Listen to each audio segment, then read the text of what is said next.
Chapter 1966. Saint was unaffected after hearing Samsara and responded, "Life and death is decided within the blink of an eye, only an actual battle will decide the victor.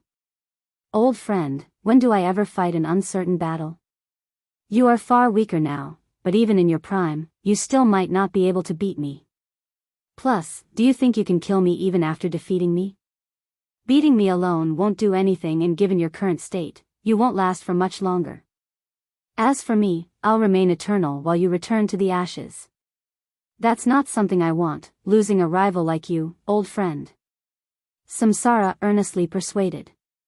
This showed his utmost confidence that no one in the world right now could kill him, not even Saint.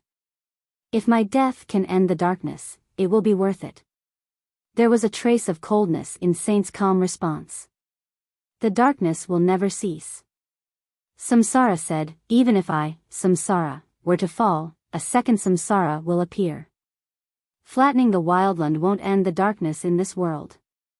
Saint nodded in agreement. "Indeed, I can't clear them all, but I shall do so for the wildland. I was born in this epoch, so did my resolve. Let me end this darkness temporarily." "Very well." Samsara said, "Old friend, if you want to fight, I'll entertain you then. Few battles will be as amazing as this one.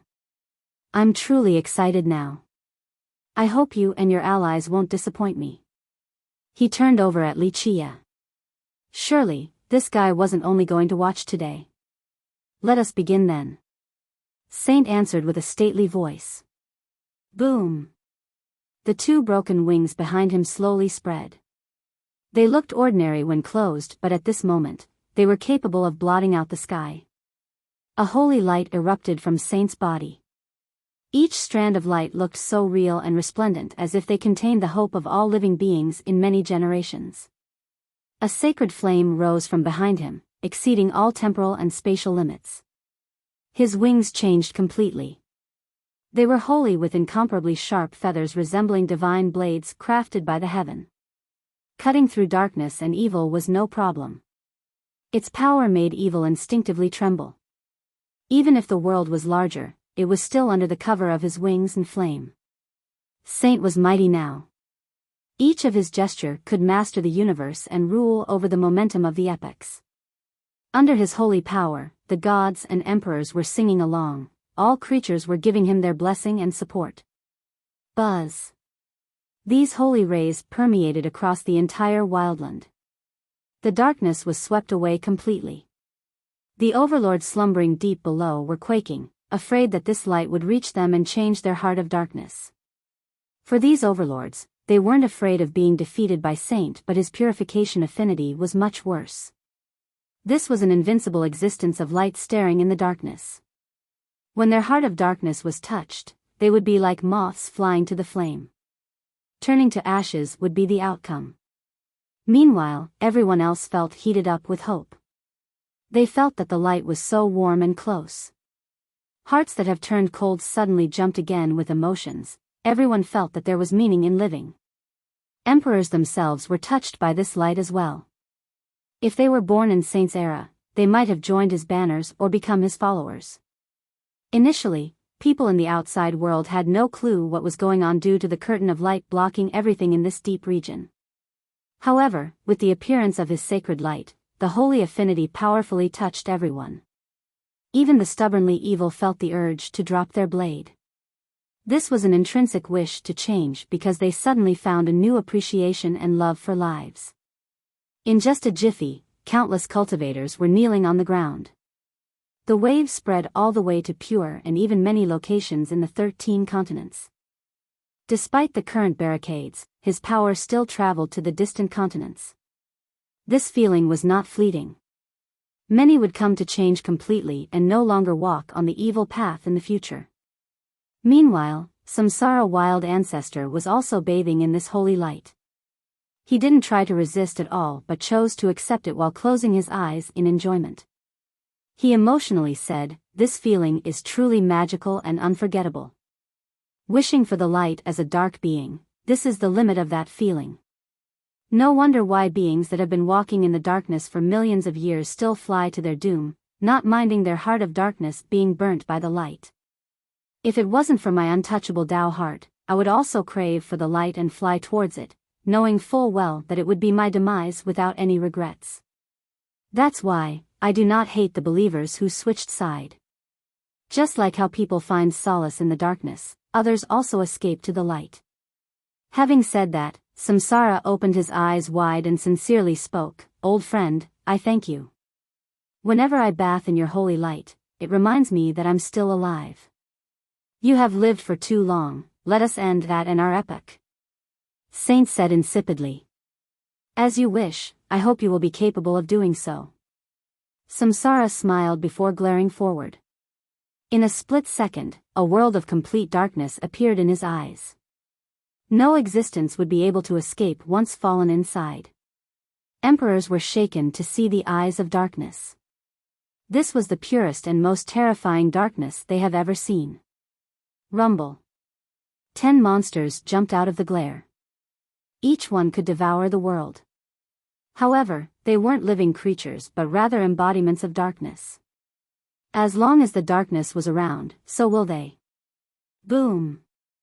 They rushed into the battlefield. One was a 9-tailed devil fox ravaging the sky with its tails, another was an ancient night serpent, nightmare fiend. Each of these creatures was not inferior to an emperor and could even commit regicide. Kill! Saint coldly uttered and took the first step into the battlefield. Each of his steps was 10,000 years as he traced back the time. Rumble. The 10 monsters attacked at the same time. The fox's monstrous tails slammed down. Each tail could destroy a world with their unparalleled power. The serpent opened its mouth and started devouring the holy light. Anything being sucked inside would cease to exist. The nightmare fiend went crazy and unleashed a tide of darkness. It drowned out all rationality in this world. Even the gods would go crazy and fall into the darkness. These 10 monsters were too much to take. Even 10 emperors going all out might not be victorious. However, Saint went back in time in order to reach the origin and suppress these monsters. This sky of darkness was not enough to halt his pace. Chapter 1967, Kill. After crossing through time to understand the true forms, Saint slashed downward with his wings without showing any mercy. He didn't give the 10 monsters any opportunity to fight back. This slash was capable of severing all powers from the source. A saint has no emotions, these weren't empty words. A saint was supreme and truly loved all living beings. However, he wouldn't show mercy when it was time for action. He needed to control the era and uphold the light. The mercy of the fairer sex was unnecessary. Ah! The 10 monsters were instantly decapitated since even their source was killed. Despite coming from the darkness and that darkness was still around, they were forever killed without being able to enter the reincarnation cycle. Saint, just like old times. Samsara smiled and recalled the darkness. In the blink of an eye, he and Saint met on the river of time. My Tao is eternal. Samsara chanted as he raised his hand and chopped downward as if his hand was a sword. There was no beautiful technique or majestic power. Surprisingly enough, no expected dark affinity either. Nevertheless, this chop was still eternal. It wasn't aiming for the flesh but rather destroying the enemy directly from time itself. For example, if one had 100 years of life, with just one slash, this period would instantly shatter as if the enemy didn't exist in the first place, not even a chance to be born. Boom! The attack struck Saint's resplendent wings. The light immediately extinguished along with the flame behind him. Saint was wounded and fell down from the river of time. His power weakened by a fair amount along with his holy light as his complexion turned pale. The emperor shuddered. This wasn't a physical contest but rather, a battle on the river of time. Under this type of battle, one's time was being directly erased if struck by samsara. If an emperor wasn't strong enough to withstand this eternal power, they would directly be buried and killed from the source. It was much worse than a physical attack. If the flesh was destroyed, there was still a chance to retaliate. Alas, not being able to withstand this strike meant true death. Like I said, old friend, the you right now are not my match. Samsara also returned to the battlefield and shook his head. I can easily destroy you despite only being at 80% strength. This is only the beginning. Saint wasn't caught off guard from losing the first exchange and calmly replied, warm-up time is over, let's go for real now. Having said that, he took out the elusive heavenly vase and drank all of the liquid in one gulp. Boom! His flames surged to the limit and alarmed the entire world, not just Pure, with his insane rise of power. The weak didn't know what was going on, but they were prostrating on the ground with sincere reverence. Meanwhile, the emperors on the other continents were startled. All eyes were on Pure, everyone wanted to know what was going on. The top emperors were able to see through the spatial blockades between the continents. The average ones could only sense the ripples of power since they failed to peer through the barriers. Saint was no different from the lord of an epoch. His holy light was not just illuminating the region but also the river of time of an entire epoch. He stepped into the river of time again with his holy light. All of his power were carved into this era. So many children being born were blessed with his holy power and protection. Their heart became filled with the light. Clank! Clank! Clear metallic ringing resounded. One could see plates of armor covering Saint's body. It didn't take long before he was fully adorned with a set of sacred armor. It shouldered the faith of many eras from those craving the light. They were praying for him in order to give him endless power, to cure his wounds, and to chase the darkness away. A hymn resounded with the emergence of a sword spewing holy light and cold shimmers of steel. These rays were emotionless and murderous. If the armor shouldered hope, then this sword shouldered destruction with its ultimate edge, capable of cutting the source of darkness. Eternality? Nothing before this sword. Indestructibility? All were ashes before its judgment. More metallic ringing occurred. Saint's wings became metallized. They were still full of light and flame, but now, there was a cold and emotionless touch to them. The pair of wings has become a tool of war not weaker than his sword.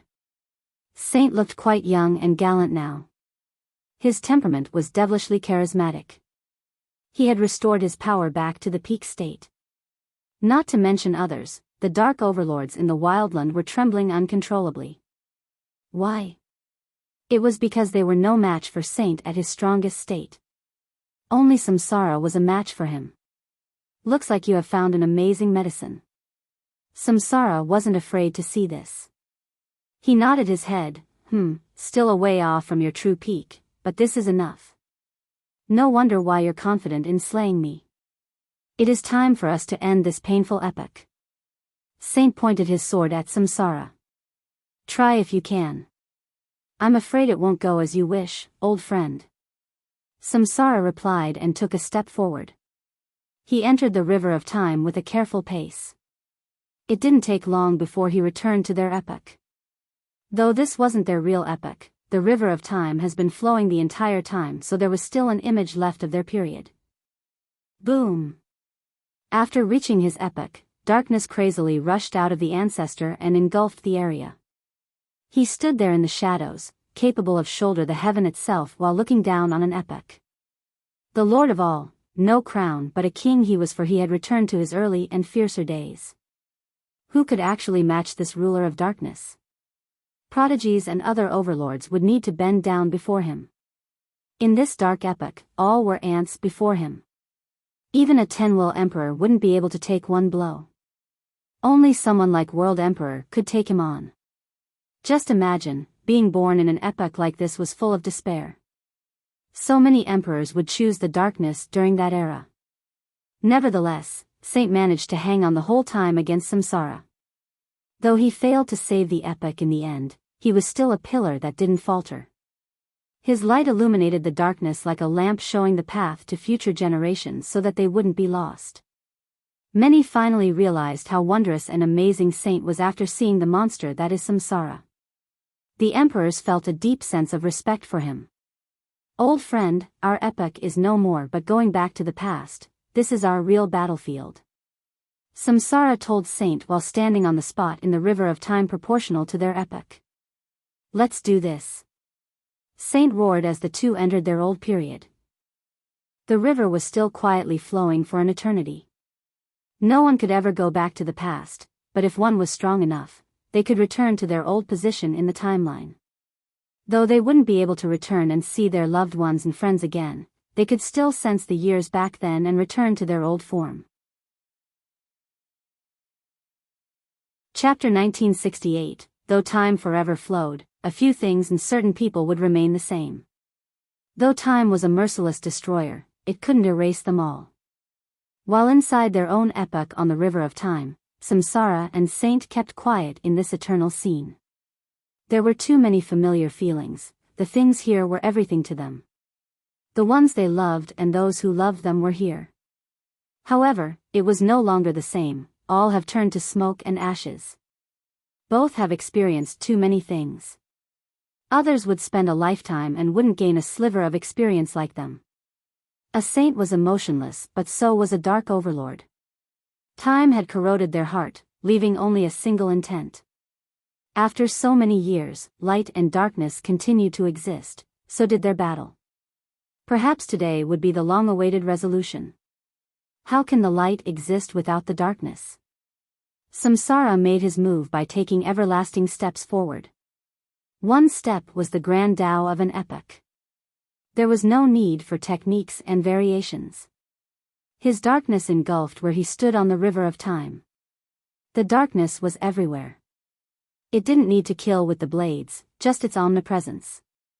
It didn't matter who one might be, even the emperors would be swallowed by this darkness and erased into nothingness. The myriad ages will shine, as long as my heart has the light. Despite the overwhelming darkness, Saint was still radiating with holy light. Boom! With his chant, his wings and radiance soared to the sky and began to wash the darkness away from the entire epoch. His light was also omnipresent, reaching every nook and corner with its majestic grandeur. The noise of cleansing could be heard everywhere. The darkness was receding like the tides. Those who were strong enough to watch this scene were amazed. The guy was capable of ruling an entire epoch, a power beyond most emperors. Clank. As the light was combating the darkness, Saint slashed straight at Samsara. This slash crossed through the entire epoch. Time and space no longer mattered. Even defensive measures were useless because this sword cut through one's origin. If successful, it would be as if Samsara has never existed in the first place. How strong he was actually didn't matter. Buzz. The light illuminating the epoch became even more dazzling. Saint has made his holy mark in every inch of the land. It was as if he wanted to refine everything in order to completely eliminate any trace of Samsara. If an emperor was a victim of this strike, then there wouldn't be anything left of him. No one would know of his tales, such a person would cease to exist. How can there be light without the darkness? Samsara smiled and stood his ground while chanting. Suddenly, his body became ethereal as if he was melting into the epoch. Buzz. After a series of tiny noises, the holy marks in the entire epoch had strings of darkness coming from it, no weaker than the holy light. The light has become a host for the darkness. It wanted to use the holy light as nourishment. The light lives through the destruction of all. Saint's attack continued forward through time. Poof! All the holy light ignited as if wanting to illuminate the epoch. The parasitical darkness was burned and turned into smokes. Boom! Now, even Saint himself was lit ablaze in a crazy manner. The slash finally struck Samsara's origin. This would be a true death, even the most heaven-defying power wouldn't amount to anything. I am the light is me. Samsara roared. After a loud explosion, the darkness disappeared, but the unbelievable part was that Samsara was exuding a majestic light and halos. He seemed to be the center of the world, allowing his brilliance to shine everything. Keep in mind that he was a dark overlord, the source of darkness for this epoch.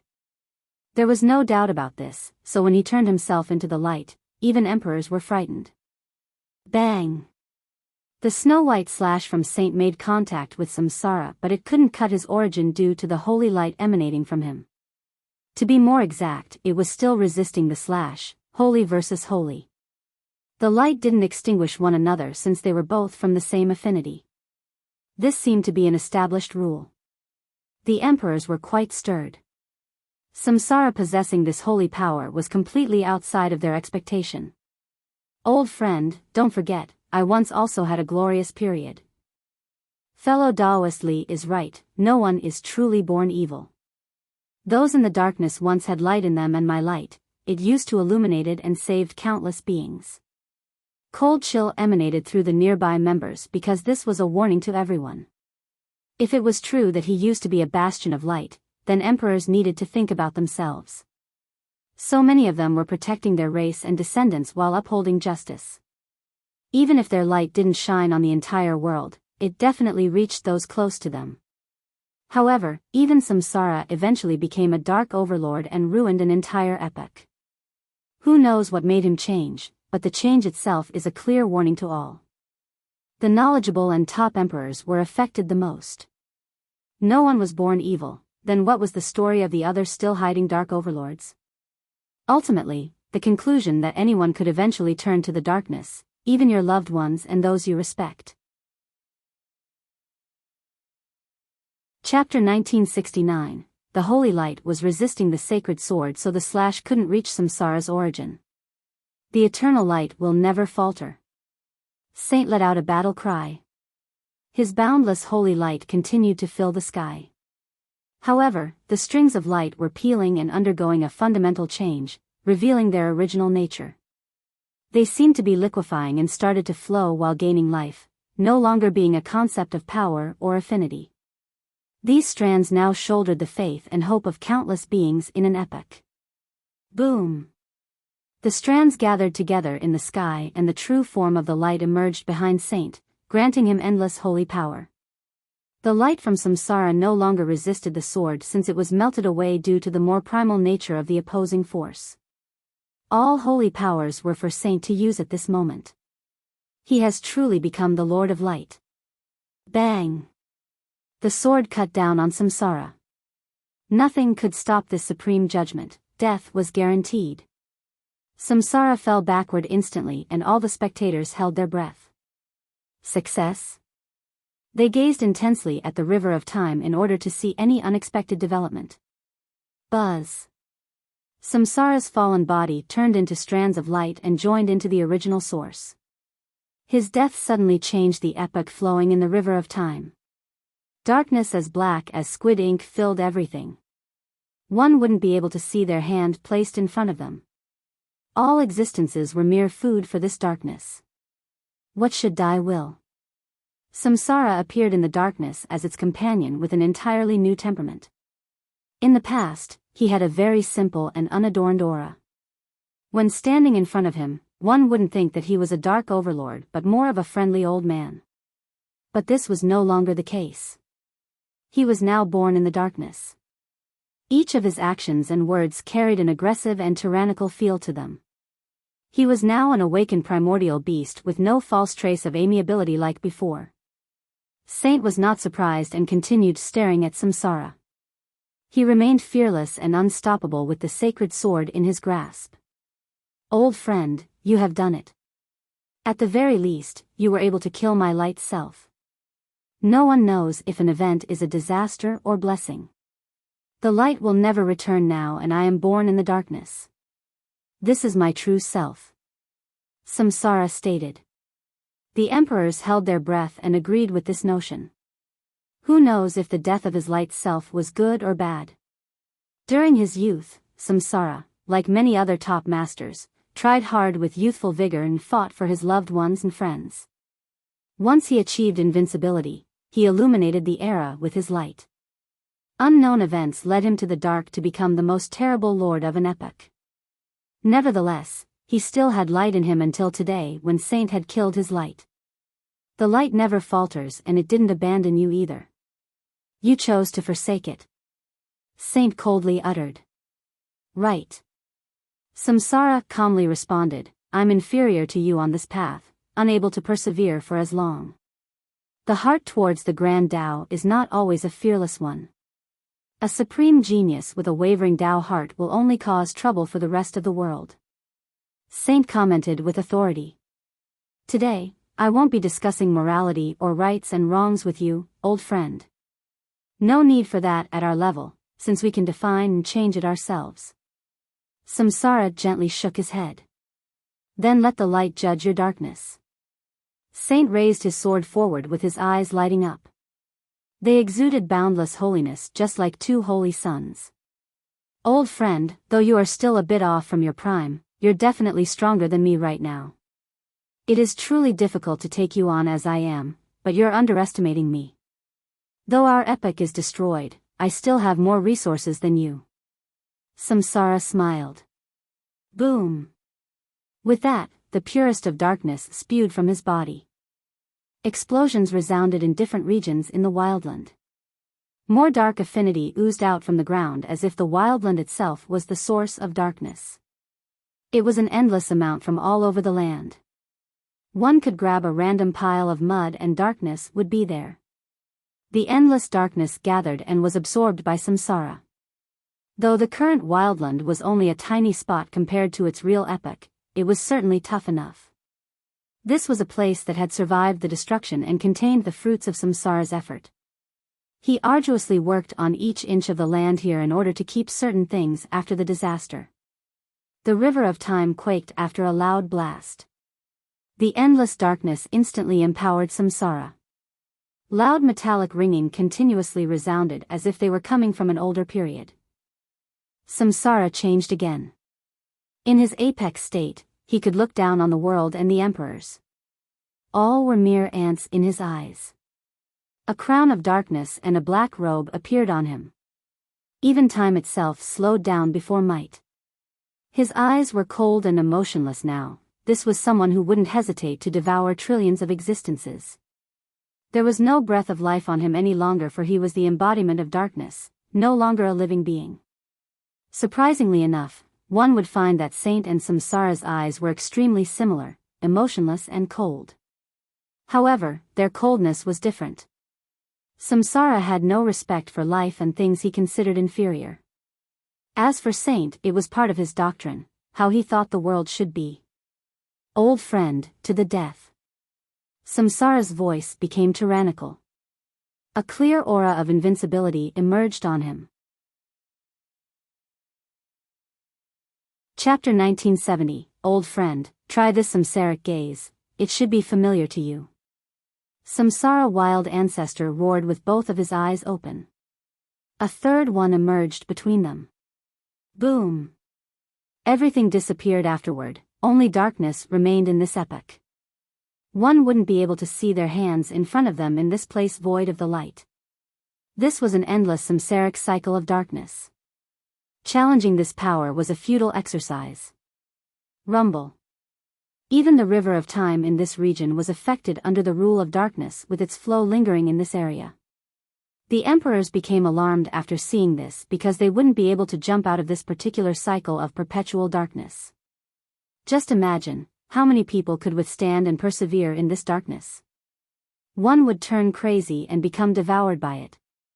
Emperors tried to imagine themselves in this situation and weren't certain whether they could defend their Tao heart or not. Clank. Saint raised his sword against the dark cycle.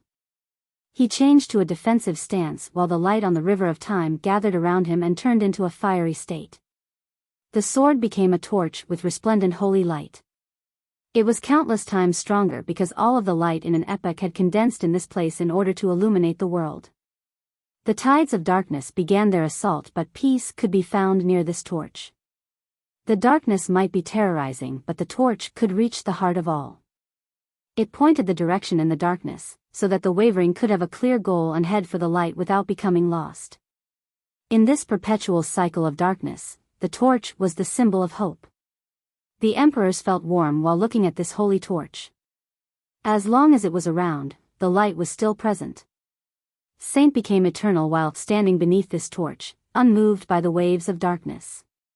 He kept on raising it to illuminate the heart of people. Despite being in the dark, he had jumped out of its shackles. Old friend, even if you can shine the world, you can't reach everyone's soul. Samsara said while looking at the holy torch, if everyone in the world had a will of light like you, our epoch wouldn't have been destroyed. I am not the culprit, it is the darkness in everyone's heart, and I simply added oil to the fire. There are no devils, only people turning into devils. As long as I'm around, so will the light. Saint was still calm while treading through the darkness. Even if they have darkness in them, the holy light will still light up their heart to stop their weak souls from wallowing in despair. Even if they were to falter, the light will still be there in their lives. This is my meaning for existence. Even if I can't end the darkness, I'll continue to bring light and hope to others. I will never stop. Saint spoke quietly, but it struck a resounding chord in the listening emperors. When the darkness comes, what would they pick against overwhelming power? If resistance was futile, why bother to do so? There was no doubt that Saint had found his answer. Just bringing some color to the lost souls in the darkness was enough to not have any regrets. This is your most amazing trait, knowing that it is impossible yet still doing it. I can't beat you in this regard. Samsara nodded before becoming serious. Alas, all will end today. You might be able to illuminate others, but not yourself. Boom. The darkness receded with an unbelievable speed. All was swallowed by Samsara's third eye, turning it into translucent darkness, quite an unbelievable spectacle. This samsaric eye had returned to its origin, no longer distinguishing between light and dark. Buzz. The eye shot out a ray that was neither light or dark. It seemed to be a type of ray from the very beginning of the world, primal and pure without any affinity and changes. This tiny ray could cross through time itself and kill someone. The top emperors slightly batted their eyes because the most frightening thing about the ray wasn't its offensive potential but rather its primal origin. This was something that could shoot through someone's Tao heart and remove their perseverance. Saint's expression sank after seeing the ray and gripped his sword tighter in front of his chest. His wings moved forward in order to form a massive barrier. The ray instantly made contact with the wings and loud shaking noises ensued. Their epic spot on the river of time was trembling as if a monumental change was occurring. Buzz. The ray pierced the wings and soared to reach Saint's Tao heart. The holy light suddenly flickered like a candle trapped in a storm, on the verge of going out. With tiny noises, the strands of holy light began to extinguish, replaced by strands of darkness. However, it wasn't that easy for the darkness either. These dark strands were also flickering. Some died and were replaced by light strands. This contest between the dark and light continued as a cycle. This was the power of the samsaric gaze, changing one's Tao heart back to the initial state. In this situation, whether it gave birth to light or dark would depend on the person's perseverance. There was no doubt that Saint's Tao heart was of the light affinity. Thus, the gaze wanted to destroy this light and reverted the heart back to the origin. In the very beginning, of course, either light or darkness could be born. This was the fundamental essence behind the current contest between Samsara and Saint. Despite the lack of violence, it was much worse than a battle with swords and blades. If Saint were to lose, the darkness would take over his Tao heart. If he were lucky enough to not falter, the consequence would still be quite harmful. After numerous cycles, Saint began to lose. More dark strands came out and the light couldn't extinguish them. The remaining light strands turned dimmed and could go out at any moment. Chapter 1971, Old Friend, if you were at your peak state, then you could persevere and I won't be able to do anything to you. Unfortunately, that's not the case right now. Samsara said as the darkness was gaining grounds. As long as one light strand is left, the darkness will never take over the epoch completely. Saint remained calm despite losing and continued to protect his Tao heart. He needed the light to stimulate the origin of this heart and bring it back to the light. That's the only way for him to oppose the seed of darkness planted by Samsara. At this moment, amazing techniques, Tao comprehension, and further fighting were useless. This was a cycle between light and dark. Victory relied solely on protecting one's Tao heart and true nature. Losing would turn one into a dark overlord, all would be too late then. So what? Samsara shook his head. Maybe I can't destroy you completely and all the light strands completely, but don't forget, I've sealed all the lights in this epoch underground already. Alas, this is all meaningless. Our epoch is no longer around. After this defeat, you won't be able to ever turn the tide. This might be our final meeting, old friend. The terrifying embodiment of darkness, Samsara, was actually cordial right now to his mortal enemy. Buzz. Though Saint continued to protect the light, the situation was quite grim. His demise was certainly inevitable if this continued. The emperors were shaking as well. Even someone like Saint couldn't handle this, what about them? Under this reversal to the origin caused by the samsaric gaze, how many of them could remain strong? The only end for them was either suicide or succumbing to the darkness. Saint had fought against Samsara for an epoch. If he couldn't win, no one else could. Gentlemen, lend me your power so I can understand time enough to get there. Li Qie told the 17 emperors. Very well. The emperors roared as their wills became resplendent and full of power. Rumble. The world was torn asunder, all 13 continents were trembling. This power from their wills was enough to turn all of Pure into ashes in a split second. With loud explosions, Li Qie's position in time and space became unstable via melting. He was in the past, the present, and in the future at the same time. Boom! Finally, another Li Qie came out, but the same one was still standing there with the 17 emperors behind him. However, this second Li Qie was not an illusion or an avatar. It was his real body. This second Li Qie was different. How? That's too difficult to describe, but he seemed to be even more powerful and monstrous despite lacking a boost in aura and divinity. Nevertheless, intuition told the watching emperors that this monstrous being didn't belong to the present. Buzz. He stepped into the river of time and immediately headed for the ancient epoch. This was a very difficult matter.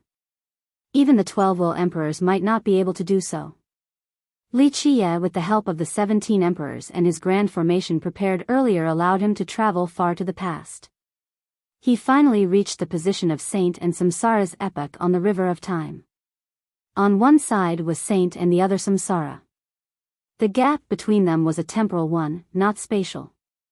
Li Qie didn't belong to this place, seemingly peeled out of the spatial fabric like a guest, not part of the epoch.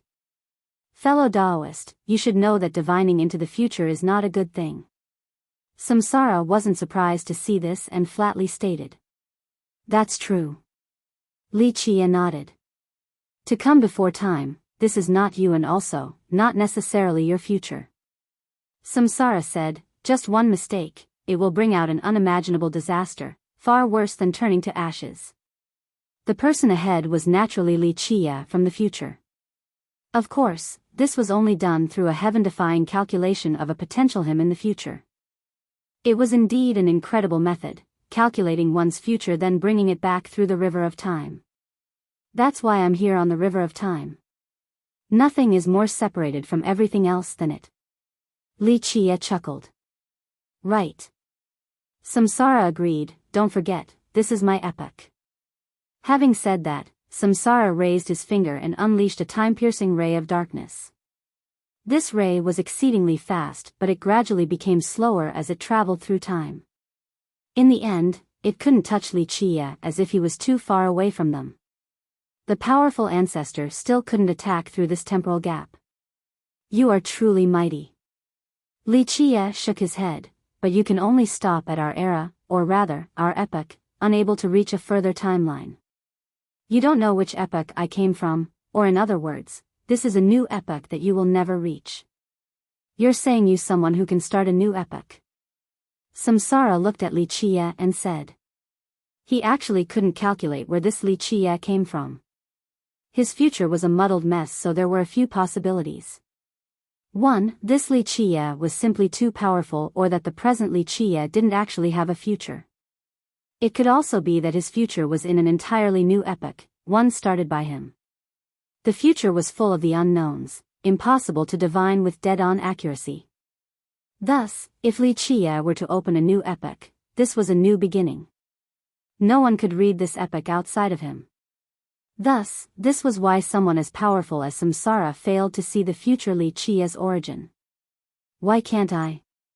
Li Qia chuckled and activated his immortal physiques and his indomitable Tao heart. At this time, he exuded boundless holy light from the void imperfection physique. Under the control of his Tao heart, this physique finally broke through its own limit to reach the next level. Lights freed from imperfection poured down like the morning dew over this epic, especially around Saint. They were the sacred lights from void imperfection, capable of removing all darkness and impurities. The growing strands of darkness were purified and slowly turned to smoke. Li Qia wasn't directly fighting Samsara. He only wanted to lend Saint a hand. The light started returning and stabilizing, allowing Saint's Tao heart to shine once more. Samsara became serious after seeing this with his eyes narrowing. The emperors heaved a sigh of relief. The consequences would be unimaginable if Samsara were to win today.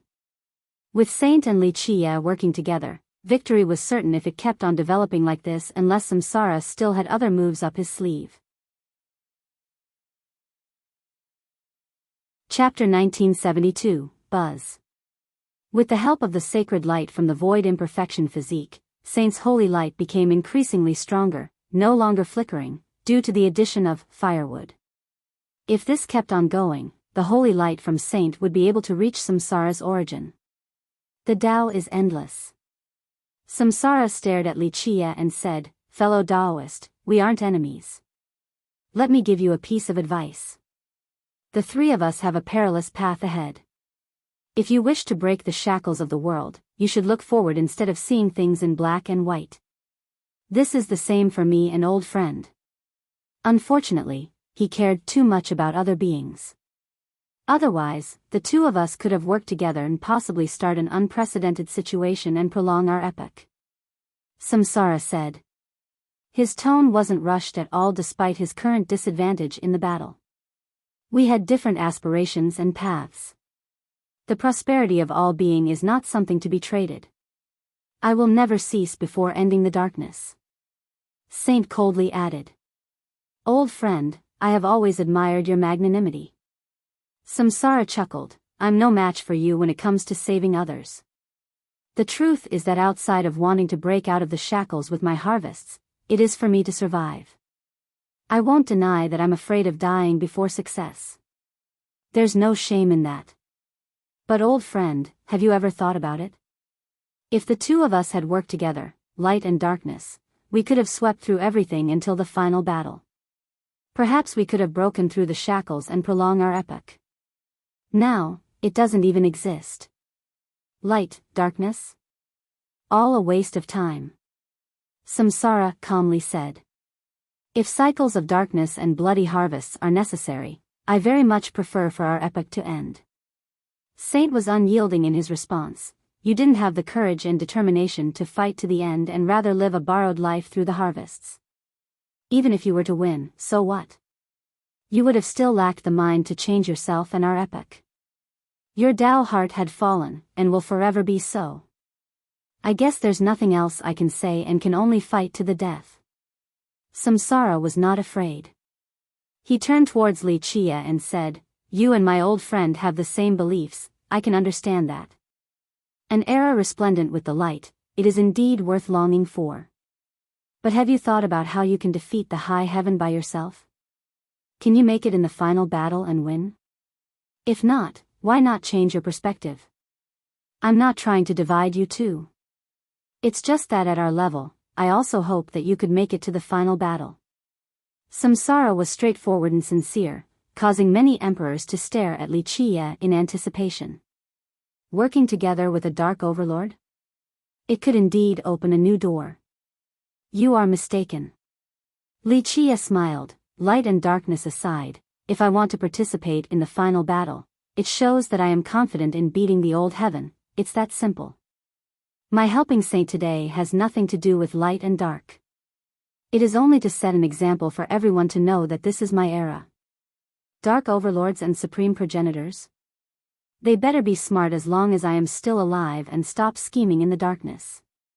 Otherwise, kill without mercy. This leisure comment was a declaration of war towards those not on his side. The spectating emperors shuddered. The guy clearly wanted to go all out in this generation without showing any mercy. Back to the nature of our battle. Li Chia chuckled. I agree with Saint's perspective.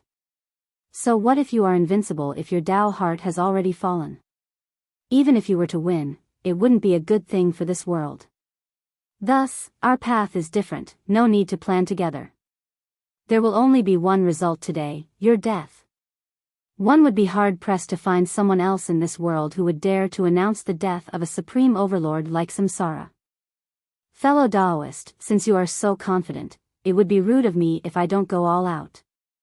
We'll see who will fall today. Samsara smiled in response. Boom! Endless darkness oozed from the altar deep in the wildland. A figure came out from the darkness. One step of his was enough to make the myriad ages tremble. There's no going back to the past, but it can be stored. This person spoke with grace. Samsara. Many emperors palpitated. This was another Samsara, exactly identical to the one before. It wasn't an illusion either. Fellow Taoist, you are capable of copying yourself. I do not have such a treasure, but I have cut down my past self and left it here. This nonchalant revelation made the emperors shudder. It was prohibitively difficult to cut down one's past self. It entailed cutting time and space, karma, and themselves in order to strip out the past completely. In the end, this allowed the user to store this past self without any damages. The high-level emperors thought that they couldn't replicate this task. I'm inferior to you in this regard. My copy is indeed more of a quick fix, but you only have a past self, no future. Li Chia chuckled. Right, and that's where I fall short compared to you. Samsara nodded. Indeed, I do not have a future. However, your future self might not be able to win this battle for you. My past self will slay your present self today. Both of the ancestors smiled at the same time.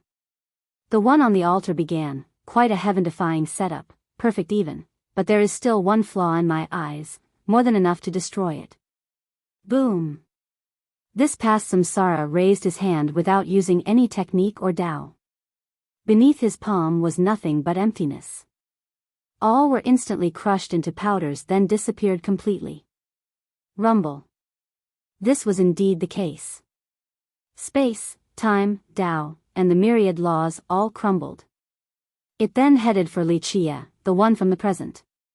He wished to kill this Li Chia because then, there would be no future Li Chia. This was the opposite of Samsara. If the present Samsara was killed, his past self would still exist. Boom! There was nothing that could block Samsara's palm. Even some emperors would instantly be crushed into mists of blood. However, it couldn't reach Li Chia. The grand momentum exploded again with shiny lights. They came together to form the most powerful barrier and stopped his palm. It wasn't only a physical barrier. This was also repelling space and all powers. The momentum created earlier had separated Li Chia and the 17 emperors from all else. If Samsara wished to kill Li Chia, he must destroy this separation first. This particular formation wasn't only created by profound Tao but also an unbelievable amount of chaos stones, refined jades, and precious metals. Most importantly, 30 foul crystals were the leading materials and continued to give energy to the emperors and Li Chia. Under this formation and their own power, it was as tough as an impregnable fortress. Not many people in the world could actually take it down. However, Samsara was certainly in this group. Chapter 1973. This peerless momentum and formation contained Li Chia's countless effort and virtually all of his knowledge. He wouldn't dare to say it was the best in history, but few could replicate a similar one. A bit interesting now, very well made. Seeing the failed attack, the past Samsara pulled back his palm and said, Indeed, I've been waiting for you for a long time now. The present Li Chia chuckled. Samsara smiled. You think you can trap me? All of the fanfare earlier wasn't only to lead me out but also my past self. So confident in taking me down? So it turned out that Wuxia had already planned for each step of the way. First, he wanted to bait out Samsara's real body, then his past self. It was going quite smoothly. As long as these two Samsara appeared, he would seal the world and not allow them to escape. He wished to destroy Samsara completely, not leaving any chance for the guy to rise again. Try and see. Wuxia smiled back. Indeed, have to fight to actually know the outcome. Samsara said. When his present self came out, he already learned how peerless this formation was, yet he still let his past self comes along without any fear. This showed that he was confident in taking it down. Boom! Boundless darkness engulfed Wuxia's entire formation. Samsara then disappeared under cries of torment.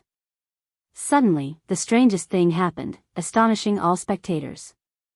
Another grand momentum and formation appeared, the same as Wuxia's. There were another him and 17 emperors within. Samsara was creating everything. When the two formations got close enough, they started to shake violently. This only increased as the distance narrowed. During this process, the imbalance in the formations was immediately revealed. This imbalance was due to the 17th emperor. This grand emperor, in the beginning, didn't have any problem because Wuxia had one end and he had the other in harmonization. The Grand Emperor ahead of him was a good fit as well with great balance.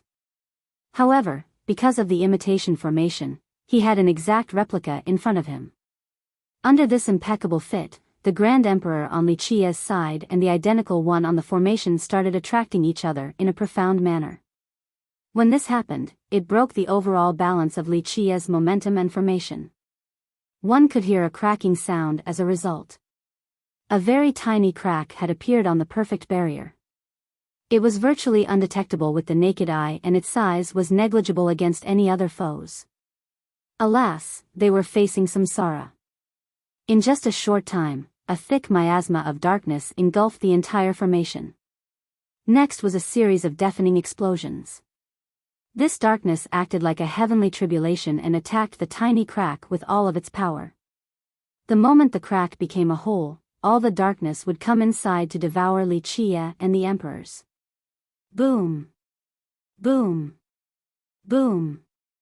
The formation was shaking before this insane assault. It became unstable and the barrier started to flicker. Go! All 18 combatants inside shouted. They used the power of the Tao to exude an endless in order to take root in and empower the momentum once more. They relied on the power of the Tao and the wills in order to stabilize the momentum once more. Alas, it was an impossible endeavor due to the replica formation pushing inside. Just a sliver of imbalance would distort the power of this momentum. The power of the momentum is simply too much, capable of destroying everything.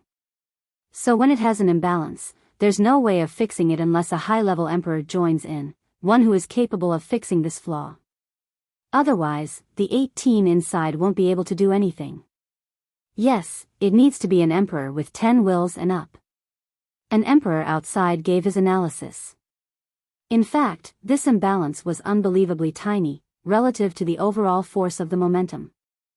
This was because this momentum was so grand due to the resources and wills of all the emperors. It was strong enough to destroy all of Pure in the blink of an eye. Even the tiniest imbalance would be obvious and exacerbate the flaw of the formation. Wuxia's group tried their hardest to balance it, but at this level of formation, there was no fixing it after it was gone. The observing emperor was right. This imbalance required 10 wills to correct. Rumble. The darkness continued its relentless assault while the replica formation of Samsara wanted to make the imbalance even greater. This was his way of creating a gap in Wuxia's defense. Meanwhile, the 18 inside used the most terrifying force in this world to push the formation back to perfection. This was difficult enough alone, so the external interference by Samsara only made it worse. Bang! Bang! Bang! With each wave of impact, the 18 inside felt as if they were slammed by a gigantic hammer. Their body was as tough as divine metals. Though these heavy blows couldn't break them, they were still immensely affected, panting for breath with a pale complexion. If this continued, their momentum and formation would definitely crumble. Fellow Daoist, how much longer do you think you can hold on? Samsara smiled and asked. Who knows? Li Qie retorted, but your present self won't last much longer either. When the darkness is gone, you won't be able to take Saint on. His holy sword will annihilate you. The past Samsara glanced at the river of time after hearing this. Back in his epoch, Saint and Li Qie clearly had the upper hand while working together. Saint's holy light was crazily refining the ancestors' darkness. When all of the darkness was gone, he would be able to kill the ancestors' origin. This would be a true death regardless of whatever hidden moves he still had left. Break. The past Samsara saw this and instantly channeled his energy. Darkness oozed out with a force shaking 3,000 worlds. Crack. With this, the tiny crack was finally broken through into a fair-sized gap. Poof. The 18 inside were grievously injured by a massive amount of power, causing them to vomit blood. Chapter 1974, Time to End This. The past Samsara shouted. The darkness, like a flood, began to eat the grand formation of Li Qie. With corroding noises, the thick darkness was imprinting its marks on the momentum. These marks began to tear apart the momentum. Plus, Samsara was still attacking at the same time with a tsunami of darkness. When this rising tsunami smashed downward, it could shatter all of Pure. Even a top-level emperor might be a victim of its force. Nothing would be spared in its onslaught. Rumble. All experts strong enough to watch were naturally astounded at this spectacle. The past Samsara wanted to end this battle as soon as possible so that he could go help his present self on the river of time. Meanwhile, the darkness was being extinguished on the other battlefield while the light had the absolute advantage. If this went on, Samsara's origin was finished. Crack. Crack. Crack.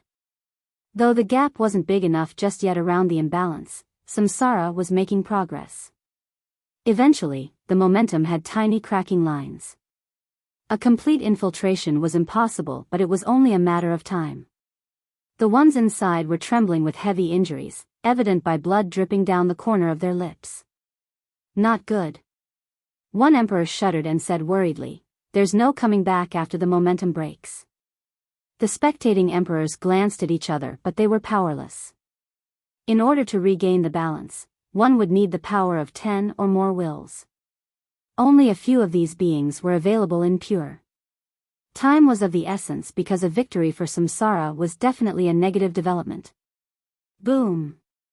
In the blink of an eye, a majestic and ancient imperial path traced from the horizon all the way to the depth of the wildland.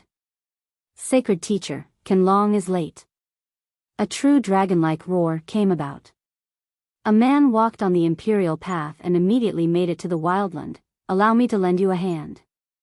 This newcomer was very young, seemingly only around 20 of age. However, he carried an ancient aura as if he had come out of an old painting, a big crest and traditional robe. He embraced a long sword with a heroic aura. Immortal Emperor Qianlong. Another emperor recognized the man, an emperor from the 9 worlds with 8 wills. Even those who couldn't actually watch the battlefield outside could sense his coming. Immortal Emperor Qianlong is there. The progenitor of Dragon Citadel. Wu Fengying and Wu Qi were extremely shocked and wouldn't stop bowing their head on the ground. This was the second emperor of Soaring Immortal from the 9 worlds, one at the upper echelon of this power level.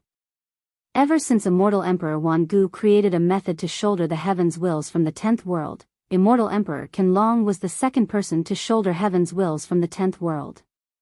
Moreover, he got 8 wills just like Immortal Emperor Wan Gu. It wouldn't be an exaggeration to say that he was a top emperor since he had wills from both worlds. Clank. He instantly slashed open the myriad ages and cut out a path in the engulfing darkness.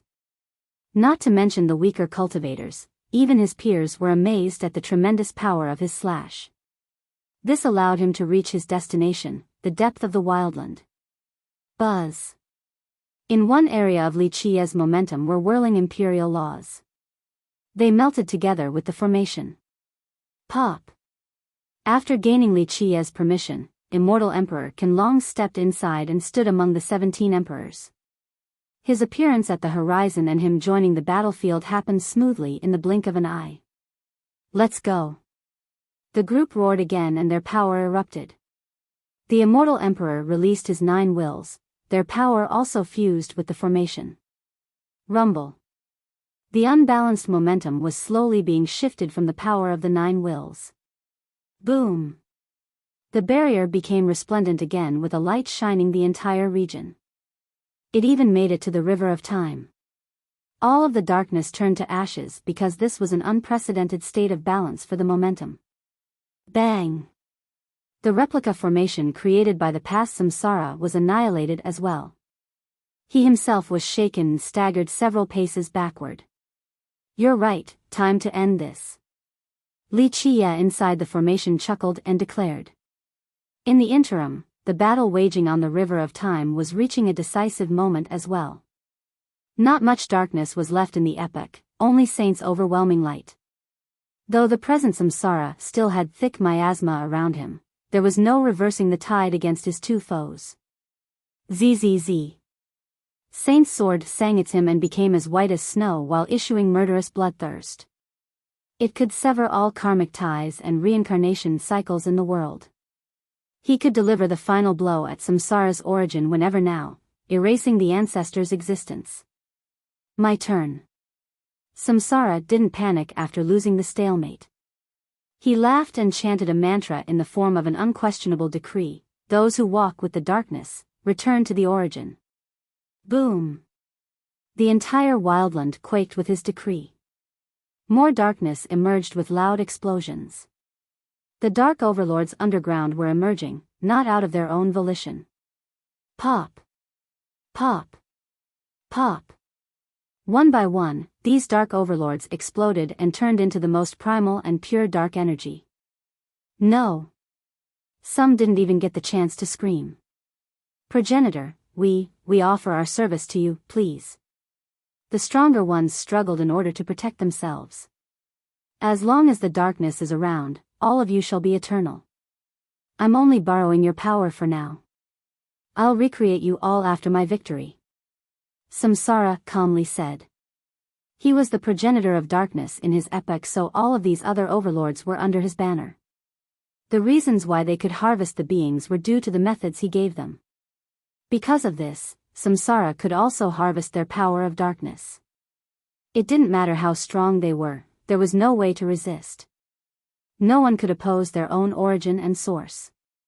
The stronger ones still failed to resist and eventually crumbled. I have protected all of you during the destruction, allowing you to live after the end of the epoch. It is time for you all to be useful. Samsara devoured the power of these shattering overlords. Rumble. An endless power of darkness all flowed into his mouth. Chapter 1975. Just imagine the wondrous powers of these fallen dark overlords. As Samsara harvested their power, his own darkness filled the world once more with an eruption of might. The group couldn't stop his harvest since Samsara was the source of darkness. He was simply recalling what belongs to him. It was truly too easy, the powers were made from his own laws. The only way to stop him was to kill him. Not good, the crowd became unrest again.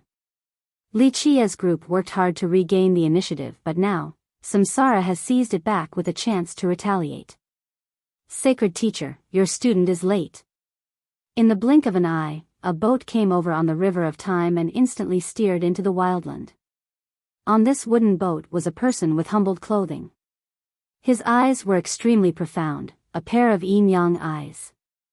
They could deliver people to the other side or grant salvation to the dead. His aura was the opposite of his simple clothing, extremely impressive. Not only did he have the presence of an invincible immortal emperor, more importantly, it also looked as if he came from another world. He could walk among the mortals and travel through the nether realm. Another emperor from the 9 worlds, Immortal Emperor Ming-Du this time. The masters were startled to see him. Boom! He didn't enter the area of the altar but rather, he stopped in the vicinity and shouted, "Open." His hand pushed down on the world while deriving the myriad laws. Another imperial path was created, forcefully dragging a world into existence and pressed it down on the wildland.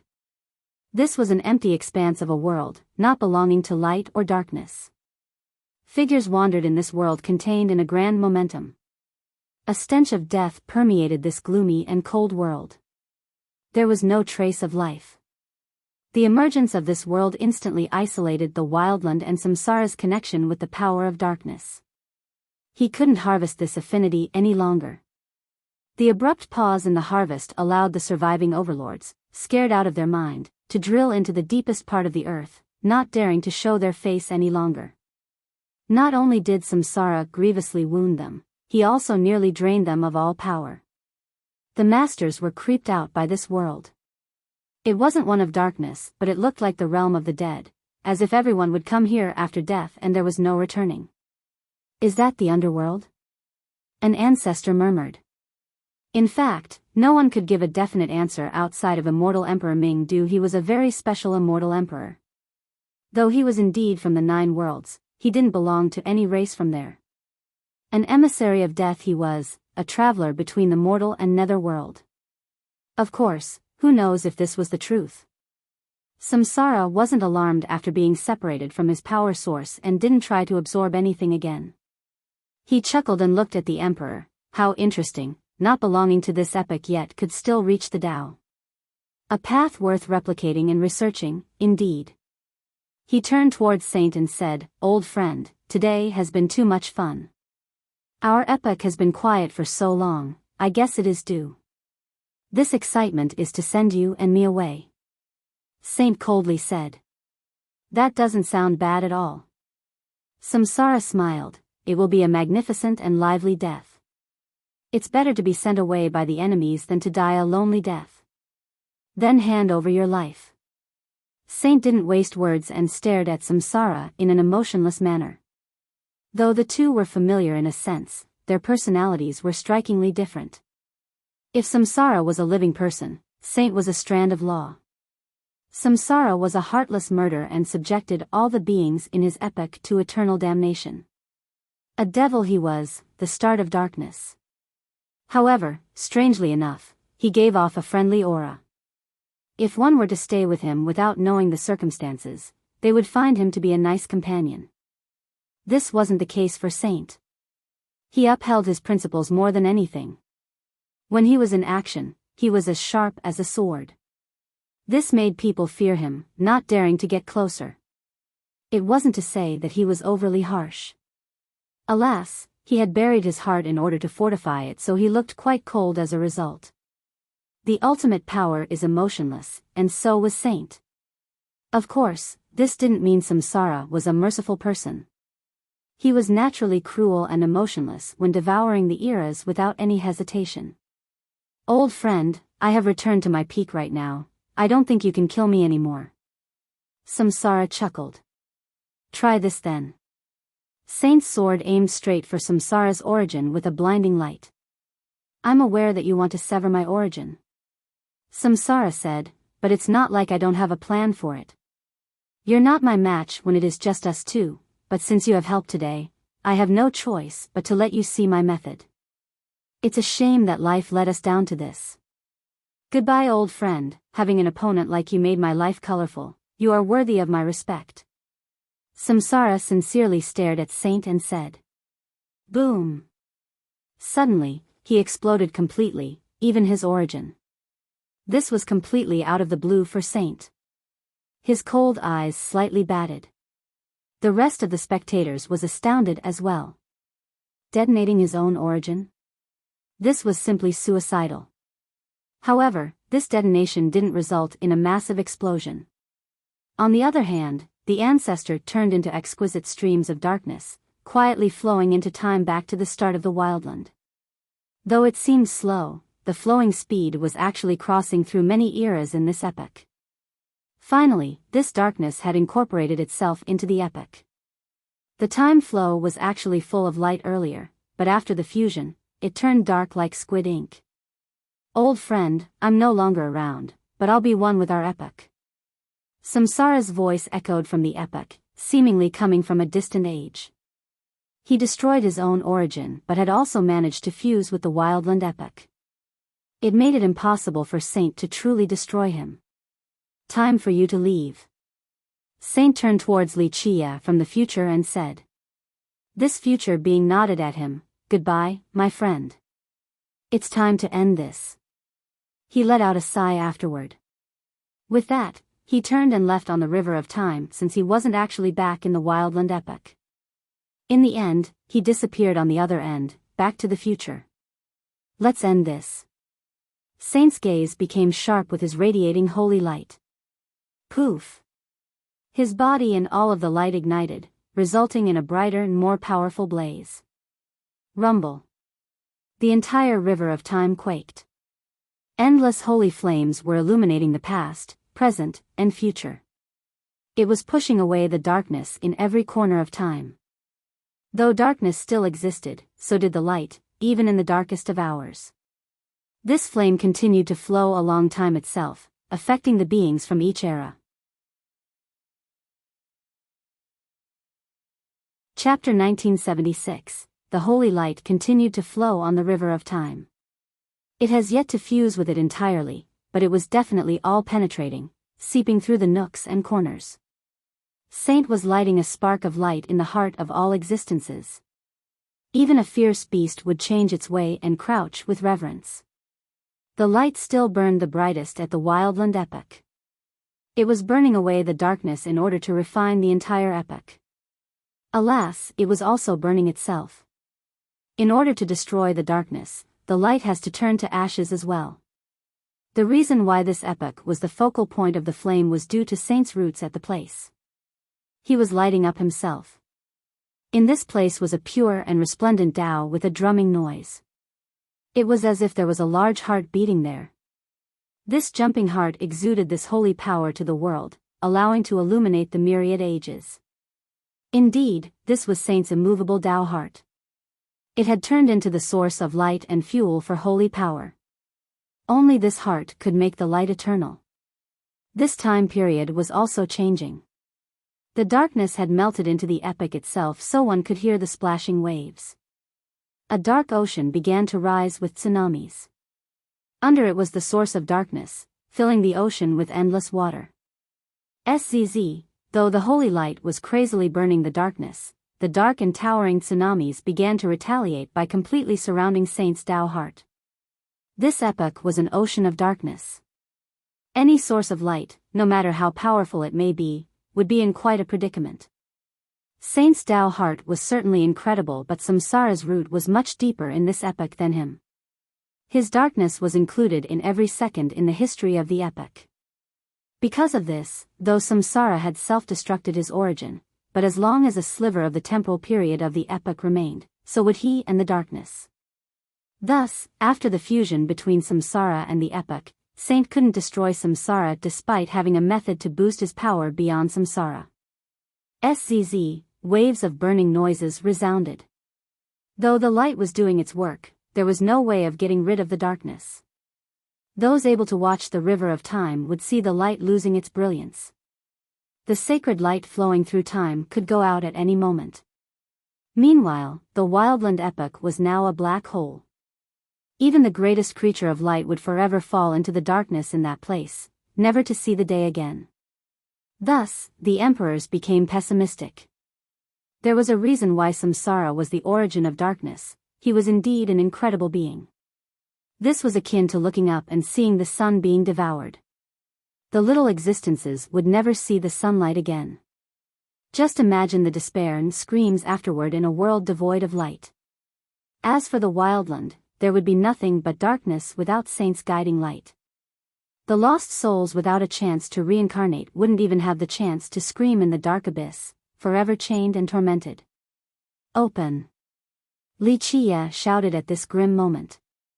His Tao heart became the next thing to illuminate the epoch. The power of this Tao heart was unsurpassable and eternal. It had been accumulated for the ages and sharpened by the experiences in life, becoming the toughest and strongest heart in the world. Boom! His will traveled through a path across the river of time in order to reach the wildland epoch. If one were able to see this, they would see a determined ray going backward on the river just like a meteor. This Tao heart attacked the depth of the Black Ocean. Its tyrannical attack made the waves rage even more. The emperors held their breath after seeing this domineering entry by Li Qi's Tao heart because this abyss was the origin of the darkness. No emperor would dare to think that they could handle being there and maintaining their Tao heart. Rumble. Li Qi's and Saint's Tao heart resonated, causing a massive quake. An explosion shook the entire river. The resonation was akin to an erupting volcano. The holy light exploded and instantly destroyed the surrounding darkness, turning them to ashes. With another blast, the river became unstable. This will was too powerful since it had half the power of an epoch. In the depth, Li Qi's Tao heart shot to the sky and created a torrential tsunami of darkness. It was tearing the ocean apart, leaving a permanent scar. At the same time, Saint's holy Tao heart was heading for the source of the darkness like a boulder falling to the mouth of a spring. SZZ. More burning occurred at the depth with Saint's Tao heart. Meanwhile, Li Qi's own above the ocean was pouring out an endless strength. His Tao heart wasn't exuding boundless holy light like Saint's. This one had a light of eternity as if it had stored so much brilliant time. Countless eras couldn't erase it. Li Qi's supreme will acted like a gigantic fan above and started flapping. Not only did it push the waves away but also made the holy light stronger. If the darkness was firewood, Saint's light was a spark, then Li Qi's Tao heart was a fan fueling the fire. Saint's Tao heart accepted this boost of power and became even stronger down below. The burning process continued. In the beginning, the wildland epoch was an ocean of darkness, but now, one could see a bright brilliance burning away the darkness from the depth. It started from the center and began to spread, wishing to eliminate the darkness entirely. The emperors were shaken because this had nothing to do with merit laws and Tao. These were the powers from their Tao heart alone. Samsara had a heart of darkness, Saint had a heart of light, and Li Qia had an indomitable Tao heart. Chapter 1977. The three Tao hearts were the top in the world. One would find it exceedingly difficult to find another like them in the entire river of time. Darkness, light, or accumulation of time, these were the power of Tao hearts, not within the boundary of the Tao or anything else. Most didn't understand that the most important thing for cultivation was not merit law or talents but rather the Tao heart. It was because the majority couldn't reach this level. Only emperors at the top would be able to understand. For example, the ocean of darkness from samsara. Merit laws and Tao couldn't do anything against the absolute darkness. Only Saint's purest Tao heart could refine and burn it away. As for Li Qia, with his current cultivation, there was no way for him to travel back in time back to the wildland. However, his firm Tao heart was able to do so, regardless of the distance. Moreover, it wasn't afraid of being devoured in the depth of the ocean because the darkness couldn't touch his will. Furthermore, the indomitable affinity of his Tao heart could resonate with Saint's own. This allowed Saint's holy light to become mightier. Many emperors were questioning themselves whether they would last against the darkness of samsara. But if the top masters of the epoch could have such a firm Tao heart, there wouldn't have been so many dark overlords in the wildland. So rare. The past samsara saw this scene and said with a tinge of emotion, one everlasting Tao heart is already rare enough, let alone three. Why must we kill each other? Why not work together to flip the heaven over? There might be a chance at the final battle. Despite saying so, he didn't halt his offense. His darkness continued to crush down on the grand momentum. Alas, there was no progress. The momentum of Li Qia and 18 emperors and more than 100 wills were simply unbreakable. Samsara was indeed mighty, but he wouldn't be able to break it down in a short time unless he had other methods that were even more heaven-defying. What a shame, the Paragon artifact was destroyed back then, or I would be able to break this down.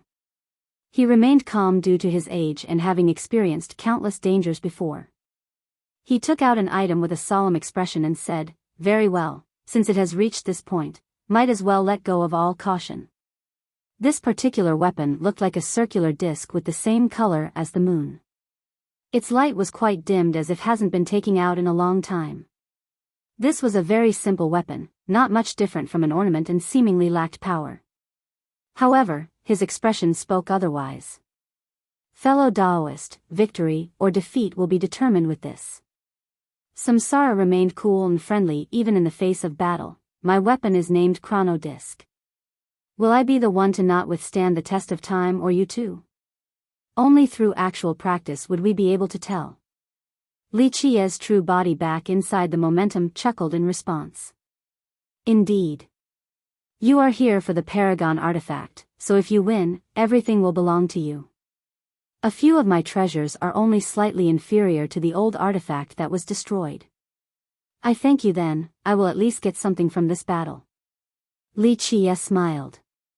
Though they were quite courteous and friendly with each other, they certainly didn't hold anything back while fighting. Boom! The chrono disc descended without any oppressive pressure. It was only hovering above the barrier like a seal printing down. Buzz! It left behind an indelible mark. His body was flowing with a temporal light that hastily gathers on the weapon. This supreme overlord immediately turned into an old man on the verge of death. The guy grew old. His hair turned white with many wrinkles appearing on his face. He started hunching over in a feeble manner. Samsara was channeling his lifespan into the disc. He had harvested countless generations and existences in order to strengthen his power and increase his lifespan. Each little existence gave him a little bit of life. Though he couldn't reach the immortality level, he could live for a very long time, virtually endless if he didn't leave the wildland. Thus, he was using the power of longevity through the disc in order to break the momentum. He had no other choice because he couldn't do it without resorting to this monstrous treasure. If their Paragon artifact was still around, he could use it to destroy the momentum. Alas, he needed the chrono disc right now. Buzz! The barrier was turning course as if it was being heated, something similar to the process of porcelainization. Not good. The emperors inside the barrier felt the power of their heaven's wills being separated. The momentum required massive resource and their wills to function. However, they found the channeling process to be much slower. It was as if they had been separated from the momentum by an endless period, so they couldn't add their will's power to the barrier. Without this empowerment, the barrier became weaker and withered before the power of the disc. Its glow became white instead of resplendent and colorful like before, unable to withstand the withering property of time. Rumble. Li Qia and the others increased their output, but the temporal gap made the process difficult. Buzz. If this continued, the barrier would be destroyed. That would be a terrible development for the group. Fellow Daoist, this won't do since time isn't that easy to withstand. You need to recall your firm Dao heart or defeat is assured. Samsara said flatly. I know. Li Qia chuckled, you want to save your present self, but don't be so certain of the outcome just yet. Let's finish this then. Samsara smiled. Buzz. The withering process intensified. Destruction was imminent for the barrier. Even immortal Emperor Ming Du a bit farther away in the wildland became anxious. Alas, he couldn't do anything right now because the momentum has reached a state of balance. His careless involvement could break the momentum. That would only make it break down even faster. The spectating emperors felt the same way. There was no way for them to defeat this temporal attack either. The only way right now was for Li Qia to recall his Dao heart. Chapter 1978. Li Qia had two choices before him. First, either gamble and see if they would be the first to fall or Samsara's past self. The second was to recall his Dao heart back in order to stop this chrono disc. Buzz. The momentum wasn't the only victim to the disc. Even Samsara was aging at a rapid rate. In just a short time, Samsara had lost all of his vigor and life. He became only skin and bone with fingers like chicken feet. The trade-off in using the chrono disc was immense, and to make it even worse, the past self was using it. If it was his present self was doing so, there was still a chance to recover. This wasn't the case for the past self. This physical expenditure was permanently lost. This was the reason why he was so hesitant on using the disc despite his immense power. Buzz. The two sides were suffering the withering property of the disc. Who knows who will make it to the end? Fellow Taoist, I don't think I'll be the first to fall. Samsara was decrepit with one foot in the grave, but his temperament remained the same, cool and collected. I feel the same way about myself. Li Chia chuckled. Though he and the emperors were mustering all the power in their wills, it was still a desperate struggle due to the power of time. Just being one step late was more than enough for Samsara to take advantage of the situation and for the disc to corrode the grand momentum. Li Chia's group couldn't stop this from going worse, let alone reversing the tide. Samsara had a way with words. I used to have such confidence, but as I lived long and longer, a few things changed. Live long enough and watch yourself become a saint, or a devil, or going insane altogether. Which one are you, fellow Taoist? In this juncture between life and death, he still spoke so profoundly. He and saint were time-worn existences, one became a saint while the other a devil. The insane crowd remained a mystery. None of the three, I am me. Li Chia was nonchalant despite being at a significant disadvantage. If there is no path in front of me, I'll make my own way. I do hope for your success, but first, you need to get through this today before talking. I doubt your grand momentum will last much longer. Samsara's gray hair was fluttering in the wind. Some were even falling off, but this didn't bother him in the slightest. Crack. Crack. Finally, the heavily withered barrier had multiple cracks. It has yet to completely collapse, but weakening was inevitable. It was as if just the touch of a finger would topple it entirely. This doesn't look good. The emperors were startled and crazily channeled the power of their wills into the momentum. Alas, this last-ditch effort was still useless. Just these cracks alone were fatal. He needs to recall his Tao heart now. The spectating emperors felt their heart hanging on a thread. Alas, Li Chia had no intention of doing so. His Tao heart was still in the river of time, resonating with Saint in order to destroy the darkness of the wildland. Rumble. More cracks appeared everywhere on the barrier, too many to count. It wouldn't be long before the barrier goes down. Rumble. More detonations resounded, but it wasn't from the grand momentum but rather, the horizon of the wildland. The spectators outside turned their gaze. At the broken firmament was a person walking over. Each of his steps crushed the sky and left behind nearly permanent footprints. It was an armored man with a fierce gaze. He had a spear, each step was oppressive as if he was already wrestling on the battlefield. A frightening battle intent emanated from him, rising above the nine skies. This was a man ready to fight to the bitter end. Any ancestor would shudder after feeling his aura and lose the courage to take him on. Immortal Emperor Bujan. Another one from the Nine Worlds. An ancestor outside recognized him and shouted. Bujan is there now. The spectating emperors in the shadows were instantly attracted. They still felt respect though he was a peer. This was an emperor famous from his numerous battle exploits, capable of sweeping through all the mighty enemies. Thus, few in the world wanted to stand in his way. His eyes exuded a terrible light as he focused on the grand momentum. A process of Tao derivation began.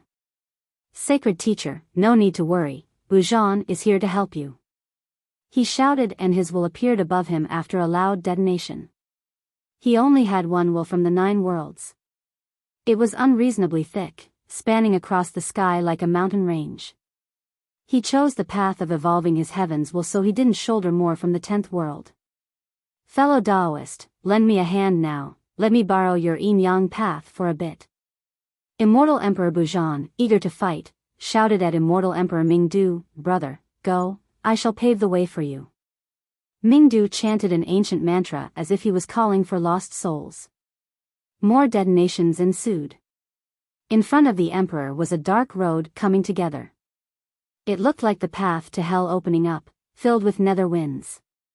Everyone felt a chill because they felt as if they could see hell at the end of the road. This was the emperor's yin-yang path, utilizing a bizarre law to cross over an area. Buzz. Bujan immediately started walking on it. In the next second, his figure flashed back and forth multiple times on the path just like a ghost. It was as if he was going through the 18 steps of hell. Finally, he appeared inside the momentum, but this wasn't actually the case upon closer inspection. He was standing inches next to Wuxia, but his spatial coordinates were ominous, just like a part of hell. Nevertheless, this place was still connected to the grand momentum. Thus, he was allowed to join and even go all out without breaking the balance of the momentum. Boom! He raised his spear and instantly became one with his heaven's will. Next, both the will and the spear disappeared. In the next second, a spear appeared above each of the 18 emperors and Wuxia. With a metallic ringing, the spears imprinted themselves onto the members. With this new empowerment, the group felt their heaven's wills become a sharp spear, allowing them to break through the temporal separation. Just like that, they were able to pour energy into the barrier once more, allowing it to exude a brilliant light. The grand momentum was able to stop the corrosive power of time and turned it to ashes. Chapter 1979, Boom! The grand momentum finally became brilliant and illuminated the world. It erupted in an extraordinary manner and blew away the marks from the chrono disc. Even Samsara went flying from the impact. Thump! Thump! After landing on the ground, he was still forced several paces back from the aftershock before finally vomiting a mouthful of blood. An everlasting overlord like him was grievously wounded today. After the disc was repelled, the spear appeared back in Bujan's hand. Alas, he was pale and also staggered backward with blood dripping down the corner of his lips. People finally heaved a sigh of relief after seeing that the momentum was still fine and well. The assistance of Bujan had turned the tide by saving the formation. Boom!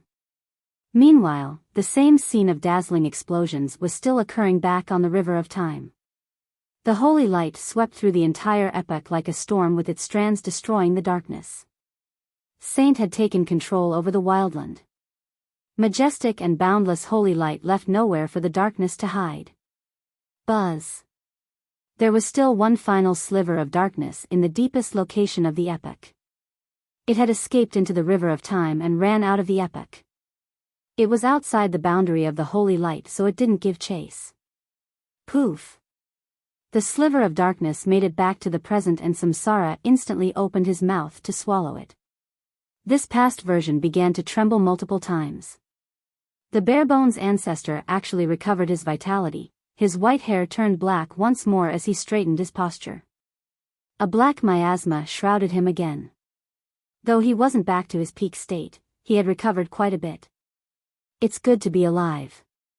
In history, so many beings yearned for life.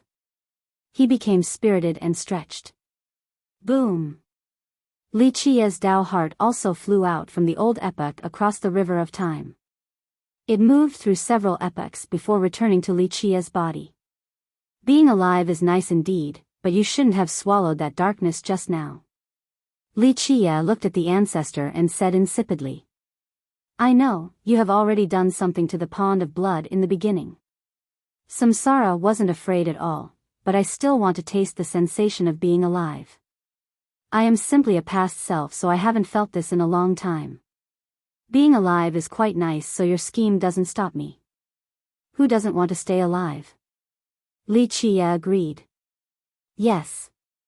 Samsara was enjoying this sensation and said, as long as I can stay alive, so what if I destroy the rest of the world?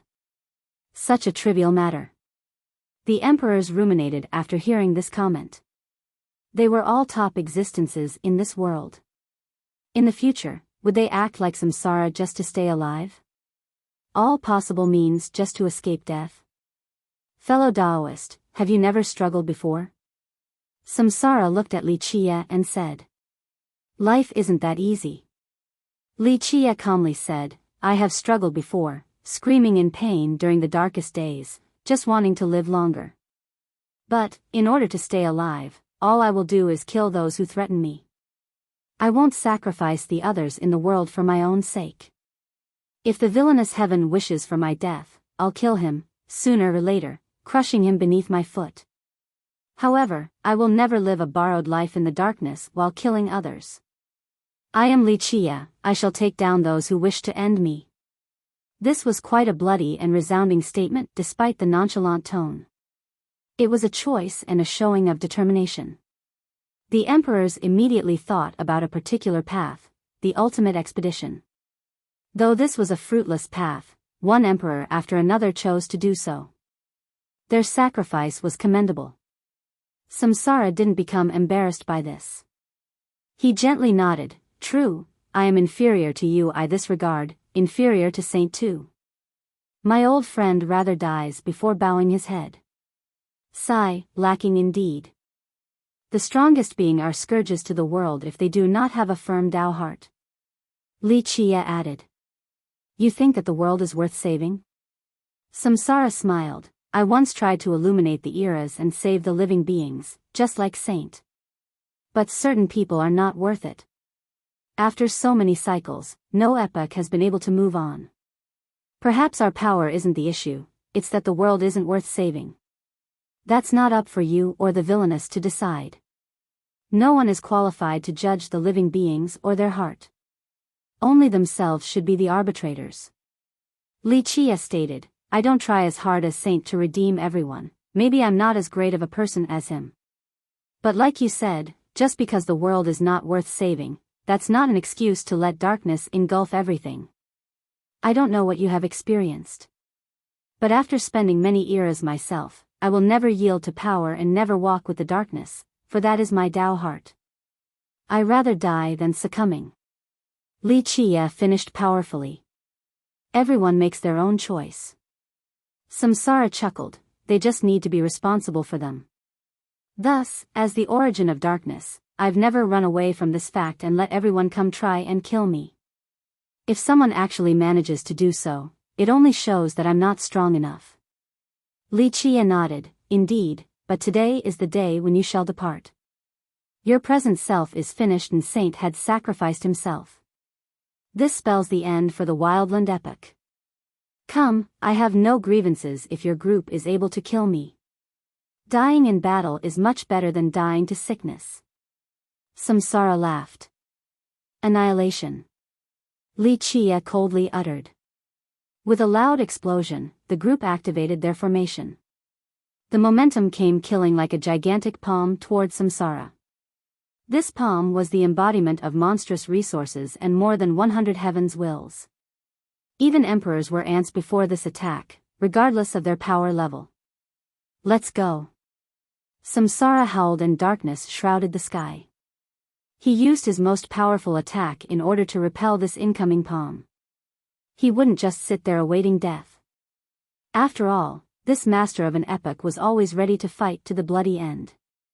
This exchange annihilated everything. Space and time were forced back to their original state. Crack. Bones broke, Samsara became bloodied everywhere while blood gushed out of his mouth. His invincible attack wasn't enough. He had expended too much lifespan and vitality after using the chrono disc, so he was no match against the combined might of Li Chia's group. He vomited blood again before being able to speak. Nevertheless, a smile was still on his face, no longer as mighty as before, only around 50% left. I really couldn't handle that heaven-suppressing move. He looked like a hero just before the sad, inevitable demise, yet he was still as calm as ever.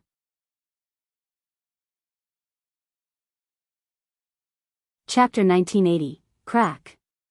The bones of Samsara broke down as his body twisted and folded in two. This gigantic palm was too much to take. Just the power from more than 100 wills alone was frightening enough, let alone the perfect harmony from the grand momentum. If Samsara was still in his peak state, he would be able to fight for a bit unlike right now. As his flesh and bones were crushed, he and the ground around him were covered in blood. Someone as invincible as him was finally at the edge of a cliff. Time to end this, Li Qie calmly said. Boom!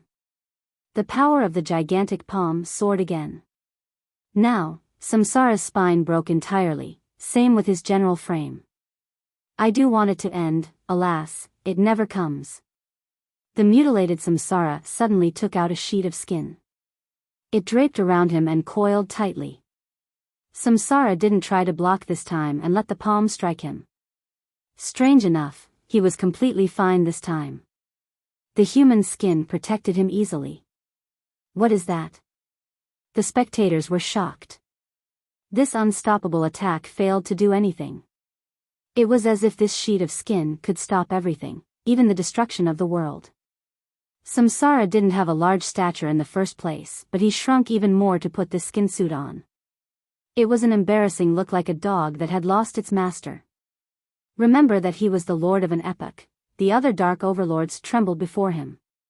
But now, he had to hide inside this tiny bag of skin. Meanwhile, the emperors were shocked because this unknown thing could stop an ultimate attack. So old now, no choice but to take this out and hide like a loser. Samsara could still laugh at himself. It was a bit sad to hear it from him, this invincible being feared by all, reduced to this state. Amazing, this skin is outside of the reincarnation cycle. Li Qie was still calm after seeing this. Keen you are, fellow Taoist. Samsara smiled. My title is Samsara, but I won't enter the cycle. It's quite ironic that I have to hide in it to live today. Li Qie stared intensely at the item because it was truly astonishing. In each epoch, there used to be a story about it. This human skin has quite a past too. It might not be a paragon artifact, but it is on the same level as my chrono disc, just a tiny bit inferior. It wouldn't be an exaggeration to call it the most powerful defense in the world. Perhaps, I have heard of a few legends about it. Li Qie said. If you have heard of it, then you should know that you can't kill me. Samsara chuckled. I'm not a living being, so I have no future, and no reincarnation cycle, just like the skin. It has no karma either, so how will you be able to kill my past self? It was an interesting comment relating to a level that only emperors understood. It was truly impossible to kill him when the skin was disconnected from these natural phenomena. More importantly, he wasn't part of this time period and there was no way of reaching him. Thus, one wouldn't be able to cut the cycle and karma regardless of how powerful they were, since the ancestor didn't have any in the first place. At this moment, he was certainly unkillable, or infinitely close to it. There's no way to kill him. The emperors in the battle couldn't come up with a plan. Indeed. Samsara smiled. Unfortunately, there is no future and hope, so it is still far off from being truly immortal. This was the reason why Samsara left this skin to his past self. His present self wouldn't have the same effectiveness with it. Easier said than done to reach that level. Li Qie commented as someone who has experienced something similar. Fellow Taoist, you can suppress me, but killing me is not possible, even if you have a paragon artifact. Samsara claimed. There's an exception to everything, or no one will ever be surprised. Li Qie chuckled. True. Samsara nodded. It is indeed surprising that you have reduced me to this state and defeated all my methods. I wonder if you can surprise me again. You will be right now. Having said that, Li Qie released his 3 Dao with the 12 laws. These things were made from the 3 maelstrom and the item inside the treasure chest, capable of absorbing the heavens' wills. The emperors carefully observed and were startled.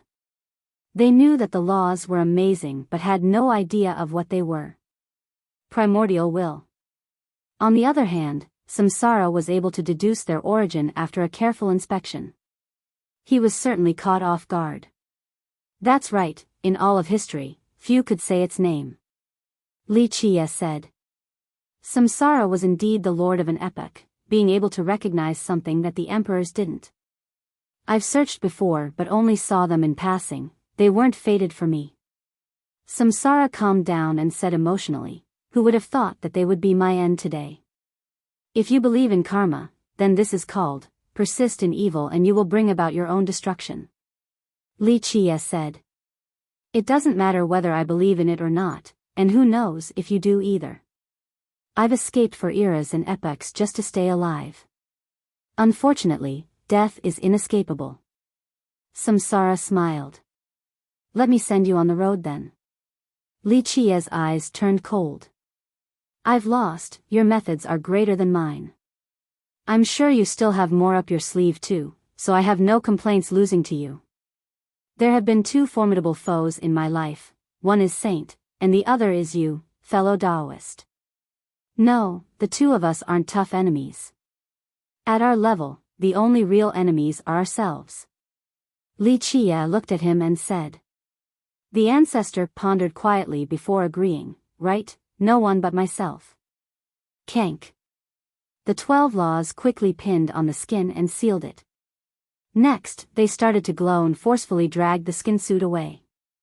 Samsara's demeanor was still natural in the face of this. He gently sighed with a tinge of disappointment and sadness. The Lord of Darkness still finally reached the end of the road after devouring so many eras. Come, everything you want is here. It is time for your plans to come into fruition, fellow Taoist. Samsara no longer tried to resist or retaliate. He arched his chest and straightened his back.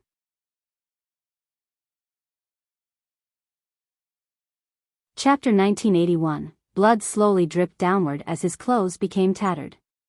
His body was ruined as well, with bones visible in many places and smashed flesh. Nevertheless, he maintained a proud and straight posture.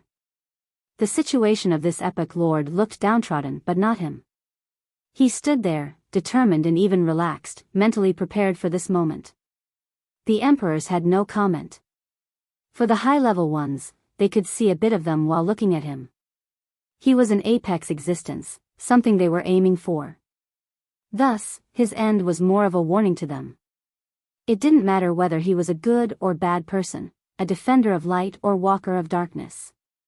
From a cultivation perspective, his achievements were worthy of respect. Moreover, morality was not as black and white for them. People simply had a different perspective on the world. Thus, the death of this invincible being painted a melancholic feel. They weren't exactly sympathetic to his doom, but they saw many things in this event, including a potential end in the future. Perhaps it won't be as grand and shocking like Samsara's death, but it'll come. Time to end this. Li Qie said. He had killed too many people already, one more was just fine. Yes. Samsara smiled. I've been hiding and accumulating strength all along in order to defeat the high heaven. But the truth was to escape death. But now, when death is actually here, there is no fear in me. Samsara was aware that his defeat was assured. He knew that Li Qie still had other methods up his sleeve. Retaliation was futile. Any last words? Li Qie asked. What do I have to say?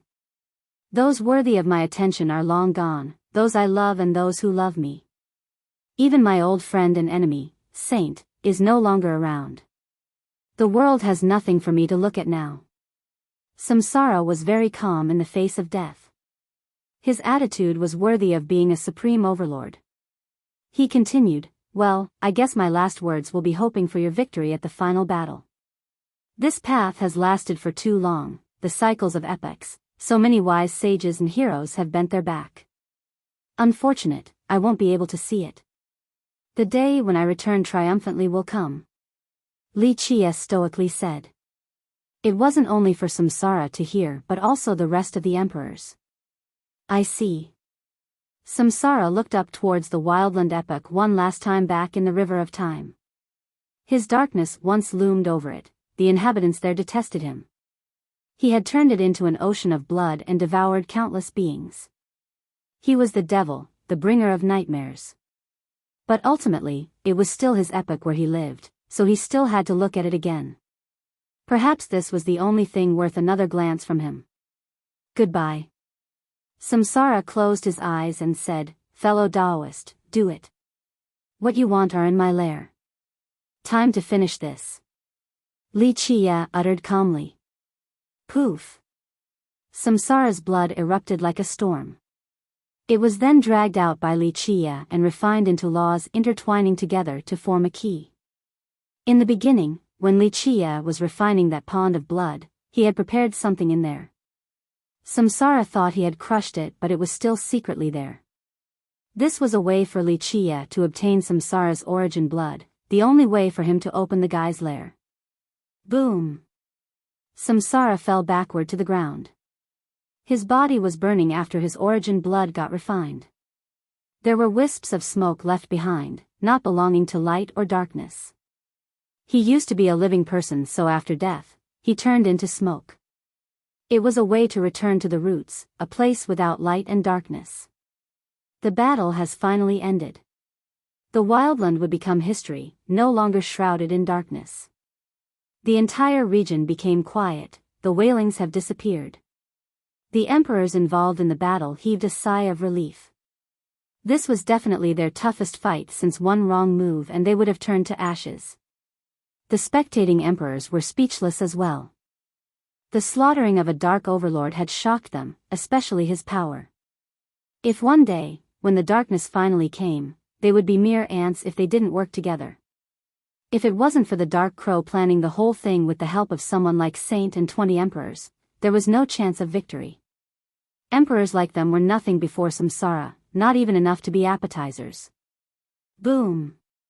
Back on the river of time, all the holy light in the wildland epoch started to fly. It had destroyed the darkness entirely and fused with the epoch a while ago. However, it peeled off from the epoch and left. Rumble. Loud explosions echoed on the river of time. The light was gathering together to form a Tao heart. A holy heart once again appeared above the sky of the wildland epoch. It exuded holy strings reaching everyone. Time was no longer a limiting factor, so everyone could sense the string reaching their heart. It was warm and harmonizing, worthy of people yearning for it. The heart began to beat at a slow pace. Each beat was moving across the river of time and everyone could hear it. Their heart also jumped in the same rhythm. A strand of holiness was born inside and illuminated their own heart. It seemed to be eternal despite its flickering nature. They wouldn't be lost in the shadow since this light would show the way. They didn't exactly know what was going on, but henceforth, holiness was within them. In their most desperate moment, this light would spark some hope into them. Just a little bit of hope, enough for them to move forward. The 13 continents were affected as well. The other emperors couldn't actually see all the details happening in Pure, but after sensing this heartbeat, they could clearly feel the power of light.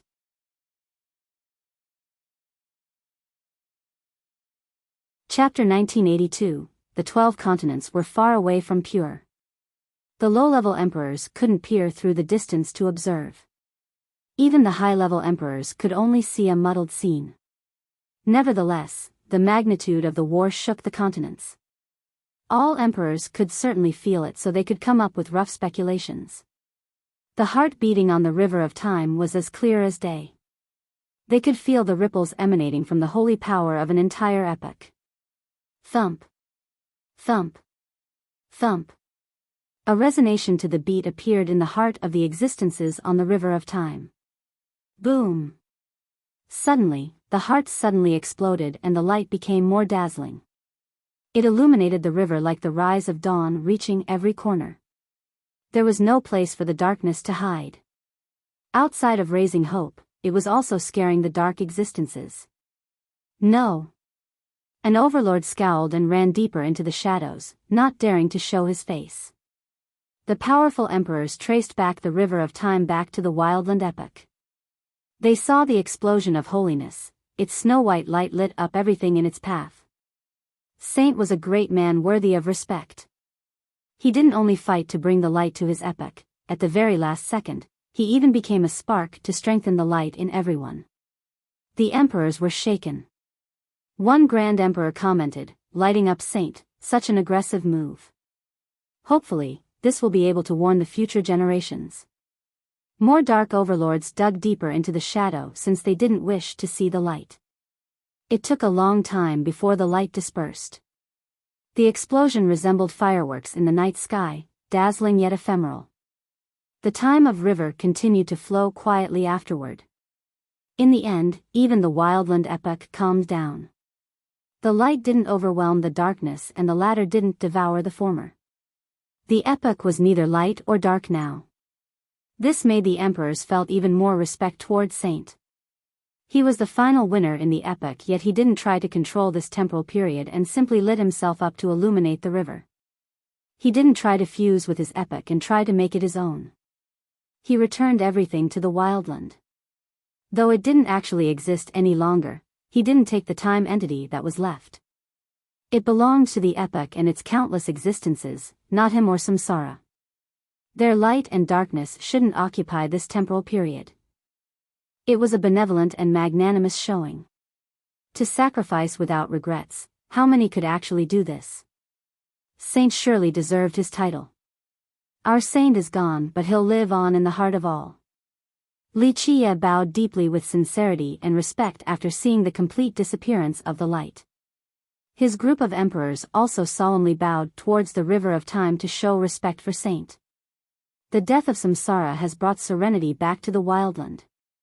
No one could hear the wails of lamentation any longer and the land was freed from darkness.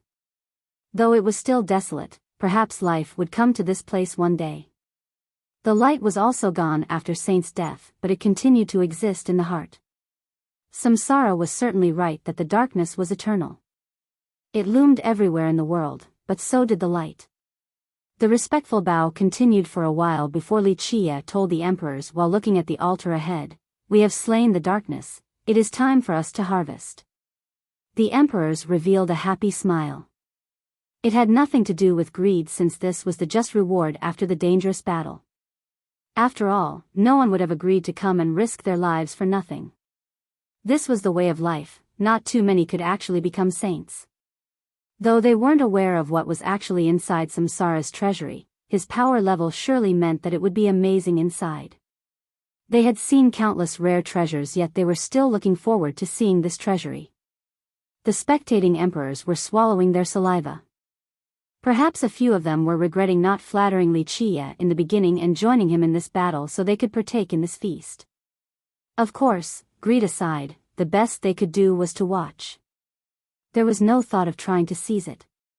There were 20 emperors working together, a start of a working relationship between the races. Not to mention, Wuxia was presiding over everything. If anyone dared to interfere, they and their clan would be wiped out. Okay, let us go and see. Samsara's accumulation of an epoch should be enough for all of us. Wuxia chuckled while standing on top of the altar. The emperors smiled back. There was no need to put on an act right now instead of just being excited. Plus, they deserved it after the battle earlier. Buzz. Wuxia used Samsara's blood as a key to open the altar. Below was Samsara's lair. It couldn't be opened by any external force. After all, Samsara was completely capable of creating an impregnable home. Even the most powerful emperor couldn't take it down. Thus, his blood was required for entry to the treasury below. Creak. Wuxia and the group made it through many gates below the altar. Some gates consisted of numerous divine rings, others were made out of cogs. There was also an abyss passageway with deadly drowning water. These gates and tribulations could lock out and even kill powerful beings. Nevertheless, the group finally made it through to the lair. It was more accurate to call this place a world, one that belonged to Samsara alone. Using the word treasury to describe it was an insult to its size. No one in this world could have something similar. The emperors took a deep breath to compose themselves at its sight. They could work for a lifetime and wouldn't be able to accumulate so many treasures and resources. In fact, all 20 here combined weren't as rich as Samsara. Back when Wuxia destroyed Soaring Immortal, the treasury there was quite impressive since it had 5 emperors. Alas, after taking a look at this one, the treasury from Soaring Immortal was quite pitiful in comparison. Just any corner here could put it to shame. The lord of an epoch in possession of all of its artifacts and natural resources. This is how it should be. War Monarch Heaven Emperor said with a tinge of emotion.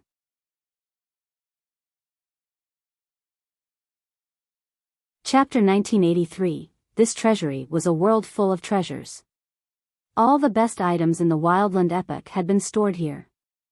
When the group walked in, there was a mountain of endless height towering before them.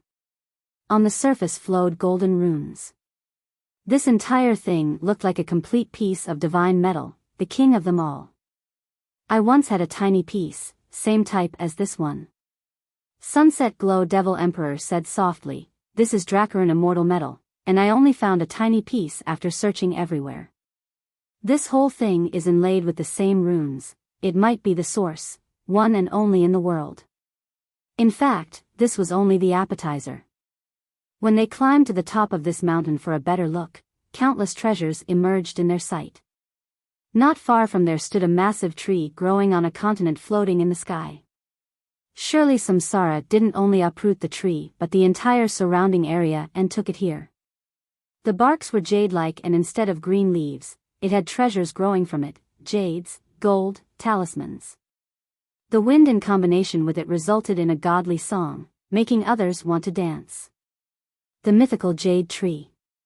To think I have the luck to see it today. Heaven Search Immortal Monarch sentimentally said. A bit farther away was a massive lake that could be considered an ocean.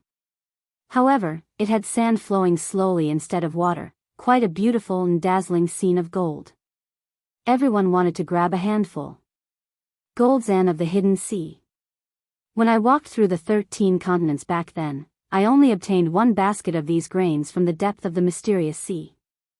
Jilin Immortal Monarch smiled wryly. Of course, only something this amazing was fitting of someone at Samsara's level, the lord of an epoch.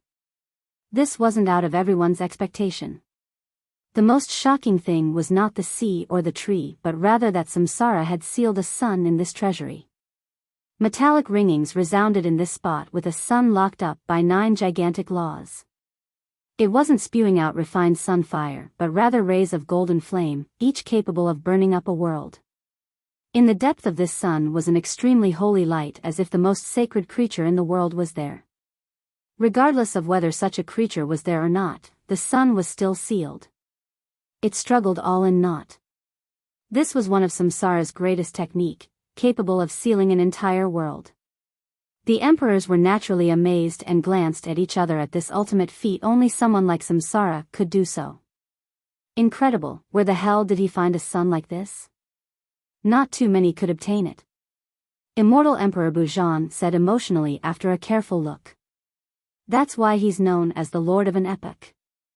Li Chia chuckled in response. The group stopped after a full round. They got a general idea of this treasury. It was just as wondrous as they had expected. All right, fellas, this will be a nice harvest in our lives, a great feast. I am someone who does not mistreat those who work for me, whether they be from the 3 races or the 100 races. As long as they have stood by my side, well, no need to blabber on about this. Action speaks louder than words. Li Chia said. The emperors didn't add anything either. The ones from the 3 races were all allowed inside as well. Plus, it was well known that the Dark Crow treated his followers handsomely. Everyone will have a piece today, however, I do have one request. The battle wasn't easy and Immortal Emperor Bujan worked quite hard, risking and damaging his heaven's will. Thus, any panacea in this treasury, he'll have the first pick. I'm sure no one will object to this. No objection, Brother Bujan had indeed worked hard. War Monarch Heaven Emperor represented his clan and said. None here. Heaven Search Immortal Monarch hurriedly added. No one objected because the Immortal Emperor deserved it. At the most dangerous moment, he risked his heaven's will to help. If they were to lose, his will would have been destroyed completely. Brother Bujan's method has broadened our horizon, resulting in an admirable meritorious contribution. Even a character like Immortal Emperor Qinlong sang high praise for Bujan. Senior Qinlong, you are too kind. It was only due to my spear and a little research on my part.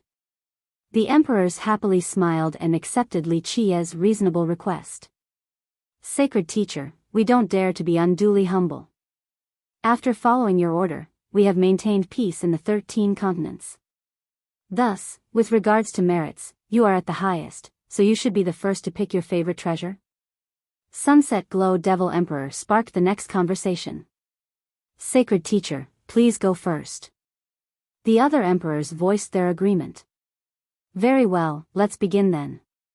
Li Qiye didn't refuse and began the process.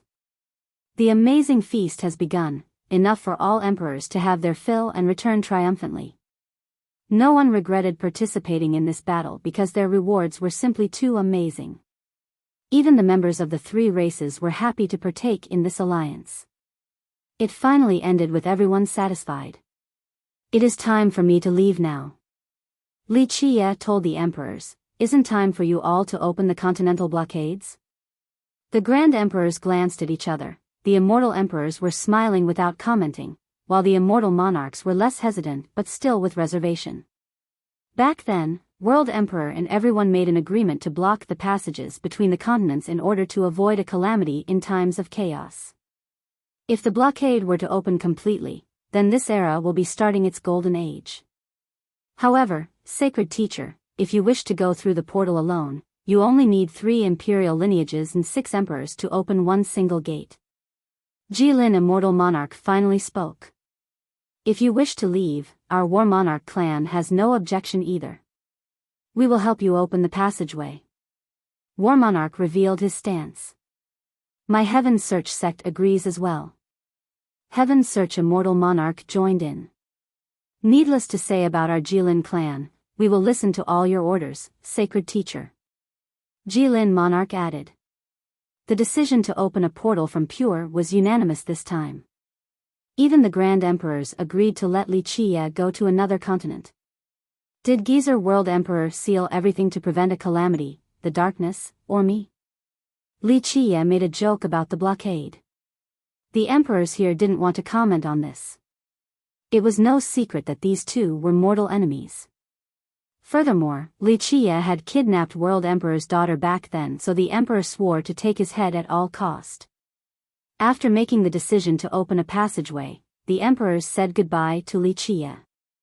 War Monarch was the first to leave with his juniors. He cupped his fist towards Li Qiye and said, Sacred teacher, I hope this is a new beginning for our era, working together before the darkness and letting go of past prejudices. It will require the effort from all the emperors. Li Qiye said. Heaven Search was next. The prosperity of the 100 races relies on you, sacred teacher. I hope you will stay longer. I'm merely a passerby, the 100 races will need to rely on themselves. Li Qiye solemnly said.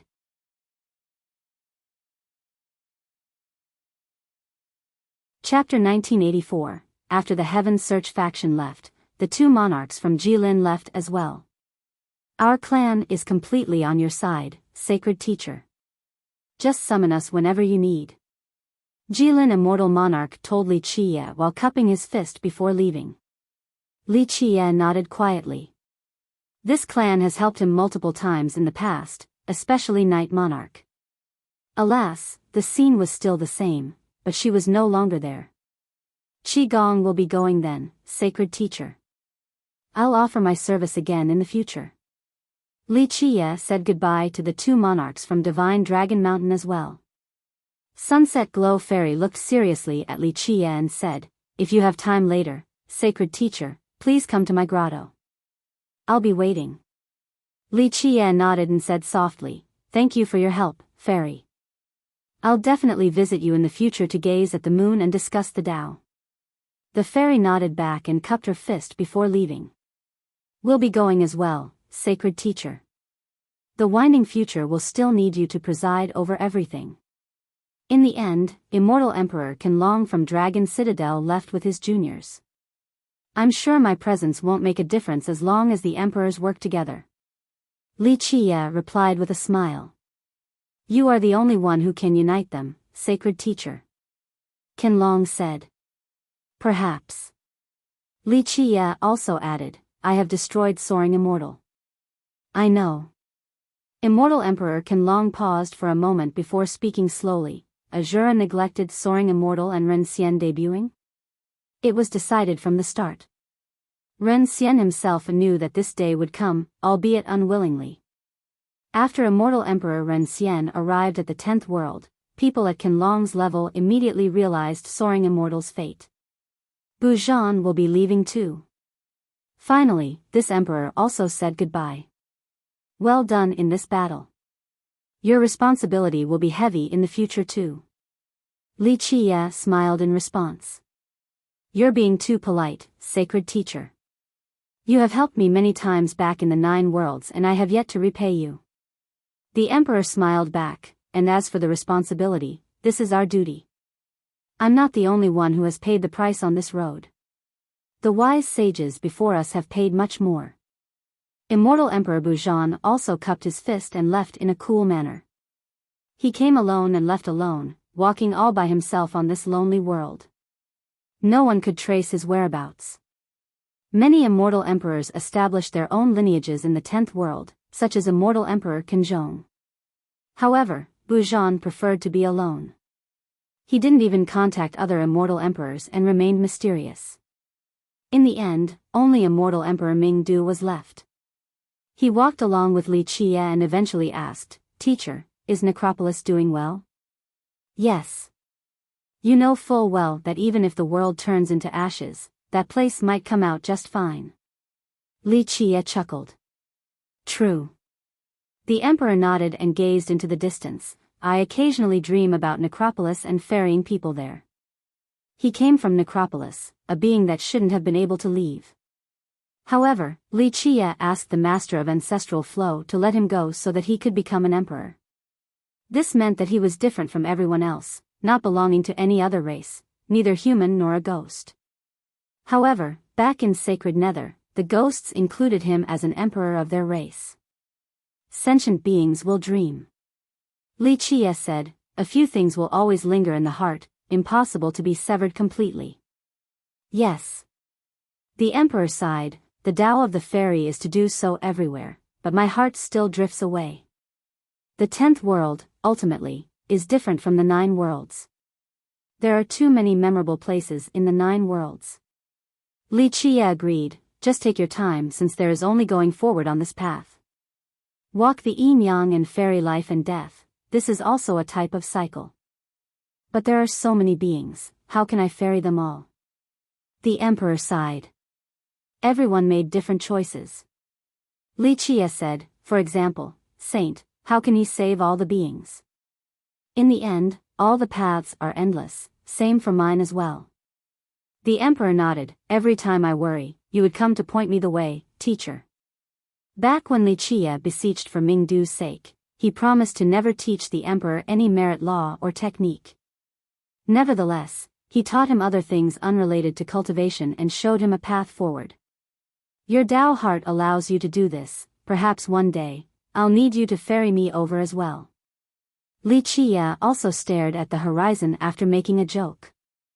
There's nothing in this world that you can't overcome, teacher.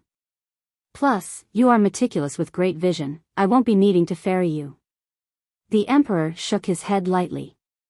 Nothing is guaranteed. Li Qie said, anything is possible in the future, I'm confident about the final battle but the Grand Tao is full of struggles, otherwise, the people before us wouldn't have failed. I'm only thinking about the worst, that day might actually come. The emperor became quiet and eventually said, if that day comes, I'll certainly cross you over, teacher. Li Qie replied sentimentally, I know, and I do find solace in knowing that as long as our world is around, all of you will continue to work hard. Are you worrying about the final battle, teacher? Mingdu asked while looking at him. He withdrew his gaze and said, perhaps. I can handle losing in death, but the lack of knowledge about the end puzzles me since no one has been able to come back out before. Teacher, you once said that as long as the heaven and earth are the judges, anything is possible. The emperor said. Yes, the heart is the greatest force, but the world might not be able to handle it. Otherwise, there wouldn't be cycles of epochs and races being destroyed. The scene changes into all shapes and forms, but in the end, the heart still rules over everything. Li Qie said. So you still can't let go, teacher. Mingdu understood Li Qie's viewpoint. Li Qie said, though I have planted a seed and worked hard for the future, I don't know what it will blossom into. The emperor quietly listened. Beings at their level had their own perspective. Nothing in this world can escape the whim of the heart. The eternal light and everlasting darkness, they exist for a reason and didn't come out of nowhere but stem from the hearts. Li Qie continued, like Saint and Samsara, Saint didn't become the light for no reason, same with Samsara as the origin of darkness, all affected by karma and the heart of people. To look at the darkness from the light and light from the darkness, perhaps this stems from instinct or a fear of death, but it is still up to the whim of the people. There is a lot on your mind. Mingdu said. Li Qie softly answered, I have confidence in myself and in the future, but not in the heart of people. The seed I've planted won't necessarily determine the result. I'm much more optimistic. Teacher, you have toiled for many eras, surely your flower will be to your wish. Mingdu said seriously. Nothing is certain until the final battle, which flower will blossom. Unfortunately, I can be determined and unyielding, but I have no control over the heart of others. Li Qie gently shook his head. Mingdu agreed, you're right. Despite the inevitable death, nothing is as permanent as the heart of the people. That's why we can't save everyone, Saint can't make everyone good, and Samsara can't turn everyone to darkness. That's something we can never reach regardless of our power. The only thing within our ability is to show a path to this world, one with a sliver of hope, that's all. Li Qie profoundly said.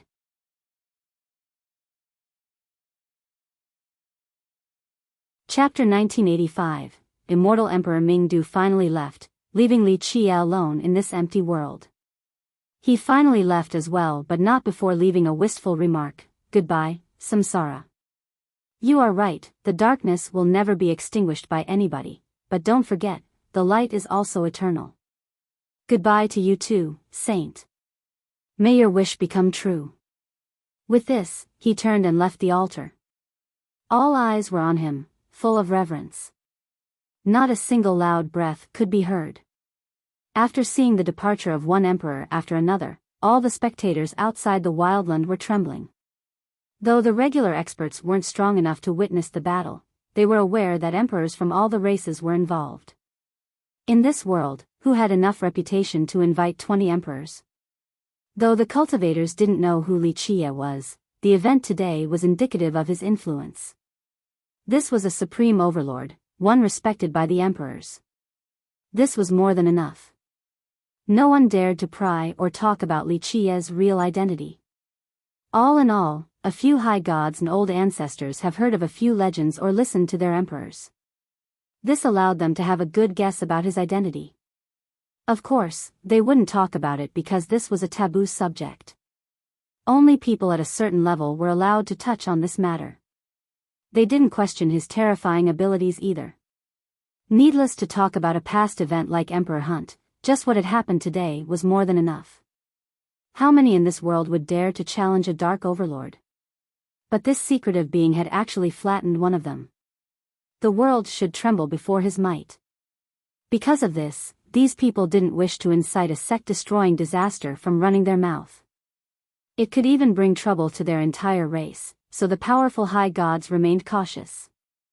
Samsara wild ancestor and saint have disappeared along the river of time, so the curtains of the wildland closed with them.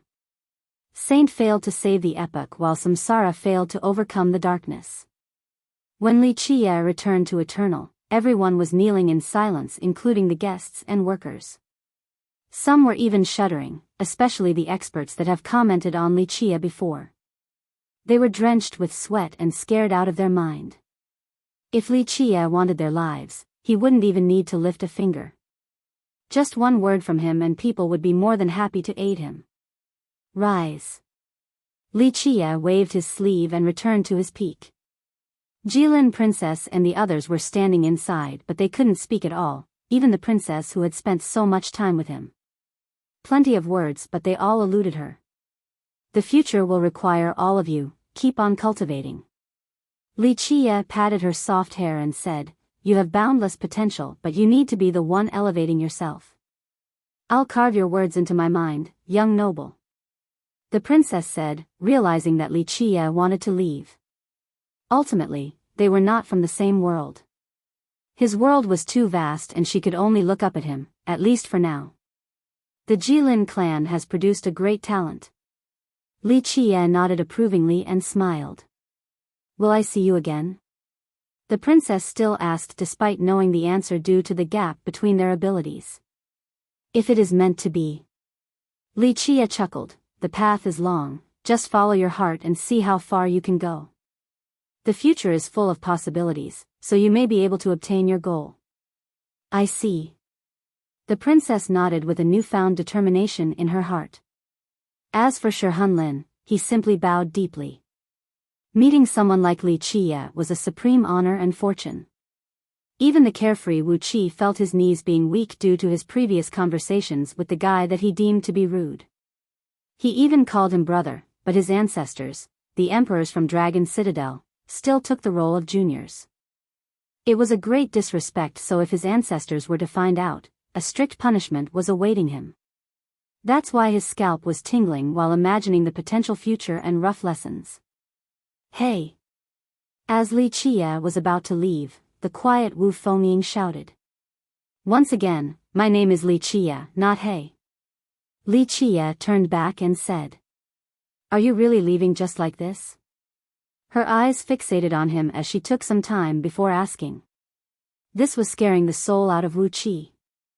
If their ancestors were to find out, some terrible punishment would await. That's why he tugged on her sleeve, reminding his sister to not mess around or it won't end so simply. But Fengying ignored this gesture and continued glaring her eyes as wide as possible. How else am I going to leave? Li Qie joked at the angry girl. Suddenly, Fengying suddenly mustered some courage out of nowhere and grabbed the back of his head before forcing a kiss on him. Of course, her kiss was stilted and tense despite the aggressive nature of the endeavor. The rest of the group was astounded by this sudden development and couldn't calm down at all. She finally let go of him and became quite embarrassed. She took a step backward, blushed and not knowing where to place her hands. The boldness earlier was gone and she was facing the aftermath. I'm the victim here, so why are you the embarrassed one? Li Qie shook his head and said. She lowered her head like a little girl, no longer as bold and fierce like before, a striking contrast. The group was speechless and thought that Fengying was the boldest woman they have ever met. Goodbye, little girl. In the end, Li Qie gently kissed the princess' head. He then disappeared into the horizon with a smile on his face.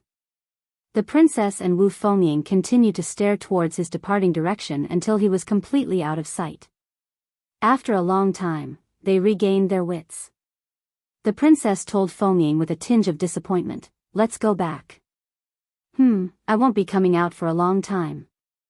Fengying nodded, but on the contrary, her mind was feeling quite satisfied. Sis, what was it like? The playful Wu Qi grabbed his sister's sleeve and blinked.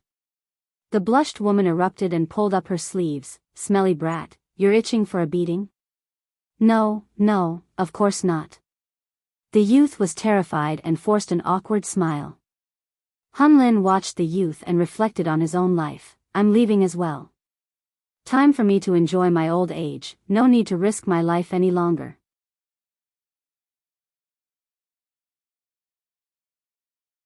Chapter 1986. Pure was forced into a state of tranquility after the shocking battle. Many great powers and imperial lineages decided to go into shutdown mode. Powerful ancestors warned their disciples to not go outside and cause trouble. This was a special moment because these powers chose to cut themselves off from the outside world. Jin Ji's ascension was supposed to be an exciting matter in Pure, but no one was talking about it any longer. The battle at Wildland was unavailable to cultivators outside of Pure. Nevertheless, they could still feel the fluctuation from the world-destroying energy.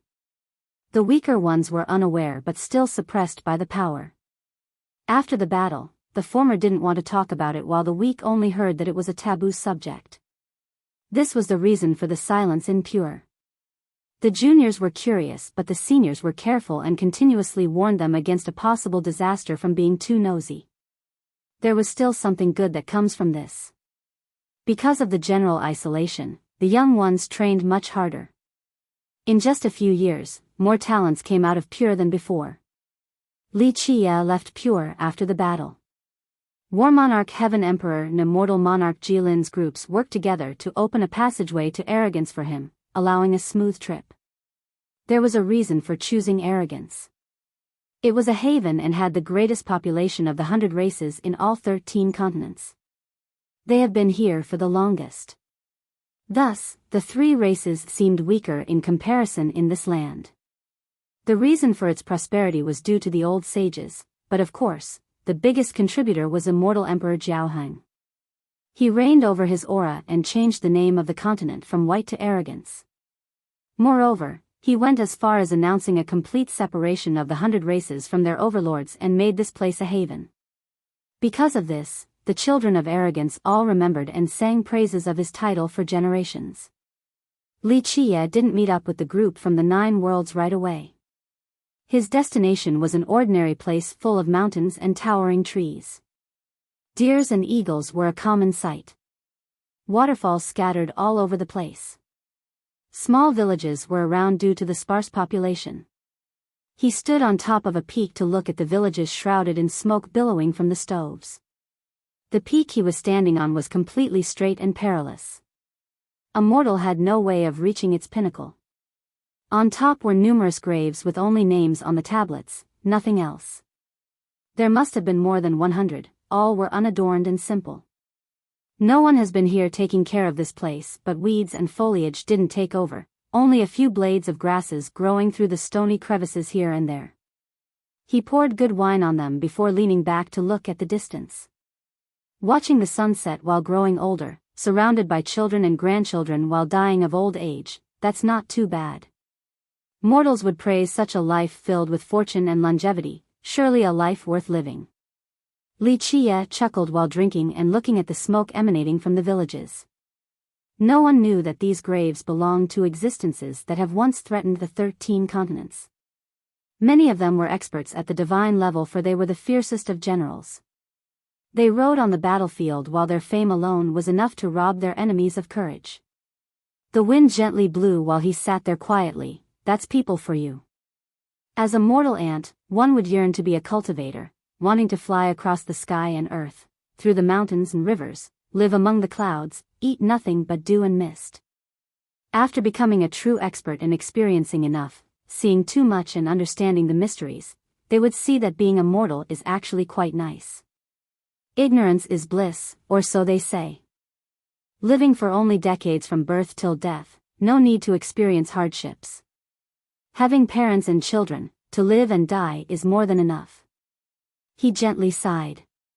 He took another sip and said softly, I do envy you guys, able to let go, going back to your home and hang up your armors, leaving the cultivation world and years of domination. Unfortunately, I can't do it even if the opportunity were to come one day. Regardless of the future, I can only tread forward without rest. Who can I blame for making me this way? He stayed here for several more days to watch the sun goes up and down, the clouds gather and disperse, as if this scene didn't bore him at all. Goodbye, old friends, rest well. He finally stood up and grabbed a handful of soil before releasing them to the wind.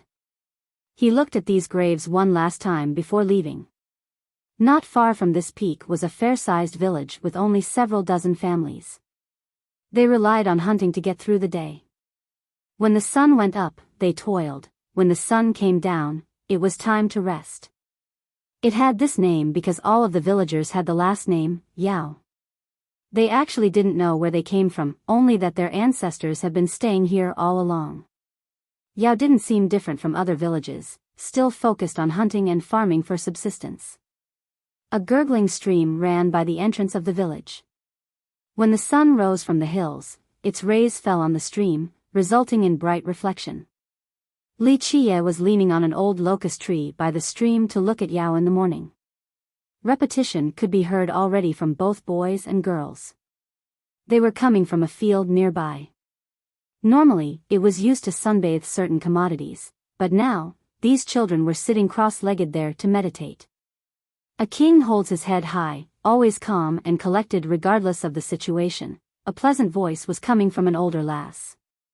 She enunciated each word clearly in order to teach these young villagers Tao laws.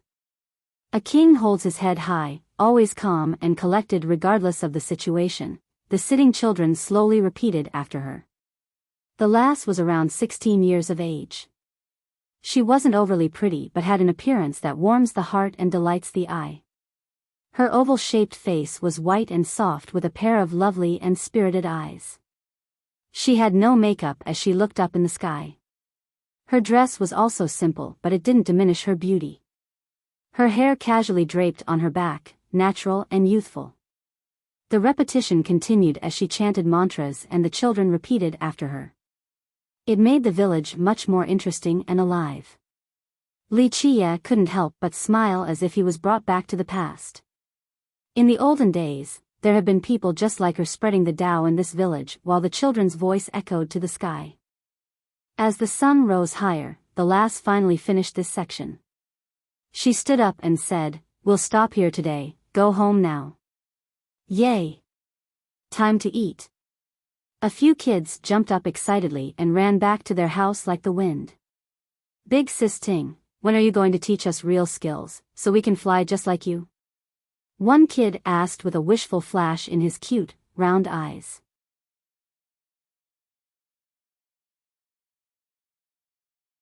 Chapter 1987. The lass slightly bent down while looking at the kid's wishful stare. "Wait until you're done learning these mantras before learning how to fly.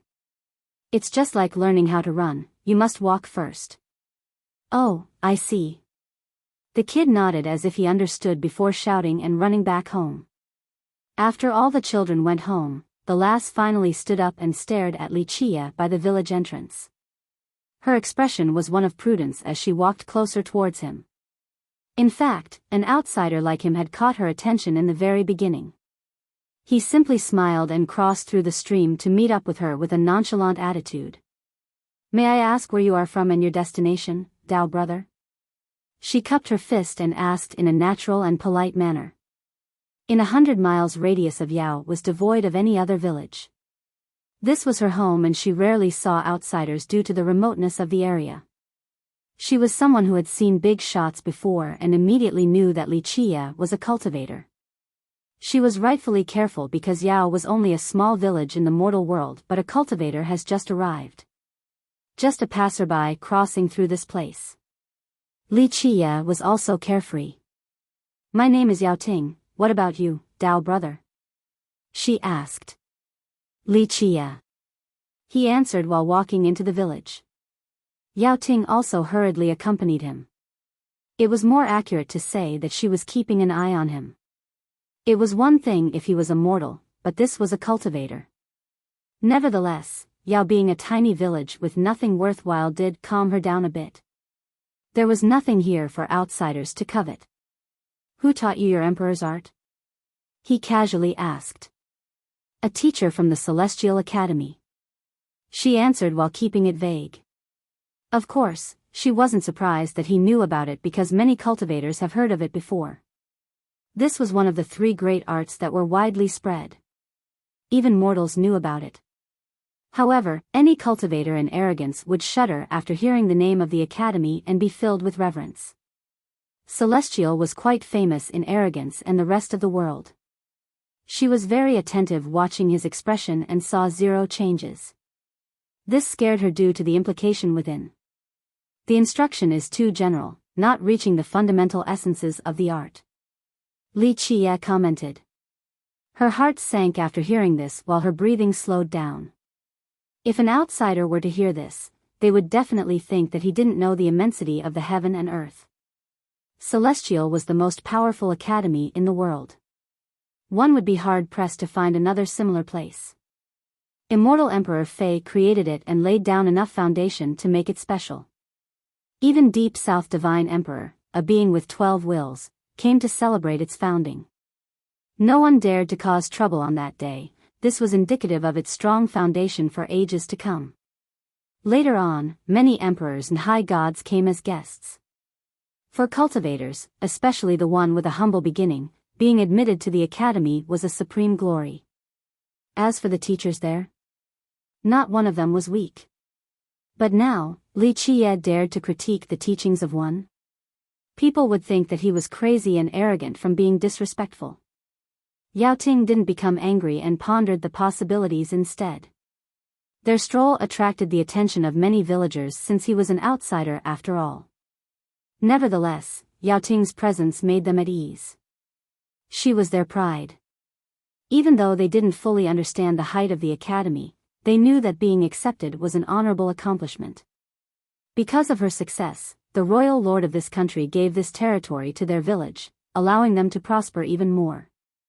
Near the entrance was a small and old shrine surrounded by weeds. The wooden doors were tightly shut and creaking because of the wind. Nevertheless, it performed its duty and guarded the shrine. Li Qiye stood silently in front and stared at the shrine.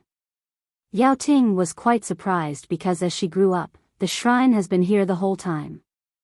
There was nothing unique and special about it. Thus, his action piqued her curiosity. She has never seen anyone opening this shrine before. What's special about this shrine? She checked his intention. I don't know, just looking, that's all.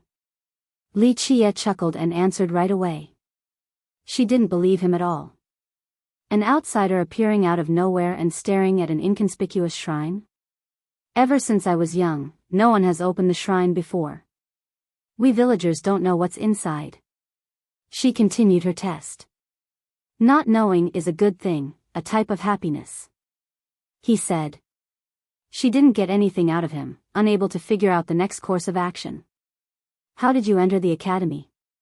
He finally withdrew his gaze and asked with an insipid tone. She didn't hide anything. When I was young, teacher came by and saw that I had a strong Dao affinity, suitable for cultivation, so teacher took me back to learn at the academy. A while passed before he answered. The world is an unavoidable and unchanging cycle, people will come and go, return and leave. She had no idea what he was talking about. He didn't say anything else and only gave another glance at the shrine before leaving. She followed him and eventually asked, Dao brother, would you like to visit my humble abode for a bit? She still wished to understand his intention in coming here. No need, we'll meet again if it's meant to be. Li Qiye smiled and refused her invitation before continuing forward. Her goal was supervising him in order to avoid unnecessary trouble and he certainly knew this. After a long walk, he told her, can't see me off forever.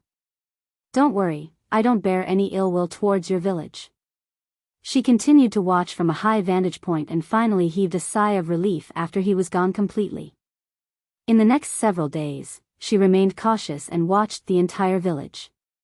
Nothing happened, so she assumed that he had left. This meeting made her very curious about the tiny shrine, unlike before. There must have been a reason for his arrival, so she wanted to find out what was inside. She went to ask everyone in the village, but even the oldest grandpa knew nothing about it, only that the shrine has been there ever since they were born.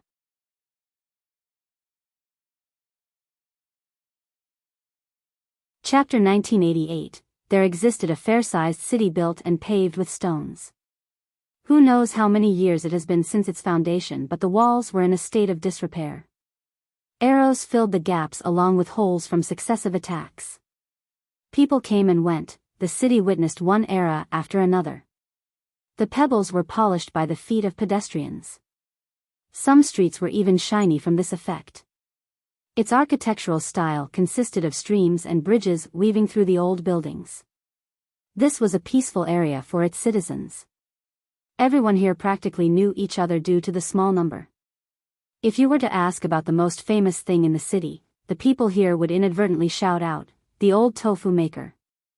If you were to ask about the happiest thing in the city, they would also shout, lining up to buy some tofu puddings. Perhaps one wouldn't remember the name of this little place or its scenic spots, but they would definitely remember the tofu there. It would be an unforgettable experience, if you could buy it.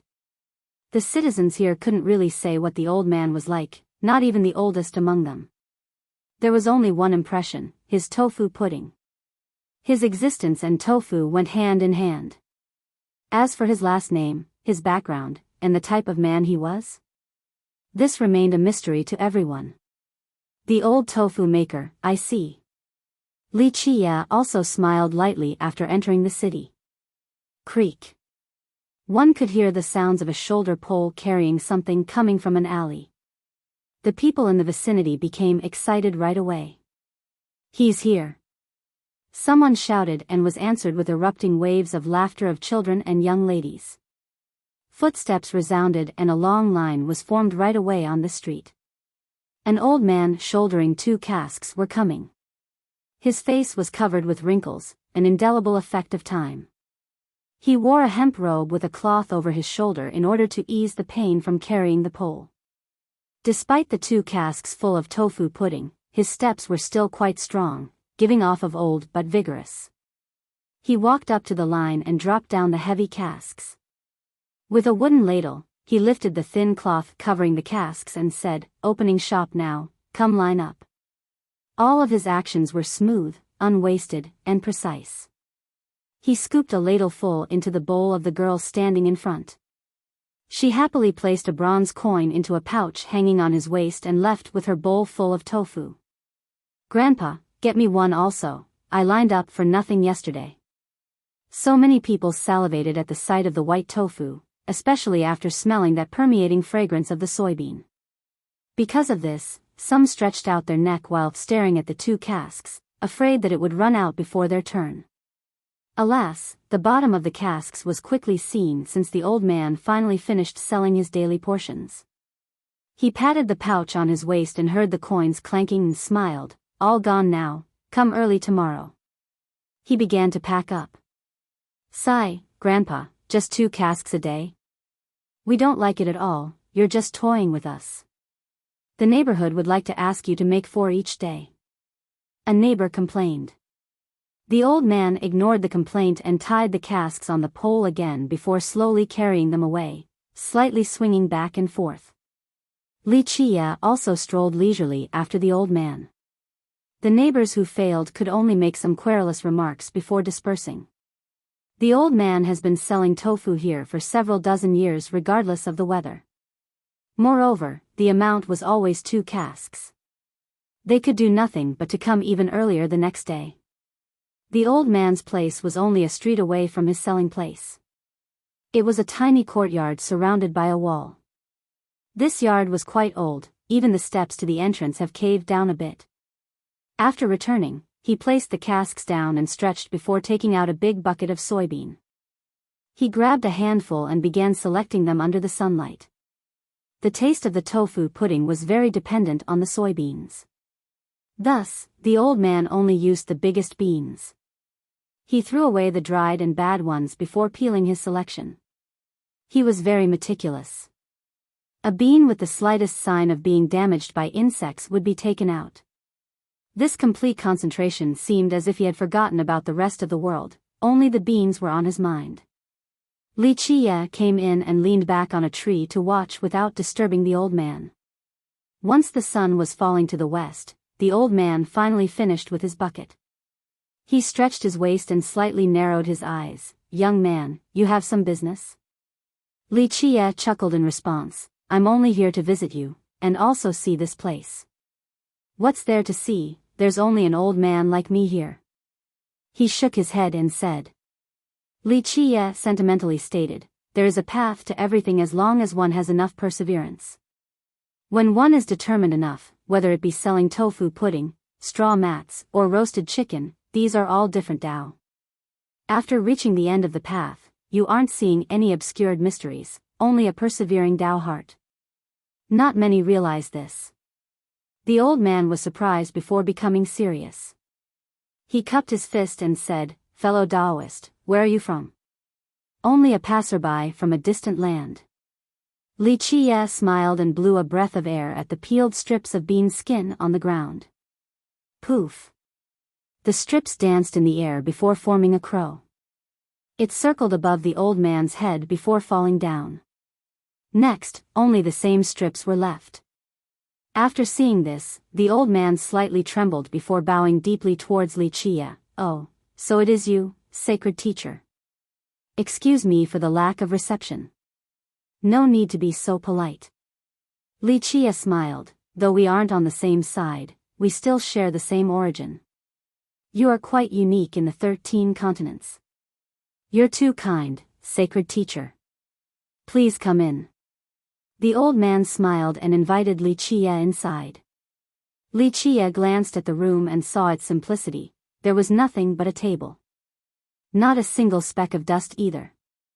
If I have to name a goal in coming here, then it would be to have a bowl of tofu pudding, your refined art in this generation. Wuxia wasn't shy with his request. You came at the right time, sacred teacher, I do have a bowl. The old man said with a smile. Just a moment later, he placed a hot bowl of pudding in front of Wuxia. The guy showed no reservation and began to dig in a slow manner with his spoon. He enjoyed this as if it was an immortal liquid. It didn't take long before he emptied the bowl. He wiped his mouth, satisfied, and said, "A common dish of the mortal world, when made by you, have become a delicacy. As long as the heart is there, even the ordinary will become magical."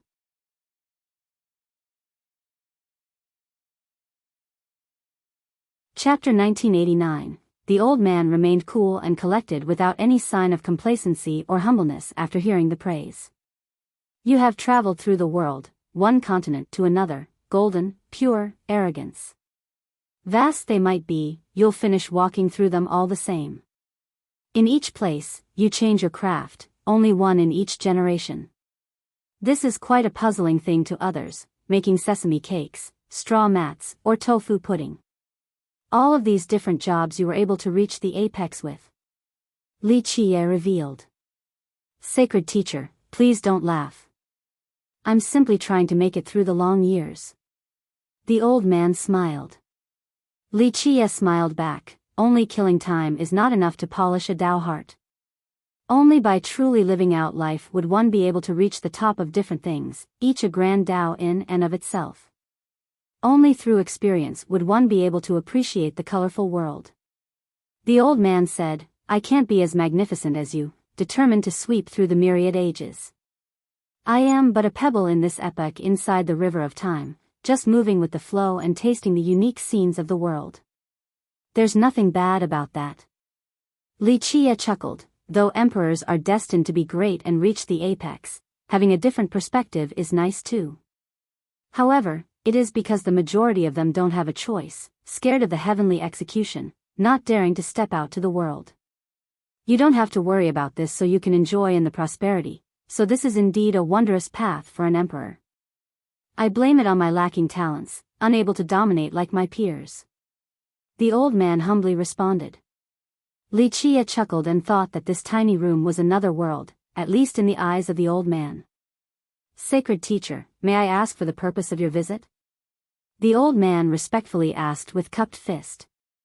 If there was a Tao heart in this world worthy enough for me to light up again in our epoch, it would certainly be yours, not counting my own. Thus, that is my purpose, do you believe me? Wuxia couldn't help but smile. Anyone else who could understand the implication would be frightened, but the old man gently shook his head. My feeble self can't get into your sight. Lighting me up will have a limited effect too, it won't reach your desired result. Wuxia replied, I'm just joking. Since I'm already at arrogance and you're here too, I wanted to come take a look at the miracle of the world. It is certainly worth my time. The old man shook his head again. You're too kind, sacred teacher. I'm only blessed by the heaven, this little Tao is not worth mentioning. To which Wuxia retorted, the old villainous heaven has never given a damn about anyone, and even if it wanted to, it wouldn't be possible. You're the only one who can do this. You have reached a balance with the heaven and earth, allowing you to live. Part of this is because the other emperors favored me as well. The old man said, they have taught me a lot.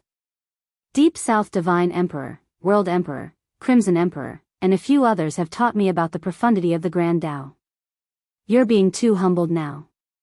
Wuxia disagreed. They didn't teach you anything, only wanting to see the mysteries of the heaven and earth on you, the harmonious balance. Unfortunately, they couldn't replicate it. They have certainly tried, maybe some will be successful later on. The old man said. Wuxia shook his head, too difficult. The emperors from the 13 continents and the 9 worlds all want to take the next step to reach the apex, same with me. To reach our current level, we have all fought against the heaven and earth, ourselves too. No one can truly be freed from ambition and thoughts. Some emperors could reach a Zen state, letting go of all thoughts, but that is taking a step back in order to jump even farther. Except for you. He continued while looking at the old man. Once reaching this balanced state on the Grand Tao, even if you're not immortal, you're certainly not far from it. Not taking from the heaven and earth and not punishing yourself, this is balance. For a mortal, if he could reach this mindset, he could live for 100 years. As for an emperor like you, this grants you longevity and free passage in the world without the looming threat of the execution. So many of your peers desire this, but no one can do it, outside for you and Muzhua. However, he took it one step further and reached a state of repugnancy. Even the villainous heaven doesn't want him, so he can't die even if he wanted to. Fellow Daoist Muzhua's Grand Tao is commendable. The old man said, I had the fortune of meeting him before. In terms of Grand Tao, his is too profound, not something we can do either. Li Qie smiled and shook his head. He has gone quite far on his Tao, a place no one has reached before. However, he is waiting for death while you are living, a fundamental difference. Plus, you are also peerless on your path. All the other emperors have failed in trying to copy you. This boils down to my contentedness and lack of ambition. The old man said, the top emperors are too ambitious, enough to shoulder 12 heavens' wills and the power of the ages. That's not something I can do either. To gain is to lose. Li Qie gently sighed. 12 heavens' wills can indeed allow one to reach the apex, but to gain for oneself is to take away from the world. That's why the heavenly execution is there, not allowing them to live forever. Perhaps this is how it should be. I am quite lucky to be like this right now. The old man said. No such thing. Li Qie disagreed again. Step by step to reach the will, your struggle was far more than anyone else. The arduous path towards the Tao is unknown to those who have yet to experience it. The world only sees the glory of the emperors, not their pain and effort. The old man said, the world also doesn't know about your great acts, sacred teacher, yet you still protect this world quietly in the shadows. Li Qie shook his head, not for much longer, it is the responsibility of emperors to protect it now. The old man wasn't surprised to hear this. He nonchalantly asked, what do you ask of me, sacred teacher? As long as it is possible, I will try my best. Though we are not from the same race, your doings and achievements demand our help. It's nothing. Li Qie said earlier, well, my comment earlier wasn't a joke entirely. Of course, I'm not going to like you, not right now. But when that day comes in the future, you can warn the world. I understand, you're still worrying. The old man said. Worry is a strong word, it is just that I should do what I can, that's all. Li Qie said, I'm sure that day is inevitable, who do you think will persevere or falter? The old man pondered before carefully replying, I am too weak. The perspectives of the emperors are far beyond my grasp. The old man was prudent with his words because he wasn't sure either. His answers would have an impact on their reputation and life. I don't blame you. This was within Li Qie's expectation, everyone can falter, but I'm confident that one person's Tao heart won't, yours. I appreciate your kind words. The old man hurriedly said. Li Qie continued while shaking his head, kind words? No, I am pushing you towards your death. You know this. The old man eventually asked, if there is meaning in my death, I certainly won't be afraid. I know you will not be afraid, unlike the other emperors. That's why I'm here to see you. Li Qie nodded. The problem is my weak cultivation. I won't be able to stop the waves in the future. Only 12 will emperors can. The old man said. No one can be so sure, power alone doesn't mean they can bring prosperity to the world. Really, if these top beings will not hurt others when that day comes, it will already be quite amazing of them. As for whether to pay the price for the sake of others, that's too hard to say and predict. Li Qie said flatly. I'm sure some will step up and protect, such as World Emperor. The old man asserted. Geezer Qian? I'm not trying to put down my lifelong rival, but I'm afraid that it will be out of his control too. Li Qie chuckled.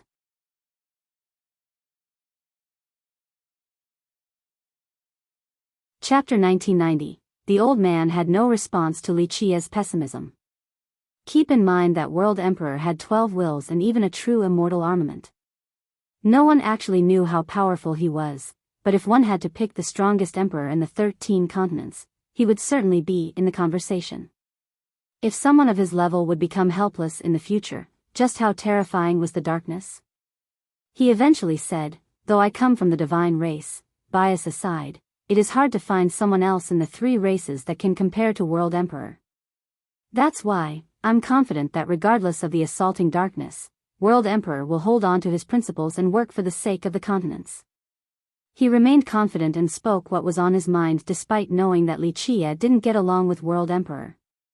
I hope so. Li Qie nodded without refuting. Sacred teacher, what is your path? Do you wish to raise your banner to gather the emperors for the ultimate expedition? After the empresses went back then, there was a lack of result.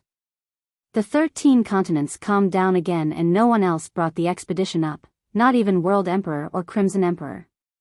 It'll come, but not right now. Li Qie said while shaking his head, it is a peerless and toughest war for anyone, I can't carelessly start it without enough preparation. There had only been 6 expeditions in this epoch. So many brilliant emperors and sages have started on this path, only to never be heard of again. Right. The old man nodded. After immortal Emperor Qizhen started the call, all of the emperors started training before embarking.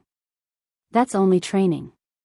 Li Qie said, in fact, the preparation time for an expedition exceeds your imagination.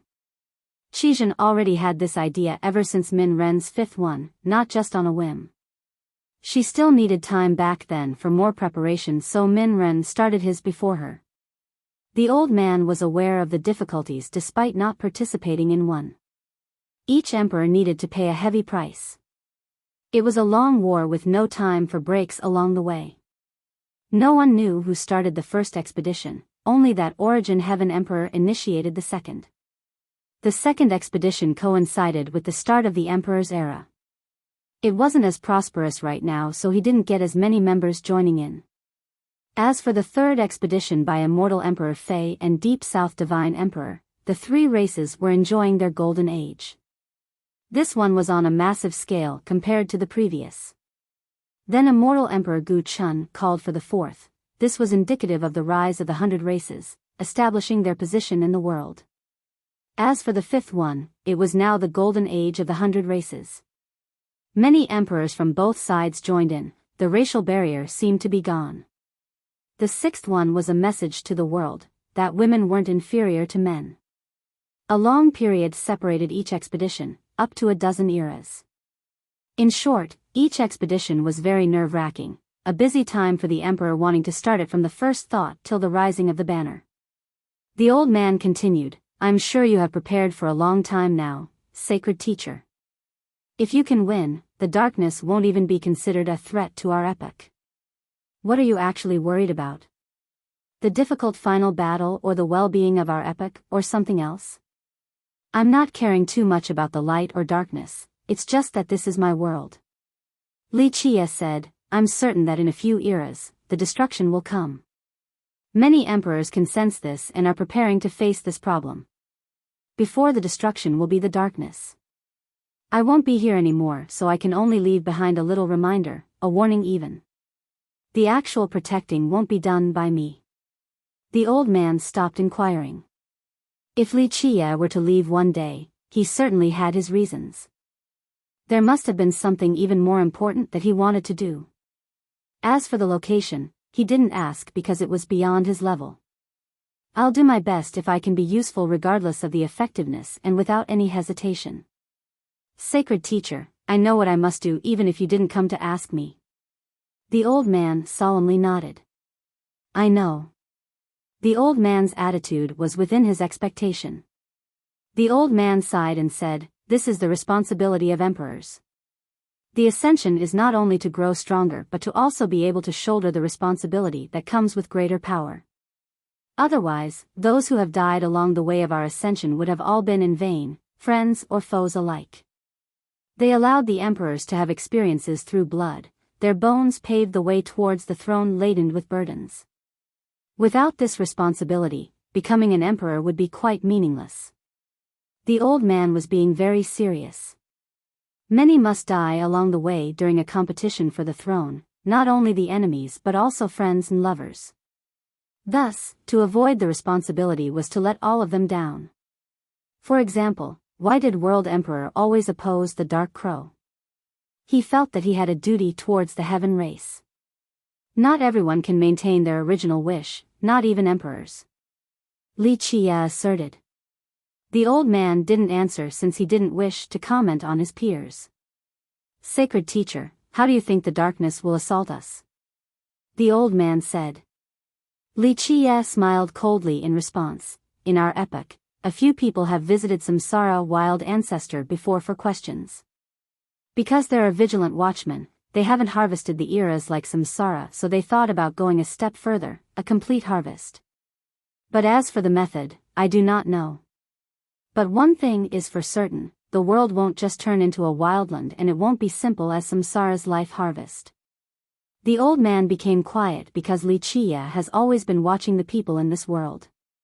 His speculation was certainly accurate, so if they were to fail against the darkness, their epoch would become history. The entire world was only a fat piece of meat in the eyes of those lurking in the shadow. The winter was coming, and the brown bears needed to eat a prey big enough to make it through.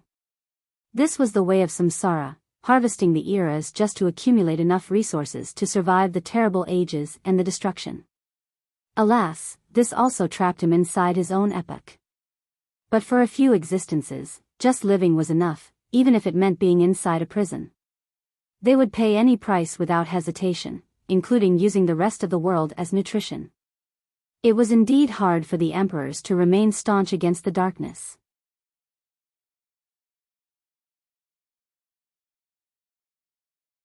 Chapter 1991. While Li Qia and the old man were chatting about the world, the power of the heaven and earth gathered outside with the appearance of the heavens' wills. The cultivators in arrogance were lost in a furor. Rumble. With a resplendent and blinding light, the power of the wills crazily gathered and could suppress everything. This power has alarmed numerous cultivators. All eyes were on this area. Boom. Imperial hymns resonated with laws flying across the world and taking charge of the grand momentum. The aura of an immortal monarch engulfed everywhere and wouldn't disperse. This resembled the breaking of the chaos in the primordial time. A new immortal monarch has been born.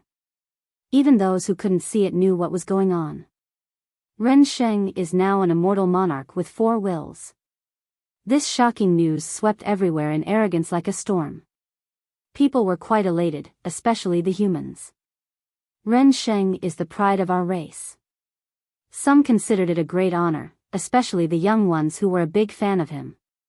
Our race does need someone like him to preside over the situation.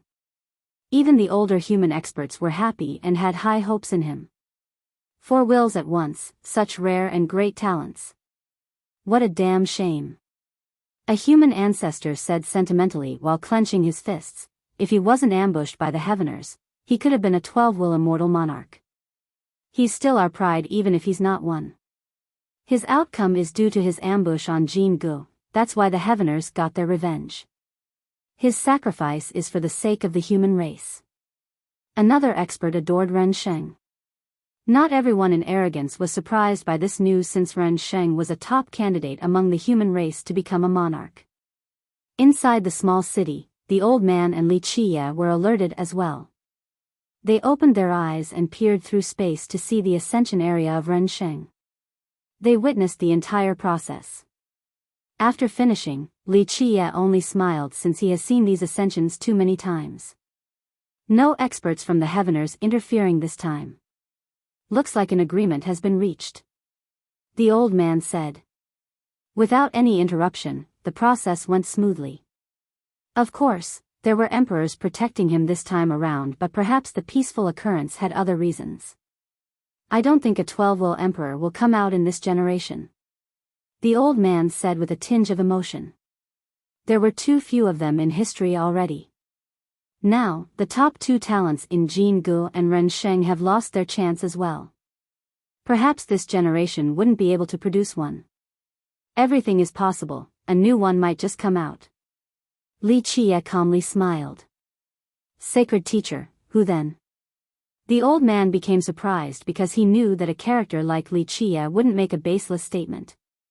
This meant that there was someone in the 13 continents that Li Qie was bullish about. Remember, a youth viewed highly by Li Qie was certainly exceptional. It's too early to say. When that day comes, I'll naturally announce it. He chuckled again. The old man nodded again without prying. Senior, may Qianxian have an audience? Suddenly, a clear and pleasant voice interrupted them. It was profound yet comfortable. The old man sighed after hearing this. So many people are still watching you even if you hide in the mortal world. These top emperors are still interested. Li Qie smiled. The old man smiled wryly back. He has seen too many emperors, including the top ones.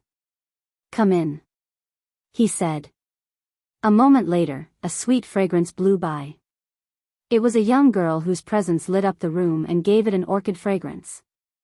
She was a looker indeed. With a white dress, she looked as if she had just gotten out of a painting. It was an ethereal and illusory appearance like an immortal. Just a single gesture was supreme.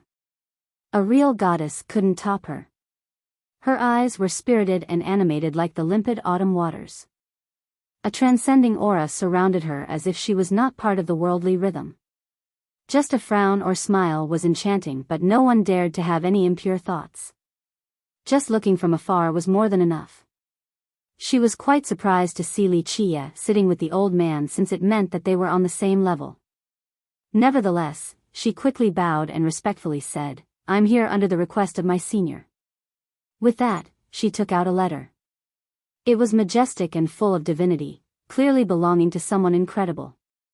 She also bowed at Li Qie in a respectful manner despite not knowing his identity. This was definitely someone amazing too, to be on the same level as the old man. The old man accepted the letter and didn't open it just yet. He knew who it was from already. "I'm done here, time to leave." Li Qie chuckled and stood up. The old man quickly stood up to see him away. Li Qie gently pushed him down and said, "No need for that, we'll meet again." After leaving the courtyard, Li Qie continued to walk around in this little city because the old man had reasons for picking this place as his dwelling. The old man wasn't a top emperor and his amount of heaven's will was quite pitiful. Nevertheless, he was considered one of the most amazing emperors. Even someone like World Emperor still called him a sage. He was a miracle in the 13 continents, reaching a balance with the heaven and earth. This allowed him to walk in this world unhindered by the heavenly execution. He could even live for an eternity. This was the reason why so many top emperors visited him and asked him for pieces of advice. Ultimately, all of them wanted to avoid the execution, but he was the only one capable of reaching the balance. He didn't take anything from nature. This wasn't the case for the others. He walked in the mortal world and would change location and job in each era. For this particular one, he was a tofu maker. Such a normal job was pushed to the limit by the old man. It was a grand doubt to him. He needed to keep trying to reach the very end of this path.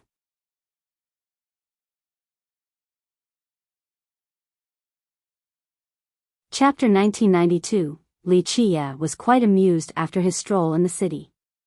The old tofu maker was quite impressive in his deed, not disadvantaging himself while not taking from nature at the same time. Other emperors couldn't replicate his accomplishment. Of course, the theory was simple, but carrying it out was a different story. Li Qie didn't try to copy his state because he had a different pursuit.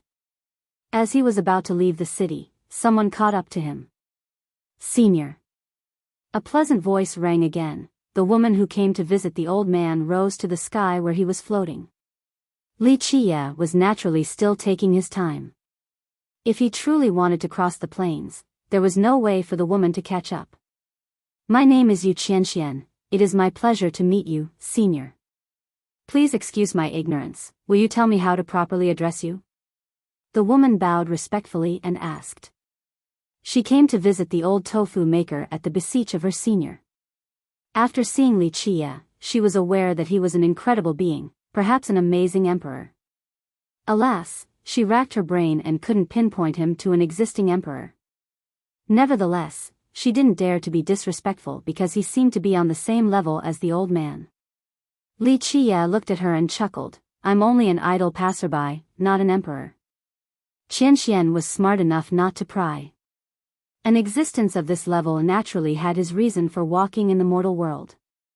I have only made my Dao debut recently as a teacher in Celestial Academy, so please excuse me for any offense due to my shallow experience.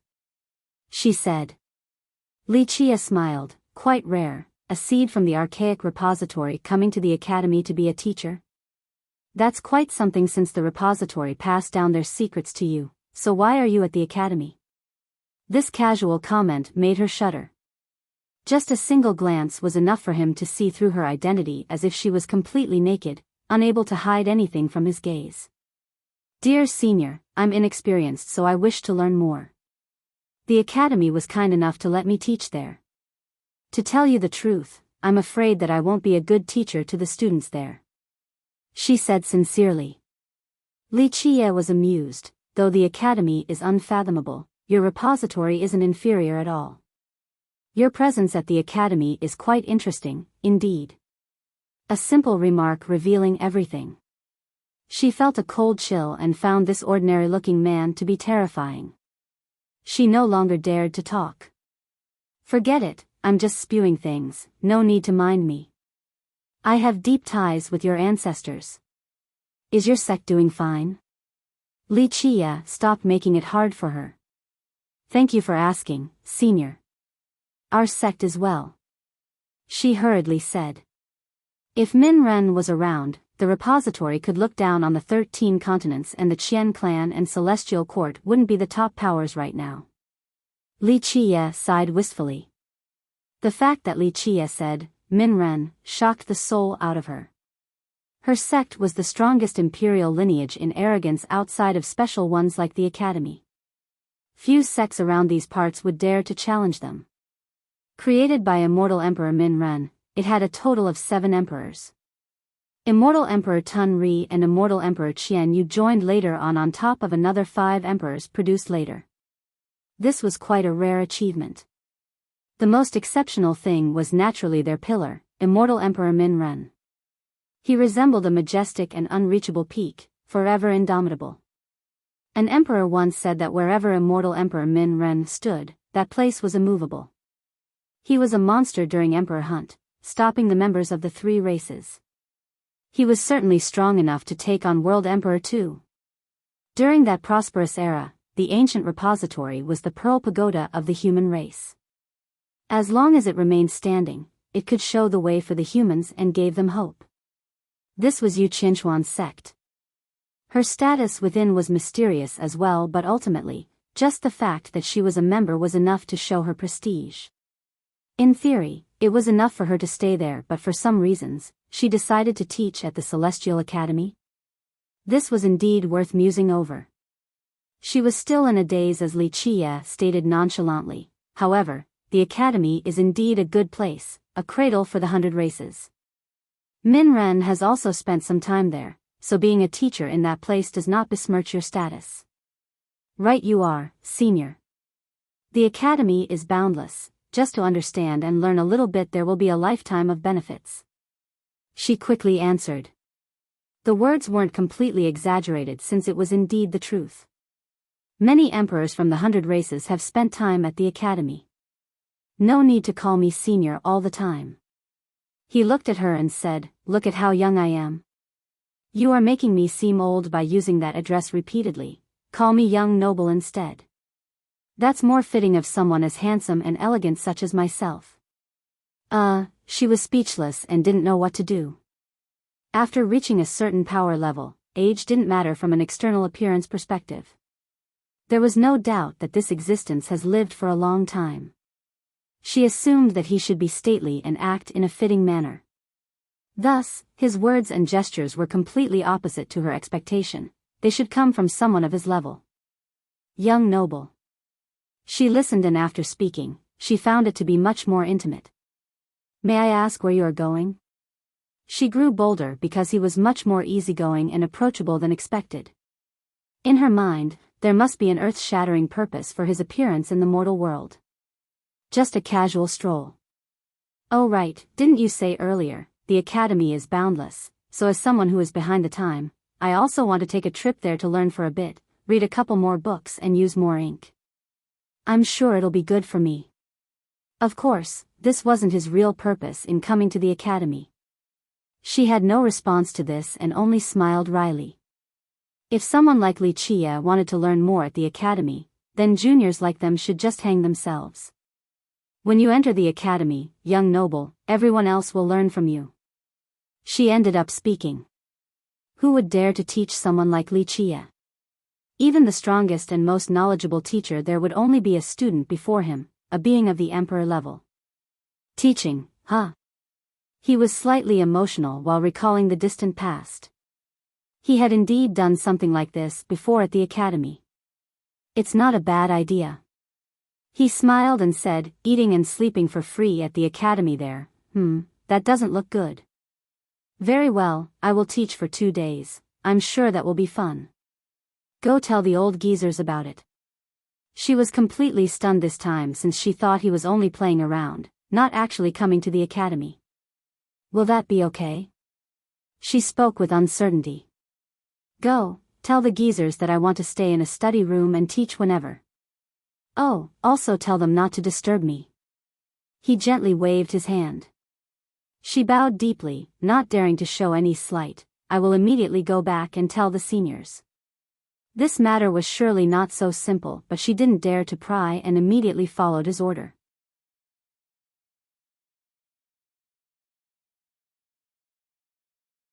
Chapter 1993, Li Chia smiled after she left. Teaching at the academy was only a sudden whim to him, though he did want to visit the academy.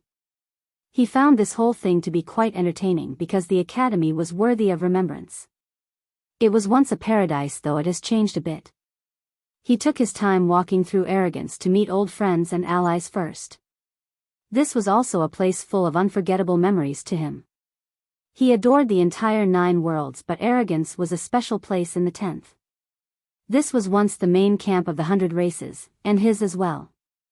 They once mobilized their armies from this place, the start of Emperor Hunt. Thus, there were too many memories here. Alas, Arrogance remained, but his lovers and friends were gone. Some started on the ultimate expeditions while others were gone with the wind. Of course, some preferred a reclusive life, never to show up again. He inadvertently became disappointed since he couldn't say goodbye to some of them, not seeing them one last time. From now on, they were forever separated, people such as Qianli and Qi Zhen. There was no returning for them. He continued on in this manner, resting and seeing old friends, before heading for the academy. Celestial, this name threatened Arrogance and all the continents. Virtually every cultivators in the world have heard of this place before. One had to bring up someone when talking about the academy, Immortal Emperor Fei.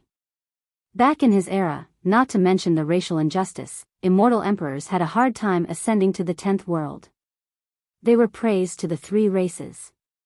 He came after Immortal Emperor Jiao Feng, but strangely enough, he received quite a reception after arriving. He was an honored guest to many emperors from the 3 races. The guy was the heaven's favorite, born with exceptional talents. Even in a place full of prodigies and masters, he still overshadowed many of the other grand emperors. This was the reason why he earned the respect of the 3 races. Back then, Deep South Divine Emperor, a tyrant in the 13 continents, was very protective of him. The emperor even went as far as marrying his daughter, the prettiest of the 3 races, to Fei. Keep in mind that Deep South was the 4th to have 12 wills. His status was comparable to Flame and Origin. Thus, this propelled Immortal Emperor Fei's status even more.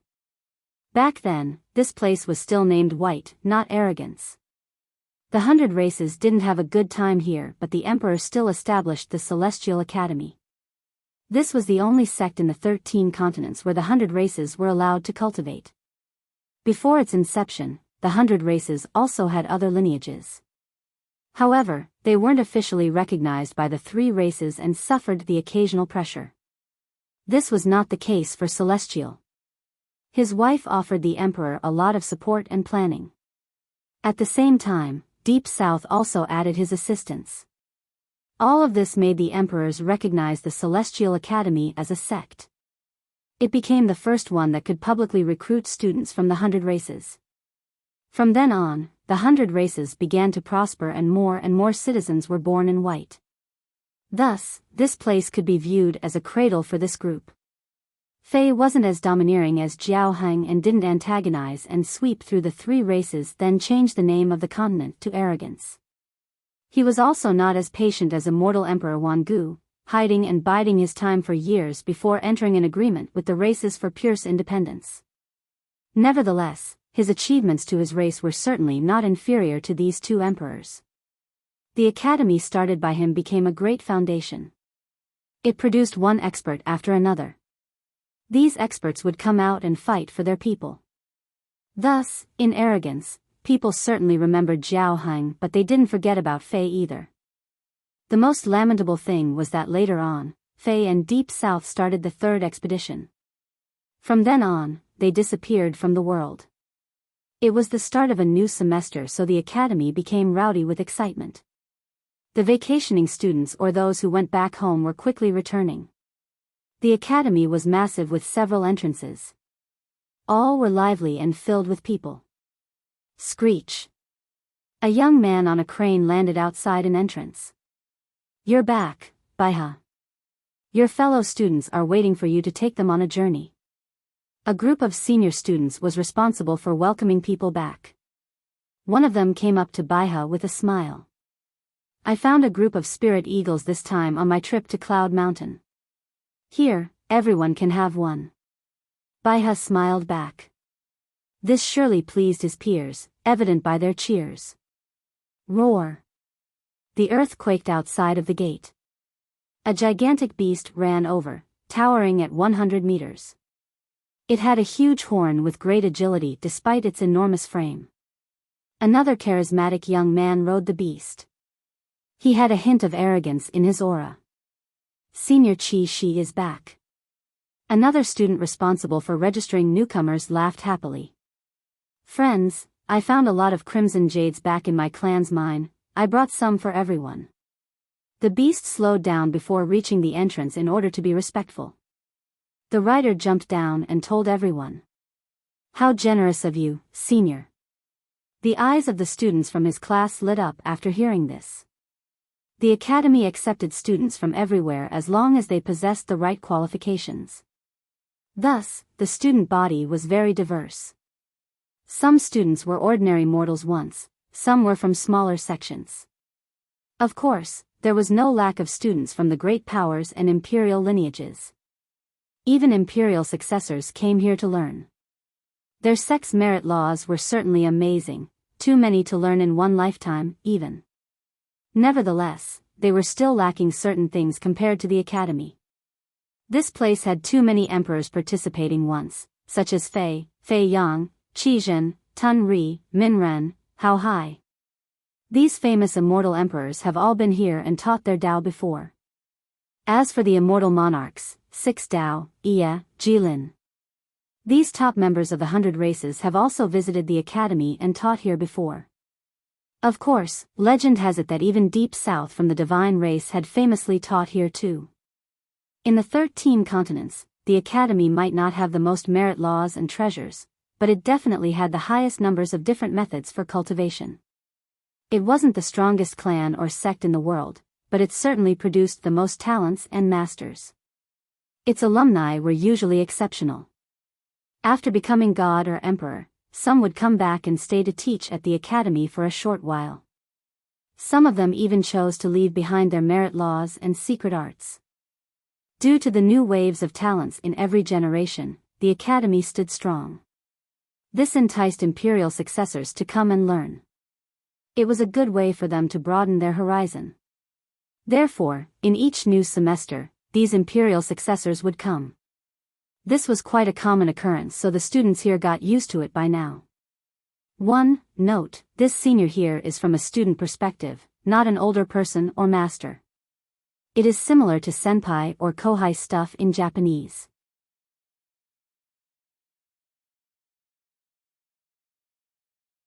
Chapter 1994. The Quiet Academy became lively again due to the new semester with students coming back. Some imperial successors were coming as well. Their arrivals caused quite a stir. After all, they were quite generous and gave many good stuff to their classmates. This was another reason for being here, making friends and establishing connections for their future. Buzz. A pathway abruptly emerged in the sky with a youth walking on top. He had an archaic yet free style, relaxed yet imposing, something akin to an immovable peak lying in nature. Gugwa is back. Someone shouted emotionally. South Emperor, huh? Truly badass. I heard he had an adventure at an ominous ground. A powerful student was convinced. I think he's about to graduate. A teacher says that he only need 1 year to do so. I don't think anyone else in the world can match his talents. A female student was infatuated. South Emperor Gugwa, perhaps the most famous character at the academy right now, even exceeding an alumni named Ren Sheng. Few knew of his background. Some believed he was from the mysterious Bamboo Mountain, a sect with 6 emperors, while others said otherwise. All in all, back in the last semester, he directly entered the mortal school to be the only student there. The academy was divided into 5 sections: Mortal School, Emperor Mansion, Sacred Institution, 100 Halls, and Study Room. Mortal School was the top class in the academy. There were generations when no one was qualified to enroll. Just one in each generation was amazing enough. For example, Ren Sheng. He was quite an amazing fella with incredible talents and a unique bloodline. All of this was not enough for him to enroll in mortal school. Rumor has it that this classroom only trained potential top emperors and ancient gods, so naturally, the requirements were stringent. Whoever graduated from it would certainly have a wonderful future. One example was 6 Dao Monarch. Though the academy has never admitted this, everyone implicitly considered it as the truth. If one could enter mortal school, their future accomplishments would be incredible even if they couldn't become an ancient god or a top emperor. After graduating, joining these realms was only the beginning. Thus, his admittance to mortal school after joining the academy caused quite a stir. Even the retired schoolmaster personally came out to become Gugwa's teacher. Of course, this incited some jealousy as well. Even Ren Sheng didn't receive this treatment and only learned at Emperor Mansion. Because of this, some speculated that Gugwa's achievements would be much greater than Ren Sheng. After taking all of this into consideration, people accepted his self-proclaimed title as South Emperor. In fact, this was a domineering and borderline unreasonable move. People wouldn't pick a title before becoming an emperor, but Gugwa still did it. Just how confident was he? Therefore, certain fans of Ren Sheng were antagonistic and jealous of Gugwa. They were eager to see him make a fool out of himself. It would be hilarious if he couldn't become an emperor or fail to match Ren Sheng later on. By all means, Gugwa was still very famous and adored. After all, his strength was unquestionable. No students could actually take him on, only the teachers were qualified to do so. After arriving, Gugwa didn't stop at the gate. He entered the academy and disappeared into the rolling hills inside. Senior Gugwa will certainly become a 12-will immortal monarch. A beautiful female student watched him the whole time and said, as if drunk with infatuation. Not necessarily because he's born in the wrong generation. We already have 3 emperors, the pressure is too much if he wants 12 wills. A jealous male student responded. These little conversations were everywhere about Gugwa until the next arrival at a different gate. A supreme beauty came about. She was inordinately blessed in external appearance and would attract all eyes. However, the most interesting thing was not her physical appearance but rather her transcending temperament. She was untouched by flaws, just like an immortal. Each of her gestures was enchanting and stirring, certainly not belonging to the mortal world. Sister Suyao. The greeters cheered with excitement, especially the members of Emperor Mansion. The male students ran over to greet her. Sister, your arrival brings colors to our Emperor Mansion. We've been waiting for you. One male student declared. His feelings were as clear as day, but he wasn't the only one. All the other youths were completely intoxicated. She was another famous character in the last semester. What earned her fame was not just her beauty. She wasn't all looks and no brains. It was certainly her frightening talents, allowing her to be accepted into Emperor Mansion instantly. Keep in mind that many imperial successors would need to pass multiple examinations before joining this classroom. Once again, people thought that her talents were higher than Ren Sheng. She had a calm demeanor like the water in a well and only answered with a slight nod before entering the academy. The students have grown used to her attitude. In the beginning, she had countless suitors, some were imperial successors from famous sections. There was no lack of geniuses in Emperor Mansion. Alas, no one could win her favor. She was friendly without any trace of arrogance, but there was an invisible distance or barrier. No one could actually step in her world. I wonder who can capture Sister Suyao's heart? A young female student said with anticipation while looking at Suyao's back. Meanwhile, the males were in a stupor looking at her. No one has been lucky enough to successfully court her just yet. Click, click, click, at another entrance was a stopped carriage. It was simple with an even simpler looking old man as the driver. Nevertheless, eyes lit up when the woman inside stepped down. In terms of appearance, she wasn't as supremely beautiful as Suyao. However, her noble and serene aura made up for that. Her elegance was relaxing and people couldn't help stealing a second glance. Sister Miao Chan. The greeters and students smiled. They ran down to greet her. Sister Miao Chan, did you do well at the mysterious ravine during the break? A student from Emperor Mansion started a conversation. Thank you, senior. I did quite well.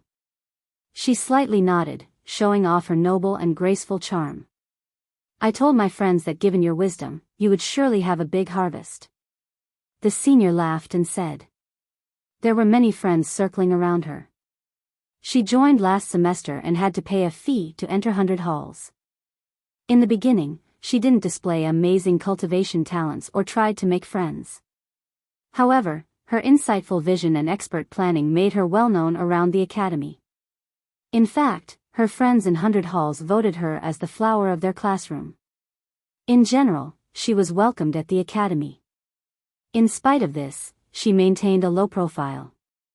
Alas, this wasn't enough to hide her intelligence. Thus, whenever her peers had any questions, they would come to ask for her opinion and help.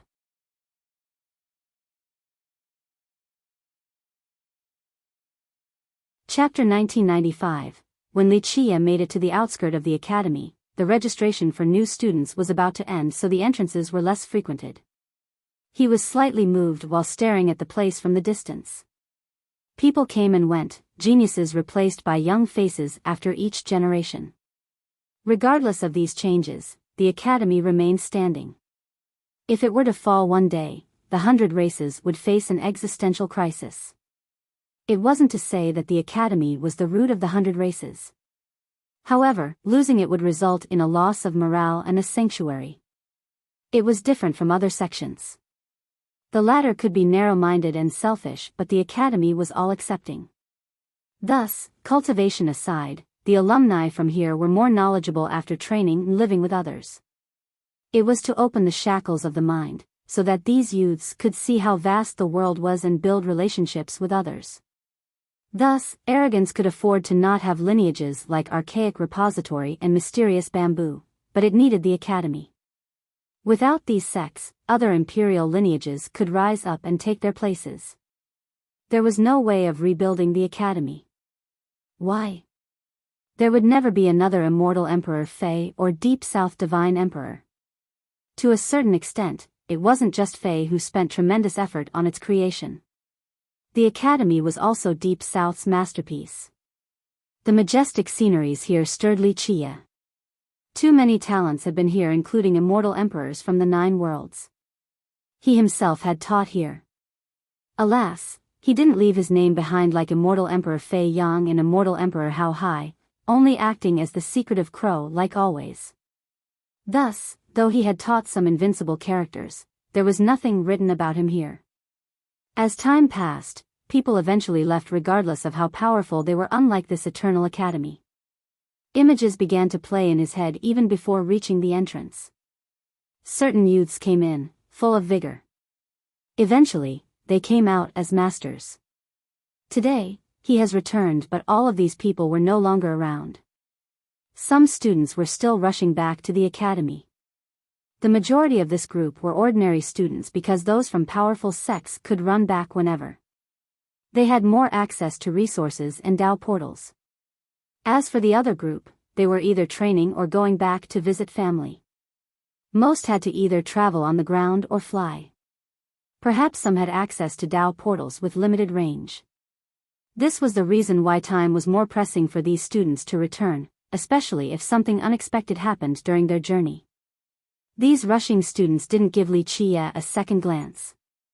After all, he was too ordinary in appearance. There was no time for them to care about a stranger. Eventually, he withdrew his gaze and started walking towards the academy. Dao brother Li. Suddenly, a cute voice came from a girl running over. It was Yao Ting. She was slightly out of breath with a pink complexion, heaving up and down. Li Qie stopped and smiled at her. We meet again, Dao brother. She was pleasantly surprised to see him since she didn't expect another meeting after the village. It's a small world, fate is all you need to meet again. Li Qie chuckled and said. Though she was vigilant back at the village, she felt an indescribable sense of closeness to him. It was impossible to describe, but ultimately, she felt as if he was a family member. She thought that he was a student from the academy and said, So you are a senior at the academy. I'm from the 100 Halls, may I ask for your class? In terms of talents, Yao Ting was certainly top-notched. However, this was the gathering place of the talents in the 100 races. She didn't quite stand out here as much. People shouldn't dream about joining mortal school.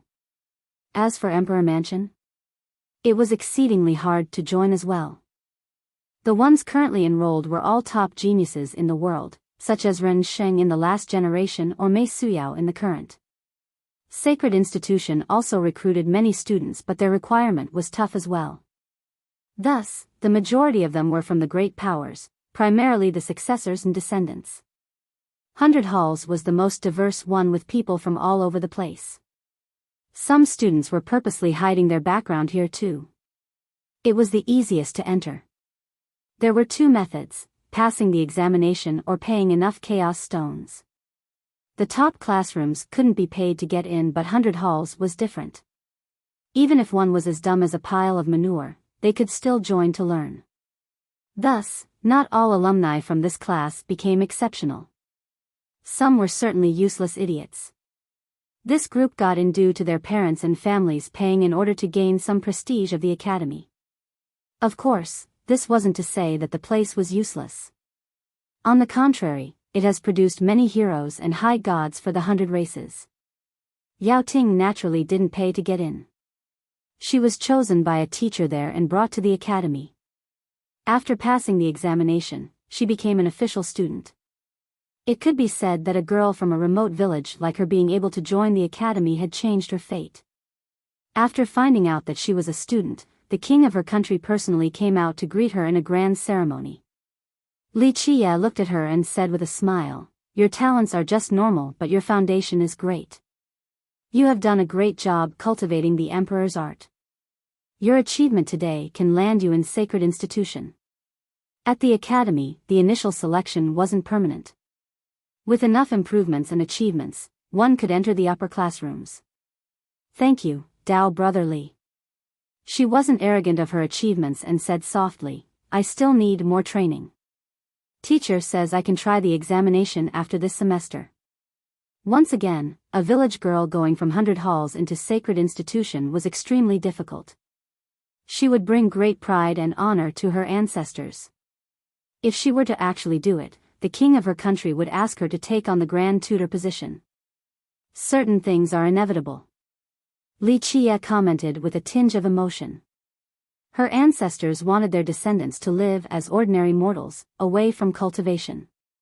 Alas, she still chose to walk on the same path as them, despite not knowing of their glorious past. What do you mean?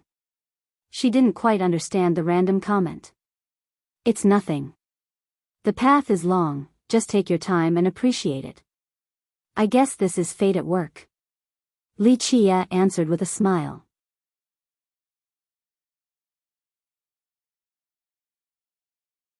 Chapter 1996. The two of them started walking towards the academy. Yaoting suddenly remembered her question earlier. "Dao brother, which class are you going to?" "Study room." Li Chia nonchalantly responded. "Study room?" She was surprised to hear this unexpected answer. The academy indeed had 5 sections with study room as the 5th. However, people only really talked about Mortal School, Emperor Mansion, Sacred Institution, and 100 Halls. Though Mortal Hall rarely recruited students, it was still a hot topic. On the contrary, no one talked about study room because even if they were chosen, they wouldn't want to participate in this particular class. It was indeed a part of the academy and had teachers teaching the Tao and merit laws. Nevertheless, the students here usually traveled the world and learned about history. For cultivators, the main goal in joining the academy was to learn the Tao in order to shoulder the heavens will one day. Thus, sightseeing and history weren't on their agenda. They wanted to learn how to fly and become stronger, not to become bookworms. This resulted in a low participation rate for this classroom, albeit not as low as Mortal School. For example, there were only a few students there this semester. Yaoting glanced at Li Chia again. She wasn't involved with study room, but she was aware of the names of the students there. Li Chia was not one of them. Well, she didn't quite know how to ask. He decided to tease her after seeing her appearance. "I only got here just now." "Oh, but this semester doesn't take in new students." She slightly frowned, worrying about him. "If you want to join study room, I'm afraid it won't be possible. You will have to wait till the next semester." Li Chia leisurely said, "I'm here already, might as well go take a look. Nothing is certain in this world, perhaps I'll be lucky and get accepted this time anyway." "Maybe." She pondered for a bit and agreed due to her positive impression of him. "Dao brother, study room is closest to the southern gate, so you should that way. Coincidentally enough, the seniors from 100 Halls are in charge over there and I know them. Let me take you." Having said that, she led the way for him. He only wanted to tease her but didn't expect her to be so enthusiastic. He smiled faintly and saw the shadow of an old acquaintance in her. It would be more accurate to call the academy a country due to its massive size. The land here spanned for more than 1,000,000 miles. Even though the two of them were flying at a fast speed, it still took nearly half a day to reach the southern entrance. A conversation sparked again when Yaoting thought about something that has been haunting her. "Dao brother, may I ask you something?"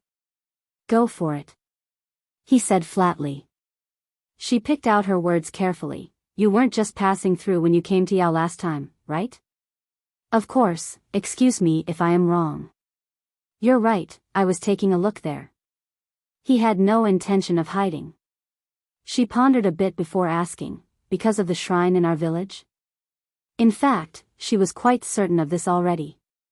He gently nodded. "Indeed, I haven't seen it in a long time and it was on the way." "What's inside?" She blurted out without hesitation this time. She was truly curious about the shrine, but asking the elders in the village, no one had a clue about its origin and how it was built. The oldest grandpa said that it has been there before his parents' generation. Perhaps it was already there when the village came about. Everyone in the village has grown used to the existence of this inconspicuous shrine, including Yao Ting during her childhood. This was no longer the case. She tried many different methods and exerted all strength only to fail in opening the ordinary wooden door. She didn't dare to claim to be a peerless master, but she was still a talent at the academy.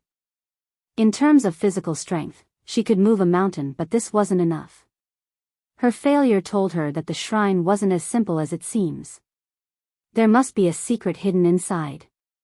Thus, she thought about Li Qia, but he had already left. How was she going to find him in the ocean of people?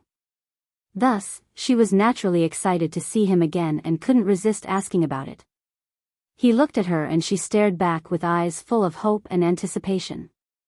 He gently sighed inside since she had seen this pair of eyes before with the same emotions flashing within. Of course, please excuse my lack of propriety if you do not wish to speak, Dao brother. Just pretend that I didn't say anything.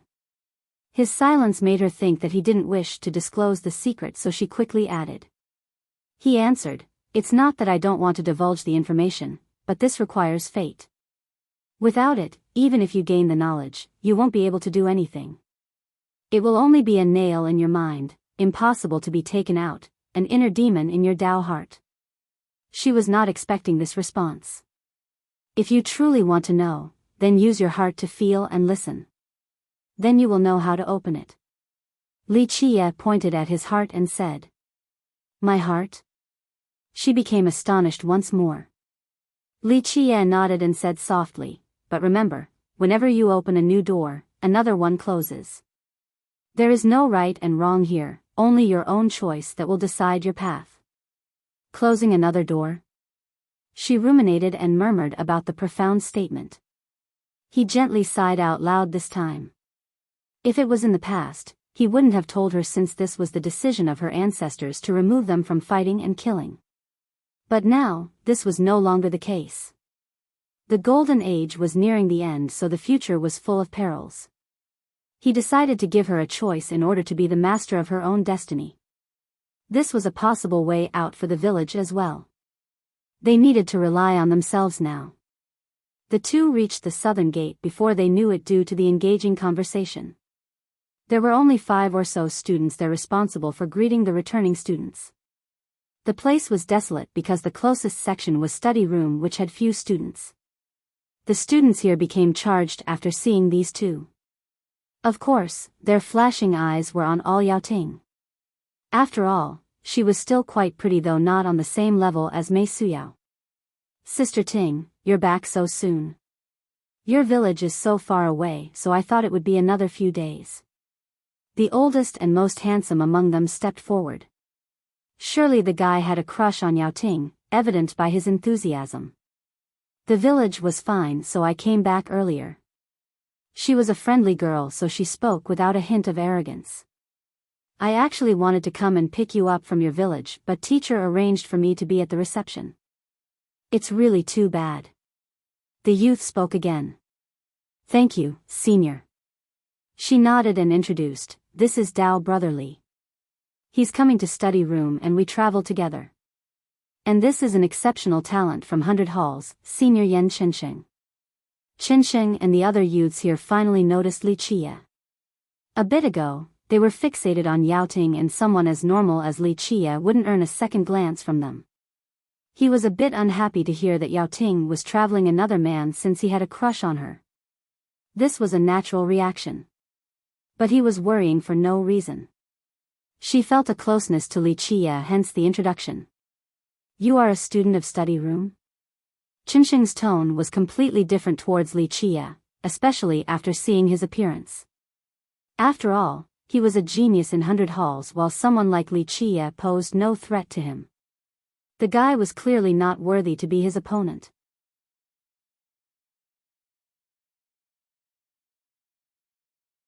Chapter 1997, No. Li Qia flatly answered the inquisitive youth. If you're not a student there, then why are you going? Celestial is not a place for the idle. Qinsheng was antagonistic from the start, so his attitude showed it. Yao Ting was the opposite, so she spoke up for Li Qia. Brother Li is a new student, wanting to learn in study room. Senior Yen, could he wait here for a bit while I go talk to the teacher? to see if the academy will be okay with it. She assumed that Li Qia wanted to become a student here. Plus, study room had few students, so the requirement should be fine. If she were to talk to a teacher, maybe he could actually join the academy. Sister, this isn't an enrolling semester, the academy won't take in anyone. Qinsheng became even more annoyed after seeing her enthusiasm and hurriedly replied, if you bring random people here, it won't be good if something were to happen. In my opinion, he should just return from whence he came. Having said that, he posed as if ready to stop anyone from coming in. Li Qia ignored the aggressive reception and asked, is Miss Yu Qianxian here? The youth's expression changed after hearing this name. They all glared at Li Qia. Who was Qianxian? This was the goddess in the male student's dream. Her being from archaic repository indicated her nobility. Her supreme beauty was enough to steal the souls from spectators. Her unfathomable cultivation was enough to convince anyone of her worth. Virtually, everyone knew her at the academy and even more adored her. Dao brotherly, you know her? Yao Ting was surprised because this name was too sonorous at the academy. In her eyes, Qianxian was an unreachable goddess, someone she could only look up at. Just once before, so I want to see her now. Li Qia chuckled. She was startled because of his nonchalant tone and gently tugged on his sleeve. Dao brotherly, Qianxian is a teacher at our academy, not a student. Furthermore, her status is very high here, not just anyone can see her. She thought that Li Qia misunderstood and didn't know of Qianxuan's position.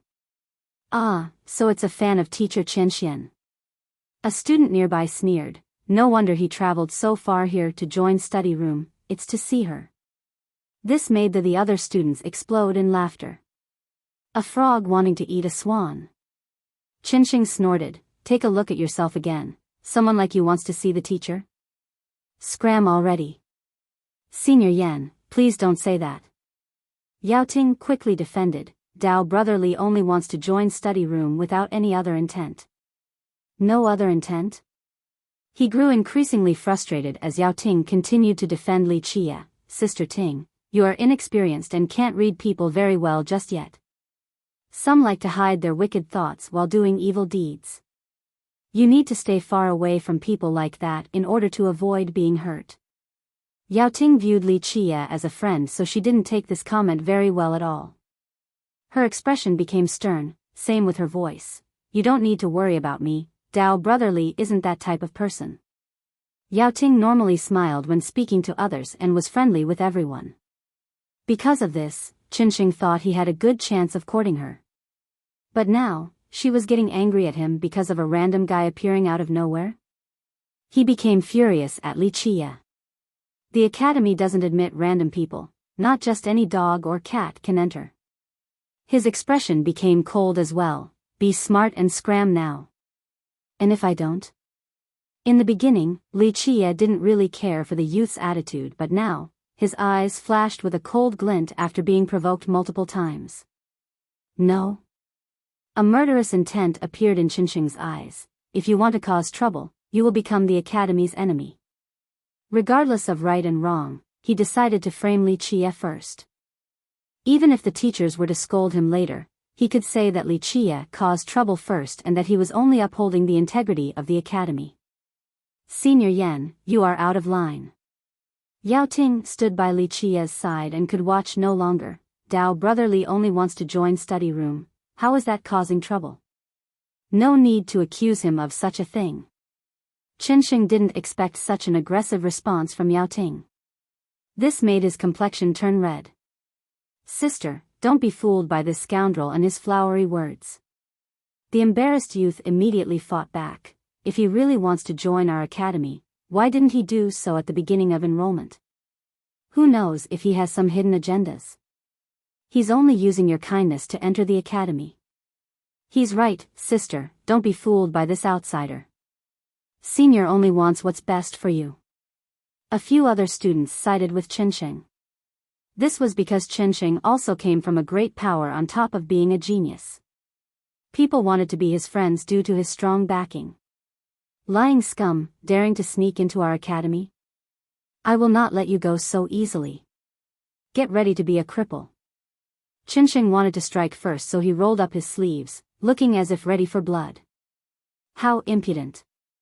Pleasant this voice might be, it also had an unquestionable power to it. A girl landed down from the sky just like a fairy. Orchids started to bloom just like the return of spring. Teacher Qianxian. Someone shouted at seeing this. Qianxuan's presence made hearts palpitate, but no one dared to have impure thoughts. Her sudden arrival stunned the crowd. They didn't expect for her to appear here since she was normally quite elusive. Teacher, this person wants to cause trouble. Qinsheng seized the initiative. Shut your mouth. Her eyes became stern and sharp like a sword, instilling fear into others. She loudly continued her scolding, a frog under the well, ignorant and rude. Disrespectful to your superior. Be ready for a punishment or worse, expulsion. It wasn't easy for Qianxian right now. Of course, the academy wanted someone of Li Qia's level to visit, so it agreed to his request right away. Because he didn't want to be disturbed, the academy didn't carry out an official ceremony for his arrival. Instead, the reception's responsibility was on Qianxian. She has been keeping an eye out but didn't expect for something like this to happen. Her scolding naturally stunned the crowd, especially Yao Ting, whose jaws nearly dropped to the ground. She stared at Li Qia, speechless. In the beginning, she thought Li Qia came to study, but now, it looked like he was actually a teacher. Young noble Li is a newly appointed teacher at the academy. Hurry up and apologize. Qianxian sternly scolded. Qinsheng took a while before calming down. His expression darkened from being yelled at, but he didn't dare to oppose Qianxian. Teacher, I was only keeping an eye out. He was sneaking. She simply glared at him. Her prestige frightened the youth and he stopped talking. All his peers felt their knees giving in. He no longer dared to try anything else and unwillingly apologized with a bow. My apology, teacher. There was no sincerity, only fear towards Qianxian. He wanted to get this done as fast as possible. Pop! A resounding slap came from Li Qia. He didn't even have the chance to dodge and was blown flying while spewing blood and several teeth. 1. I feel like using Miss Qianxian would be better here for a true localization instead of Teacher Qianxian.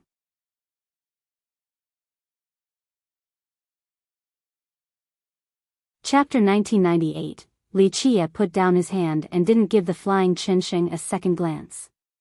He simply said, I'm not that forgiving of a person. A disobedient boy deserves a slap. The students here were scared out of their mind. This was the first time they saw a teacher hit a student so hard. This guy didn't go easy at all. Go back. Yu Qianxian looked at the students and ordered. Young noble, please enter. I represent the academy to welcome you in as a teacher to our humble abode. She then told Li Qia. Li Qia nodded at her before turning to Yao Ting and get her a playful flick. Little girl, try your best in order to not bring shame to your ancestors. Come find me if you need anything. With that, he followed Qianxian into the entrance. Yao Ting stood there in a daze, unable to digest what had just happened. In the beginning, she thought that he was only an ordinary expert, not someone who could become a teacher at the academy. Keep in mind that the teaching requirement was unreasonably high at the academy. In terms of cultivation alone, they needed to at least be high gods. So now, one could easily extrapolate his power level. It was quite silly for her to help him previously, so she thought. Meanwhile, Yan Qinsheng had already run long ago, carried away by his friends. He wanted to teach Li Qia a lesson, but he ended up losing all fate with no way of paying the guy back. Even if he was more furious, he could only swallow his anger. Qianxian led Li Qia toward study room. It was still 10,000 miles away despite being the closest to the southern gate. One would be completely surrounded by nature while traversing through this place. Enormous rivers and divine peaks in the clouds, mountain ranges seizing the land and trees covering the sky. All in all, the sceneries here were majestic. Buildings and pavilions scattered on top of these landmarks. Cities on the river and peaks, filled with people and merchants. This was pretty much a country without the governing infrastructure. Study room only has 3 students. She explained during their walk. Is that all right with you, young noble? That's fine. Li Qie didn't mind. Time is changing, everyone is in a rush to cultivate nowadays, forgetting about a few other things. But perhaps not, maybe people have always cared more about immediate and obvious benefits, and I'm only looking through rose-tinted glasses. I heard the elders say that in the older eras, there were more students in study room. She smiled wryly. How many would actually want to learn history at the academy? They were here to cultivate and learn merit laws and techniques. The former seemed to be a waste of time and effort in the eyes of cultivators. That's the difference between ordinary people and sages. Li Qie continued, some people understood this and could handle the boredom, so they eventually stood at the apex. The emperors left behind study room not only for others to remember them or to be written down in the historical annals. If people could understand this, they would never lament a lack of techniques to learn. She nodded, much more aware than others due to her origin. Mortal reversion ancient god is one of them. Everyone knew that study room recorded the deeds of the emperors and the tales of the 13 continents. They believed that this was a library in order to pass on the tales and majestic achievements of the emperors. Alas, the academy was a monstrous and ancient existence. It left behind something like study room and listed on the same level as the other 4 classrooms. It surely had its reasons that ordinary people wouldn't understand right away. Only those who could handle the loneliness of the Tao could benefit from this place. Mortal reversion was the perfect example. His techniques weren't from study room, but he was able to focus all of his time into research here. Ultimately, he gained the most complete version of the mortal reversion art in the world, establishing an incredible foundation for him. Nothing we can do about it, people can do whatever they want. Li Qie leisurely said. Is there something you want while staying at study room? She asked. Just meals should suffice, nothing else. Li Qie chuckled and said. She didn't know what to say. A character like him wouldn't have come to their academy for no reason. No one at that level would have so much free time. Alas, she had no way of guessing his intentions. Neither did the elders at the academy. What's wrong? Go ahead and speak. Li Qie smiled after seeing her hesitation. The elders want to know if you actually need anything. They can help you find it. She said with prudence. I know. He smiled, those geezers are restless, thinking that I'm up to something, but that's quite normal. Is Azura still alive? Ancestor Azura is still in this world. She shuddered after hearing about this existence. Take this to him, he'll know who I am. He casually handed her an item before ordering. She took a gander at it but couldn't see anything special before putting it away. Rest assured, young noble, I will give it to the ancestor. Is there anything else you want? Not right now, let me rest for a few days. Li Qie smiled and said, little girl, I know you have questions. That's right, I'm indeed here to find something, but the elders won't be able to help me. Even emperors like Fei in Deep South couldn't research it, let alone them. This nonchalant statement made her astounded. These were top existences that have started an ultimate expedition. But now, he said that they couldn't find this item? Just what could this mystery be? What now? Since when did the academy become so careful? The relationship between it and the repository is strong, but even without your sect's help, no one can touch the academy anyway. Since when is it afraid of others? Li Qie continued. She hesitated because certain things shouldn't be said. I see, a few things have changed. Li Qie said, the era is changing and so is the academy. Perhaps this is a type of tribulation. The topic was too heavy and outside of her jurisdiction, but she felt that he had guessed a few things. Study room was different from the other classrooms, desolate and not as crowded. It was built among the hills scattering everywhere. Just like that, one could see buildings on top and even around the sharp cliffs. Stone bridges connected the perilous gaps. Lonely stony paths connected everywhere while the leaves fell from the trees. This place looked quite serene. It was as if this place didn't wish to be disturbed. People walking here felt an urge to soften their pace. But once inside study room, only those who were strong enough could sense something special. Ordinary cultivators couldn't feel this aura at all. So many emperors have stayed here and left behind their marks. Fei and Deep South truly toiled to leave behind this land. Unfortunately, the future generation doesn't understand it. He chuckled and said.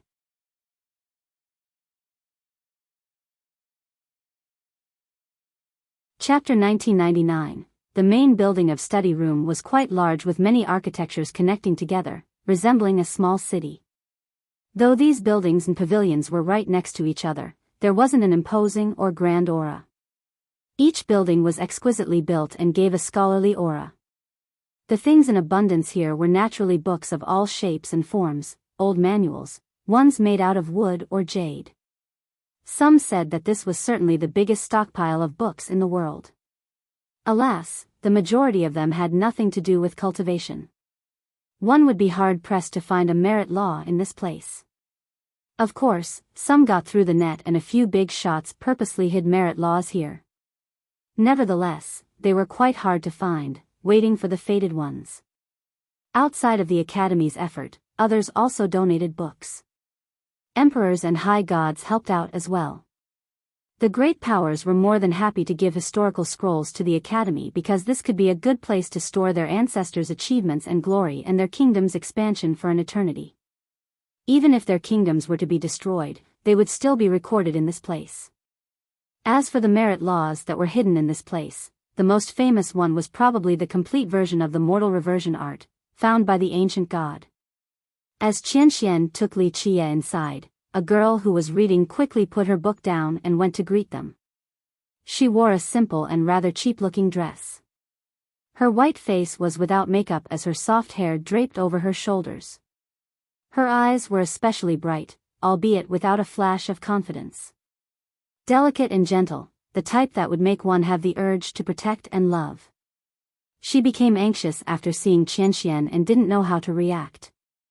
Qianxian was simply too famous at the Academy for a multitude of reasons. Others could only become her fans, not her peers. Thus, her sudden appearance here made the girl awkward. Few people came to study room, let alone a famous teacher.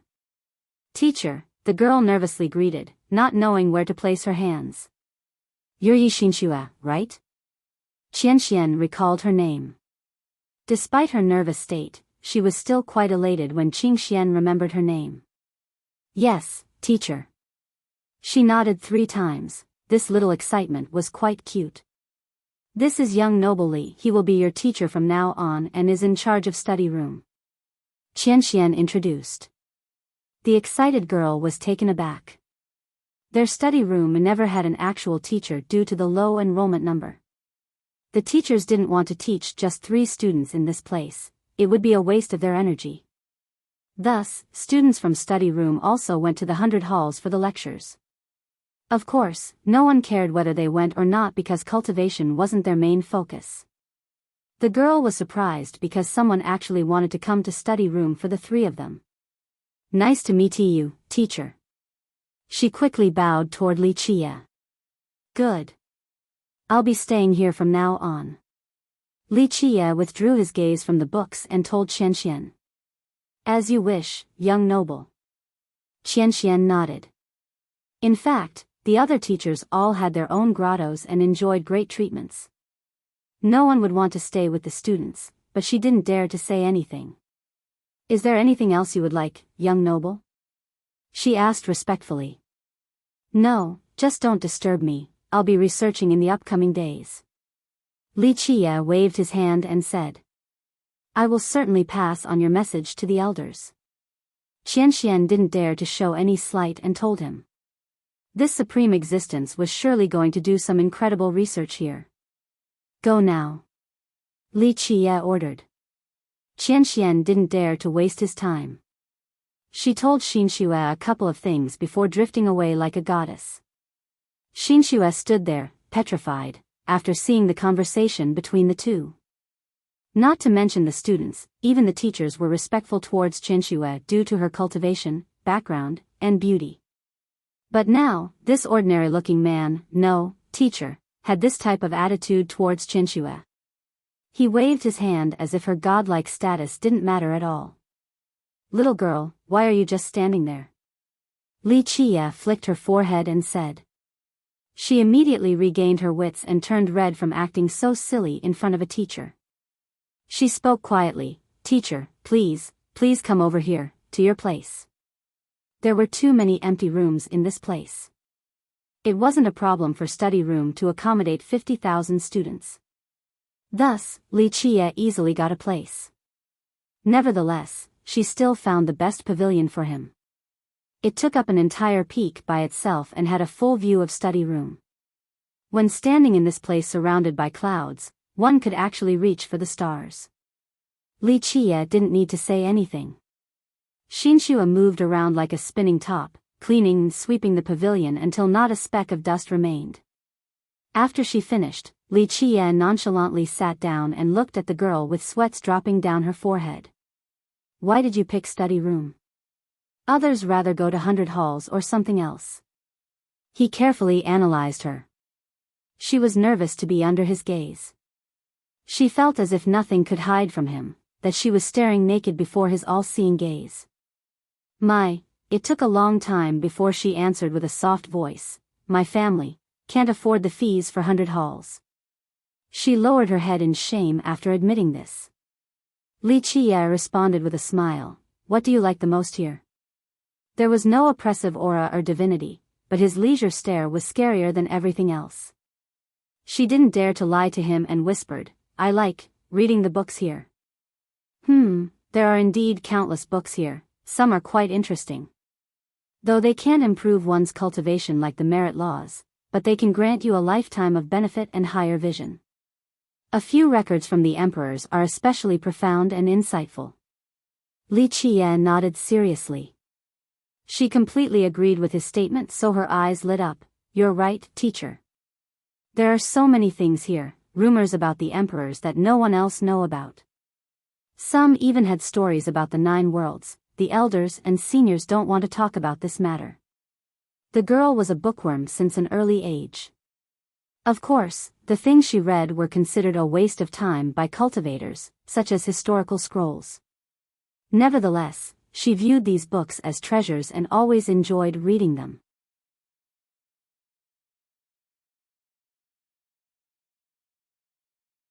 Chapter 2000.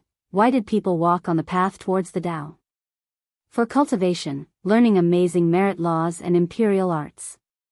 No one wanted to waste time. Just imagine, how many cultivators would read for entertainment? They would consider it a fruitless endeavor. Thus, a girl like Yi Qianxue should have had a bright future, but due to her penchant of reading to kill time, she has virtually become a bookworm. In the eyes of others, she was a useless idler. On the other hand, Li Qie was amused after seeing her excitement. He noticed a thread-bound book in her pouch and smiled. "Which book is that? Let me have a look." She was surprised by the request. This particular book was very precious, so she always kept it with her. She liked it enough to memorize each word in the book. "This is my favorite." She wasn't in a position to not give it to him, so she handed it over with both hands. Li Qie accepted it and took a look. The book was quite thick and heavy with the title, Legends of the Human Race. He smiled after seeing this. He flipped the pages. Each word was neatly written by the author himself. This wasn't a copy version. Despite its length, the author took his time crafting each word. "It's written well, as if all the stories are real." Li Qie praised. "Right, I think so as well. The author says that there is a shadow protecting our human race, from 9 to the 10th world. There are a lot of evidences within indicating so." She became animated as if meeting a good friend. The book consisted of old stories about a human guardian lasting for eras. Though the actual details were lacking or purposely vague, one could make a direct connection between the characters in the tales and actual emperors from the 13 continents. They're just stories. The author probably picked a few emperors as models, then added some embellishments mixed together to form a legend. Li Qie said. In fact, the author was talking about the Dark Crow. Alas, he didn't dare to actually write with details, so he only listed some stories as an excuse to avoid getting into trouble. It looked fake, but had some truth to it. Not necessarily. The gentle girl became much more combative when it came to her favorite book. Maybe it is the truth since the characters are based off emperors. Perhaps our 100 races actually have a guardian, it's just that lowly people like us don't know about this savior. There's no savior in this world. People need to rely on themselves. Waiting on someone else to save them will result in just deserved death. Li Qie smiled and shook his head. She boldly retorted, there must be one. I've read an old book about a war named Emperor Hunt in the 13 continents. The person behind this war might be our savior who will save the humans in times of need. It was quite amusing for him to refute his own existence while this girl was so stubborn about it. There's no way to obtain proofs and evidence for these stories. Li Qie leisurely said. She felt as if he was pouring a basin of cold water over her head and lowered her voice. Some of these stories are quite vivid, perhaps we can go look into it. What are you waiting for? Li Qie smiled. She became dejected and took a while to answer, because I can't. The journey is too long and there are too many destinations. She was certainly interested in the validity of the stories and truly wanted to verify them. However, how could her family ever let her be drowned in these intangible tales rather than cultivation? Traveling across the 13 continents would require a massive amount of chaos stones, not something she alone could handle. Li Qie took note of her dispirited self and said, but then again, everything is possible. Maybe you're right, they're not necessarily made up, it's up to you whether you want to keep on believing. Then you think they can be real too? Her mood changed for the better instantly. My opinion doesn't matter here. Li Qie leisurely said, then changed the topic. Where are the other 2 students? The shift caught her off guard for a bit before she answered, Old Lu and Big Brother Wang, right, they're studying right now. She looked diffident while stealing glances at him with her head lowered as if she was afraid that he would notice something. Her sneaky behavior was caught by Li Qie. He smiled and said, studying, huh? Okay, take me to them then. Her voice became even softer, well. I'll go bring them here, okay? No need for that. I'm a teacher here now, so the least I can do is to go see my students.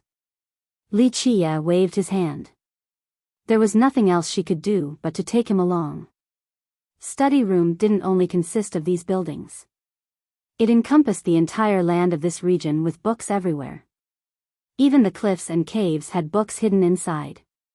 Even the stones, paintings, and statues told a story. The majority was left behind by the previous generations of students or guests. The emperors also added things as well. The carvings and paintings were either masterpieces or just casually done at a whim. Most had nothing to do with cultivation, more about the arts. Xinxue took Li Qie to a stone forest with varying shapes. On these stony peaks were characters and even paintings. The people here didn't put a lot of effort into carving them, but at the very least, they were different in scales, spanning from a few words to a grand story. Some had signatures while others didn't. The 2 traveled deeper into this formation and saw someone climbing on top of a large monolith. He draped a large piece of cloth over this hill and began copying the characters on the monolith. This was a muscular middle-aged man with a tan complexion. He wore golden rings on his wrists, giving off quite a mighty look. Big Brother Wang. Xinxue enthusiastically greeted from the distance. Sister Xinxue, you're here? Wait a bit, I'm coming. The man laughed loudly while copying the characters. Big Brother Wang loves to copy stuff. He had done so to many paintings in study room. Xinxue quietly told Li Qie. Li Qie didn't say anything and only watched the man copying word by word. After a while, he finally finished copying the entire thing and finally jumped down. Oh. Our little sister is finally growing up, no longer just hiding and reading in your room. You're on a date now? What an improvement, I'm quite impressed. He gave a thumbs up after the two of them together.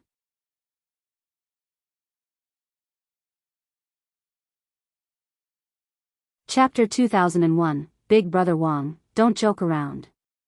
Xinxue blushed and hurriedly denied, This is our study room's new teacher, young noble Li. The man was surprised to hear this and turned around at Li Qie while continuously scratching his head like a monk trying to touch his hair. Their place never had a teacher before, so this was quite unexpected. Despite his burly stature and clearly being older, he was a respectful person and quickly went up to Li Qie and bowed with a smile. Please forgive me for the misunderstanding, teacher. I'm used to joking around with her. He apologized with sincerity, so Li Qie nodded. My name is Wang Zhuodong, also known as Gold Loop Fist. I've joined study room for a long time now. Please take care of me in the future. I look forward to your guidance. The man enthusiastically introduced himself and gave Li Qie a quick hug. Li Qie assessed him before calmly responding, Gather your stuff. The first class will start today. Gold Loop didn't dare to show any slight and gathered his stuff before following Li Qie. In this world of books, one could find literature works everywhere, the caves or even beneath the ground. Moreover, they were available for all students at the academy. Anyone could come for a read. Alas, few actually did so because they had no interest in wasting their time with history or fine arts. Sigh, old Lu is finding more stuff, but there are too many here. Not to mention graduation, he can read for the rest of his life and won't be able to touch the surface. Gold Loop commented as Xinxue brought them to a dark chamber. This large hall was especially quiet too, just like the rest of study room. They could hear a series of coughs echoing inside this chamber. It was as if the guy was about to cough his lung out. Shelves lined them up among the walls with books everywhere. There was a unique moldy smell as if one was basking in an ocean of texts. After walking through lines of shelves, they found an old man in a corner of the chamber. He sat in front of a table with a flickering oil lamp not doing its job too well. The light illuminating his face made it even more yellow. His posture was terrible as he flipped through the pages while murmuring, Gold spleen, gold spleen. He occasionally coughed quite hard, causing his bent back to hunch down even more. The guy was too focused to notice Li Qie's group. Old Lu. Xinxue called out. He still didn't hear her and continued flipping the pages. If you want to find gold spleen and jade needle, you are looking at the wrong spot. Li Qie said flatly. Boom. The book in the old man's hand fell to the ground as he seemed to be struck by lightning. He stood up and stared intensely at Li Qie, petrified. Old Lu, come back. Xinxue waved her hand in front of the old man's face. How do you know? The old man finally asked in astonishment. I know everything in study room. Li Qie nonchalantly said. How should I address you, young noble? The old man regained his composure. Old Lu, I got good news for you. This young noble is our new teacher, you have someone to ask for help now. Gold Loop smiled and said. The old man's reaction was just like Gold Loop's earlier, shocked. He bowed towards Li Qie and said, I have eyes but couldn't see Mt Tai and your arrival. My name is Lu Jinsheng. Others call me Old Lu. His hunchback body inched closer to the ground as he bowed his head. Let's go, it's time for the first class. Li Qie nodded and said before leaving. Xinxue followed him with the other two right behind her. Gold Loop blinked at Old Lu. These three were very familiar with each other with their own way of communicating. He wanted to ask if Old Lu knew who Li Qie was since Old Lu was the oldest and most knowledgeable in their group. Normally, Old Lu would answer, but he looked solemn this time and didn't respond. Finally, Li Qie took the group back to the main hall. Li Qie sat in the main position while the other three sat opposite of him. The two men were very respectful and sat there like obedient students, despite being older than Li Qie. Li Chia looked at the three and said, I most likely won't be here for long, but 3 of you will still be my students. I do not want to hear negative things that can be detrimental to my reputation in the future, so, when I am here, everything will be up to me. Regardless of your feelings now, you will come to find that behaving properly is your best course of action before me. Minxue didn't say anything due to her nature. The other 2 remained quiet as well. They had their reasons for being here. Okay, your turn to speak. Li Chia told the group. Minxue kept her head lowered. She had a problem of lacking confidence, while old Lu didn't want to speak either. Teacher, what do you want us to talk about? The relatively outgoing Gold Loop asked. Li Chia elaborated, Celestial has 5 classrooms, but I'll just focus on our study room. It is much simpler than the other 4, and I'm sure you 3 have your reasons for picking it. I wish to hear the reasons. The 3 glanced at each other. No one wanted to speak on this issue. Very well, I will make it private. Go out now, only one come in. Li Chia waved his sleeve. The 3 of them stood outside and no one wanted to be the first. For some unknown reasons, the 2 men were wary of Li Chia. This feeling came from deep inside.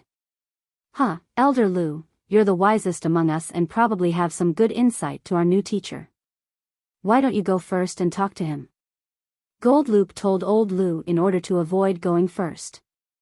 He normally called the guy, Old Lu, but now, he changed it to a respectful address in order to push the guy into the fire. Old Lu gave him a disdainful glance and said, You're probably afraid of being figured out, you go first then. We'll see who can stand outside the longest. He then shamelessly walked and stood behind Gold Loop. Old Lu, what do you mean, I don't have anything to hide? Gold Loop gave him the side eye. Fine, I'll go first. The cute girl toughened up after seeing the hesitating men and walked inside. Sigh, we 2 men have thrown away our face today, not as brave as the little girl. I guess that's what happens when we're afraid of being exposed. Gold Loop shook his head and said.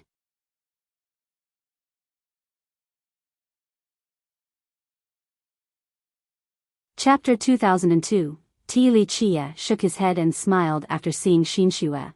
2 old men losing to a girl, I'm speechless. Xinxue sat down in front of him, still feeling very nervous. She looked up and said, Teacher, I'm here to learn. In fact, not too many would want to stay at study room without a different goal. Of course, they could be using it as a starting point before transferring to the other classrooms. I believe it. Li Chia said, Your reason is purer than the other 2, in order to read all the books here. He then focused his glare, but, have you ever thought that this is also a type of running away? Running away? Xinxue was surprised. No, I just really like reading. I don't question that, you do like reading, but it has become a mental fort for you. Li Chia said flatly, I'm sure I don't need to talk about your clan, but being the oldest daughter there must be great pressure, especially for someone with a personality like yours. Instead of facing adversity, you chose to hide instead, so you use reading as an excuse to hinder your cultivation. Furthermore, only when you drown yourself in this ocean of books would you find solace from the pressure of competition. The analysis shocked the girl. It was true, she wasn't only here because she couldn't afford the payment or because she loved books. She had never talked about this with anyone, not even Old Lu and Gold Loop. No one at the academy was aware of her intention until now. What stunned her even more were the details of his analysis, as if he was slicing her heart piece by piece for a clearer look. The most vulnerable thing in her heart has been revealed. How do you know? She jumped up in fear and instinctively covered her lower body as if she was naked. It's not hard since nothing can hide from my eyes. Li Chia leisurely said. She stood there, frozen, for a long time before eventually looking at him nervously. Don't worry, it is quite obvious, I didn't spy on you or anything.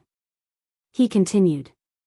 The girl sat down again and continued to defend herself, not wanting to admit her biggest insecurity. I really just like to read books, it's my favorite hobby.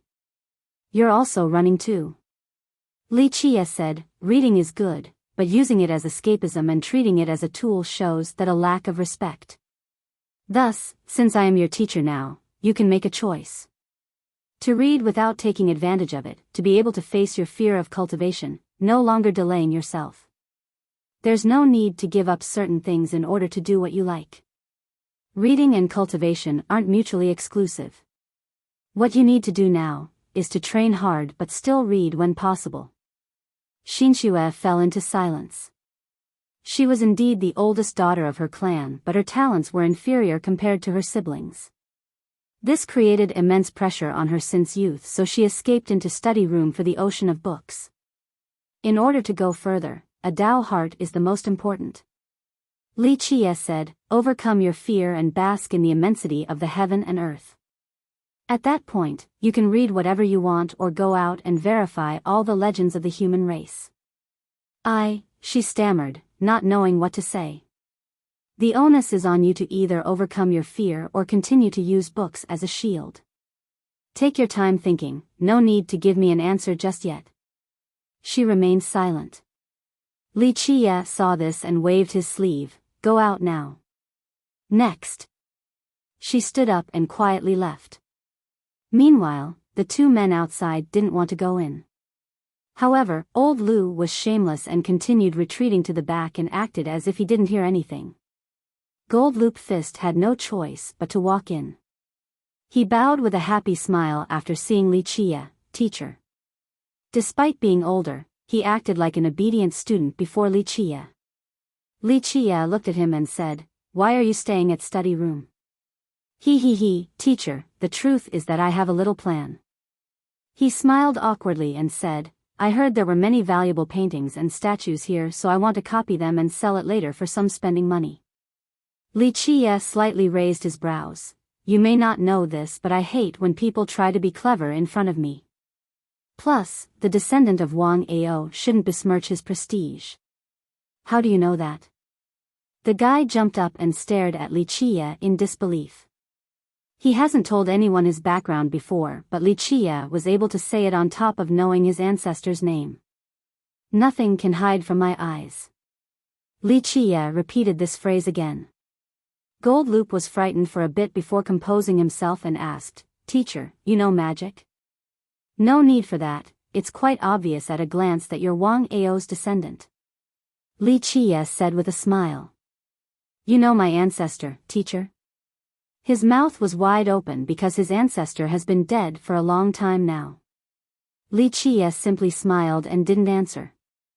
Gold Loop scratched his head and said, if you already know my origin, then there's no point in hiding, I suppose. Yes, I am indeed from the Wang clan, but it has fallen now. We have lost our techniques. That's why you are here, in order to find your ancestors' merit law. Li Qie said. You can guess that too. Gold Loop's jaw nearly dropped to the ground. Wang Ao is from study room, so it's apparent why you are here. Li Qie chuckled. Gold Loop took a deep breath and was completely convinced of Li Qie with a thumbs up.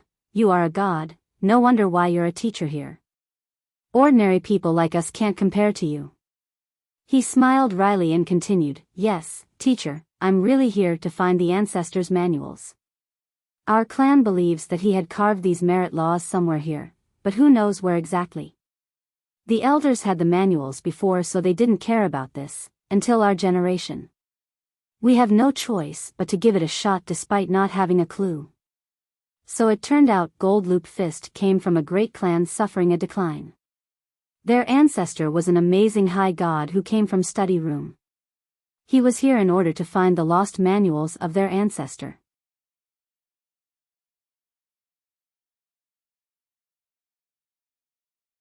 Chapter 2003, It's a Good Method. Your clan could deteriorate at any moment or even destroyed, but the academy will always be here. He had carved his merit laws somewhere around here and only his descendants would be able to comprehend it. It is a good method to ensure that the inheritance will pass down. Wang Ao is quite smart. Li Qie smilingly said. Teacher, you know my ancestor? Gold Loop became curious. Perhaps this young teacher was actually an old monster. Li Qie waved his sleeve and said, "Go now, to the Gratitude Stone Forest. It's up to you whether you can pass your ancestors' examination." After Goldloop came outside, Lu Jinxing took his time before finally entering the main hall. He bowed towards Li Qie before sitting down. "I am here for Gold Spleen and Jade Needle," Jinxing said after a brief silence. "I know, you need it," Li Qie nonchalantly said. "What I'm wondering is how a high god like you snuck into study room. Are the old geezers from the academy blind now? What's going on?" Jinxing was shaken and looked up with a flashing brilliance in his eyes. It quickly disappeared and he looked old again while coughing twice. "If it was me, if anyone dares to scheme or pry on my territory, I'll subject him to a terrible death. Not to mention a powerful high god, would personally put down an ancient god for doing so." Li Qie chuckled. Such a tyrannical declaration instilled a chill into Jinxing. He became vigilant instantly. He was indeed a powerful high god, but he also knew his place. The academy was full of hidden masters and would have no problem actually killing him if it wanted to. This applied to an immortal emperor as well, if one wished to act arrogant and cause trouble in this place. Its strength was a big reason why it continued to exist outside of political and social clout. "If I wanted to kill you, you wouldn't be sitting here talking to me right now," Li Qie leisurely said. Jinxing took a deep breath and stopped being so alarmed because Li Qie had no malicious intent towards him. He stood up and bowed deeply again. "Excuse my ignorance. May I ask who you really are, teacher?" "Who I am does not matter," Li Qie said. "I just want you to behave while I'm afraid. I don't care how strong you are, but cause trouble and you'll learn about a fate worse than death." Jinxing used to be quite famous. With his old temper, he would have exploded right now instead of being silent. "I am only here to recuperate and bear no ill will towards the academy. I can make an oath right now if you don't believe me." He bowed once more. "Very well, I believe you for now." Li Qie nodded. Jinxing heaved a sigh of relief. He has never been afraid of anyone before and had even fought against emperors previously. Nevertheless, Li Qie still exerted a considerable amount of pressure. Despite the guy's ordinary appearance and leisure demeanor, intuition told him that Li Qie was very dangerous. When this guy revealed his fangs, he would be able to devour just about anyone. This was the reason why he didn't want to face the guy directly. The sensation of danger was too great. "Is there anything else, teacher?" Everyone else would respectfully address him as High God, but now, he didn't dare to show any slight before Li Qie. "What is your opinion on the academy right now?" Li Qie asked. Jinxing didn't expect this question. He pondered for a bit before answering truthfully, "Teacher, I believe I'm not the only one hiding at the academy. Well, some are joining as students, but as for whether they are here to learn, to socialize, or have some other goals, who knows? That happens in every generation, but I'm sure there's more," Li Qie calmly said. Jinxing continued, "I'm not too clear on the academy's current situation, but in my opinion, it's not very ideal. Something big will happen soon. Because of this, more are enrolling with eyes lurking in the shadows, including emperors. Danger is inevitable, but we'll see if the academy will be able to make it through or not. So many have been paying attention to the academy, hoping that it would fall. Not just the 3 races even, the 100 races have lineages wishing for this. Why? They want to share the pie on top of replacing its spot." Li Qie smiled and said. "Right." Jinxing said with a tinge of emotion, "The academy is indeed a gigantic pie. Just its resources alone are tempting enough, let alone all of the things left behind by the emperors here. In fact, some emperors and high gods who are alumni of the academy wanted to go down. Because they studied here, they knew just how rich it was along with things they truly covet." Li Qie's expression turned cold. Jinxing agreed, the destruction of the academy can fatten other lineages. If they could gain enough out of it, the harvest could propel their sects to the next level. "And you? Do you want the academy to fall so that you can have a peace or the opposite?" Li Qie looked at him and got to the point. Jinxing met his gaze and said seriously, I do find the resources tempting, but I do not wish for the Academy's demise. I don't care that it is the hope of the 100 races, but I know when to be grateful and appreciative. When you drink water, remember the source. As a student of the Academy, I wanted to stand strong. The two maintained their inquisitive gaze in order to truly read each other. Jinxing didn't flinch at all. Very good. Li Qie nodded. It is best that other emperors and high gods share this attitude as well. Greed will consume everything. I hope that Academy can handle this incoming disaster. Jinxing said. Li Qie calmly added, there have been numerous disasters and tribulations in the past and the Academy had surpassed them all. Everything will bear fruit, you'll see when it comes. Jinxing quietly nodded without prying any further. Of course, he was still confident in the Academy due to its strong past. It wouldn't be so easy to take it down. Go now, don't go beyond your bounds as a student here. Li Qie waved his sleeve and said. A powerful being like Jinxing knew better than to be disrespectful at this moment. He bowed again and left. When you drink water, remember the source. Well put, out of consideration for this, the thing you are looking for is inside the Lion Hall. Try your best now. Li Qie called out as the man was walking away. Jinxing was jolted with excitement. He turned around and bowed deeply. Thank you, teacher. I will forever remember your kindness. Li Qie waved his sleeve again and the old man left.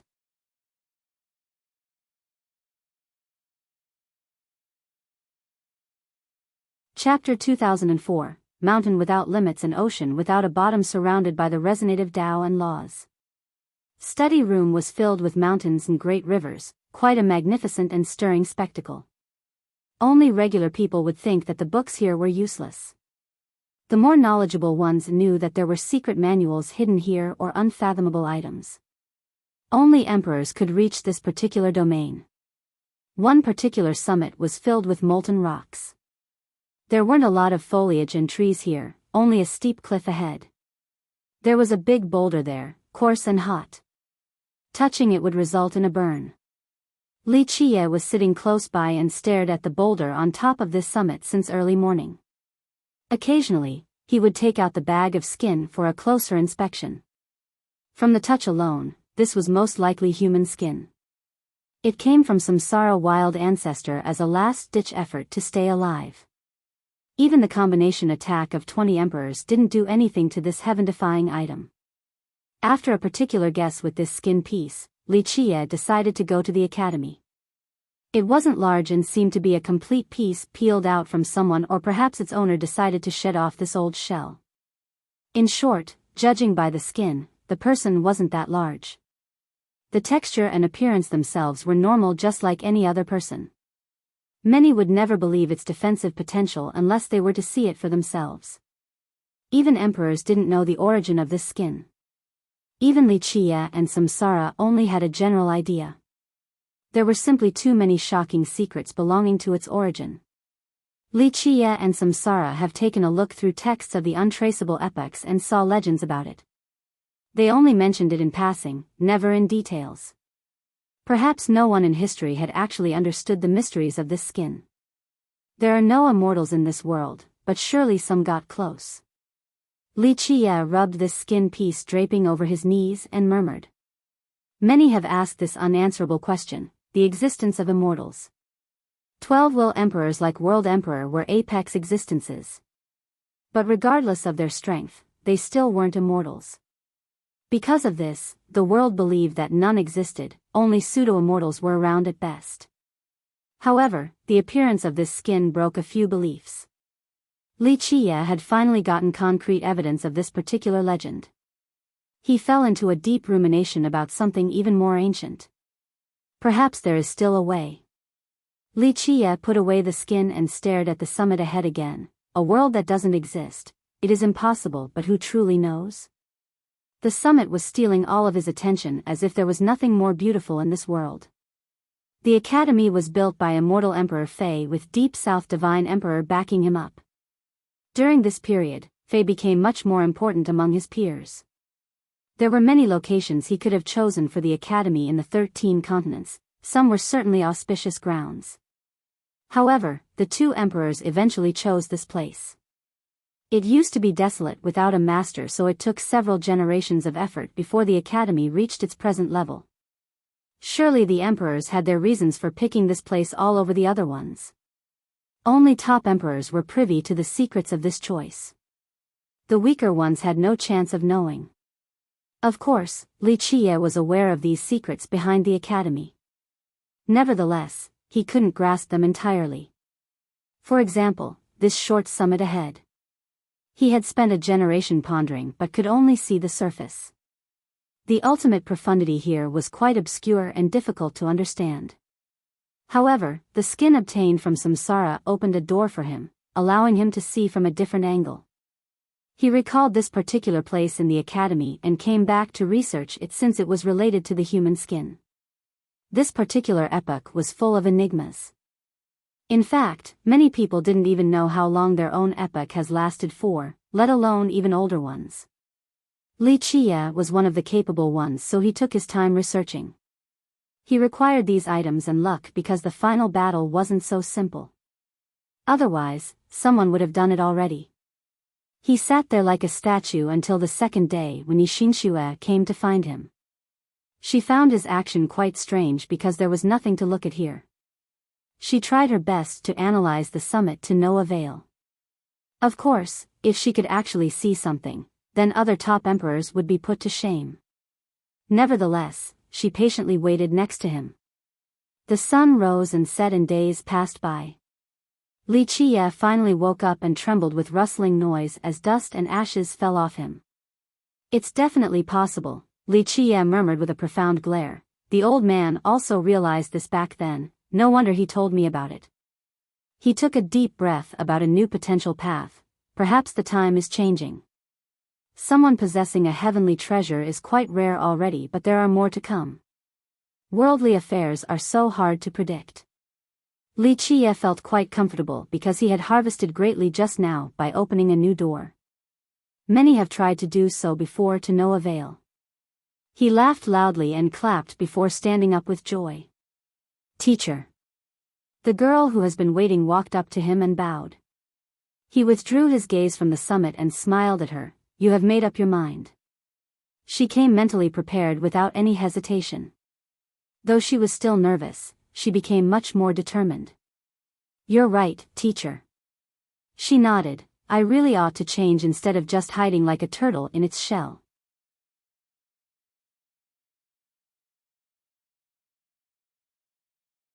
Chapter 2005. She took a deep breath and stared bravely at him with her head held high. Teacher, you were right. I lacked talents compared to my peers in my clan, so I became diffident. I do love reading, but I shouldn't use it as an excuse for my uselessness, so teacher, please teach me. She actually got on her knees and bowed for a long time. I will teach you since I'm your teacher. Li Qie waved his sleeve and told her to get up. The paths for both the Tao and learning aren't easy. For example, the legend you like so much, you will need to take it step by step before truly verifying it. Patience and unyielding perseverance are required for success. Don't forget what you truly desire and you will be able to go far. She met his stare and said with conviction, Teacher, I am neither talented or intelligent, maybe I won't reach the level you are talking about, but I will keep trying as long as there is a chance in order to not let you down. Having this thought is a good start. Li Qie nodded. No one is born with an indomitable Tao heart, that's impossible. One could have supreme talents at birth, but Tao heart requires polishing and hardship. Work hard, persevere, never give up, you'll be able to have a brilliant and bright heart. She quietly nodded and memorized each word. Come, I'll show you a place. Li Qie said before leaving. She quickly gave chase despite not knowing what awaits her. Others gave up on her, but Li Qie didn't, so she'll take this next step. There were too many other exceptional members in the clan compared to her. Her cultivation as the oldest daughter was far behind on top of her fixation towards reading. Thus, the seniors in the clan have all but forgotten about her. Even her parents thought she wasn't worth grooming, so they let her do as she pleases. The clan often chastised or made fun of her hobby. In their eyes, reading this nonsense literature and history books was a waste of time, an improper way of life.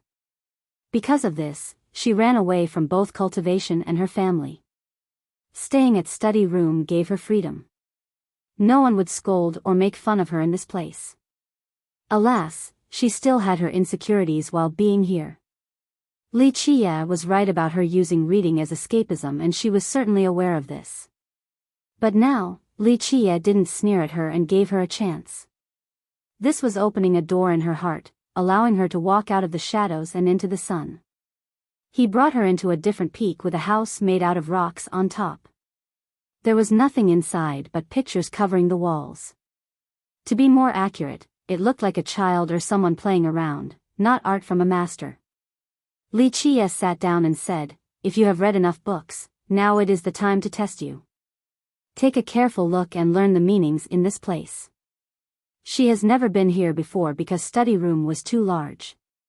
She didn't even finish reading its library yet, let alone these other spots.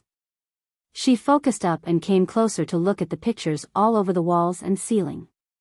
One would think that someone was just messing around because they were too ugly. Even a 3-year-old wouldn't draw this badly. Nevertheless, she was instantly immersed in these pictures and even forgot about Li Qie.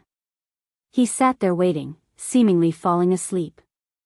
After a long time, she finally finished checking all the pictures and remembered that Li Qie was here. "Teacher. Sorry, I was entranced." She felt bad for lacking impropriety. Li Qie didn't scold her. One may neglect food and sleep while searching for the Tao. It is an amazing experience. "Alright, time to test you." He casually pointed at a picture with crooked lines. It looked like a deer, but the nose was too long on top of 3 skewed lines in front, seemingly added out of a whim. This long-nosed deer is a song deer in the legends. I've seen it before in a book. The 3 lines represent the sea river because that's where the deer reside. Its dominating power comes from this river. She said with uncertainty. "Good job." Li Qie gave words of encouragement. "Not bad at all, very few people know about this deer and sea." She was elated to hear the praise. In the past, when she talked to others about legends, no one bothered to listen at all, or worse, they scoffed at her interest. Gradually, she didn't want to speak to anyone about this topic any longer. "Well, you need to understand the symbolism before understanding its mysteries." Li Qie asked once more, "What is this then?" He pointed at a circle with an unbelievably ugly chick below. The circle was perfect outside of an imperfection caving in.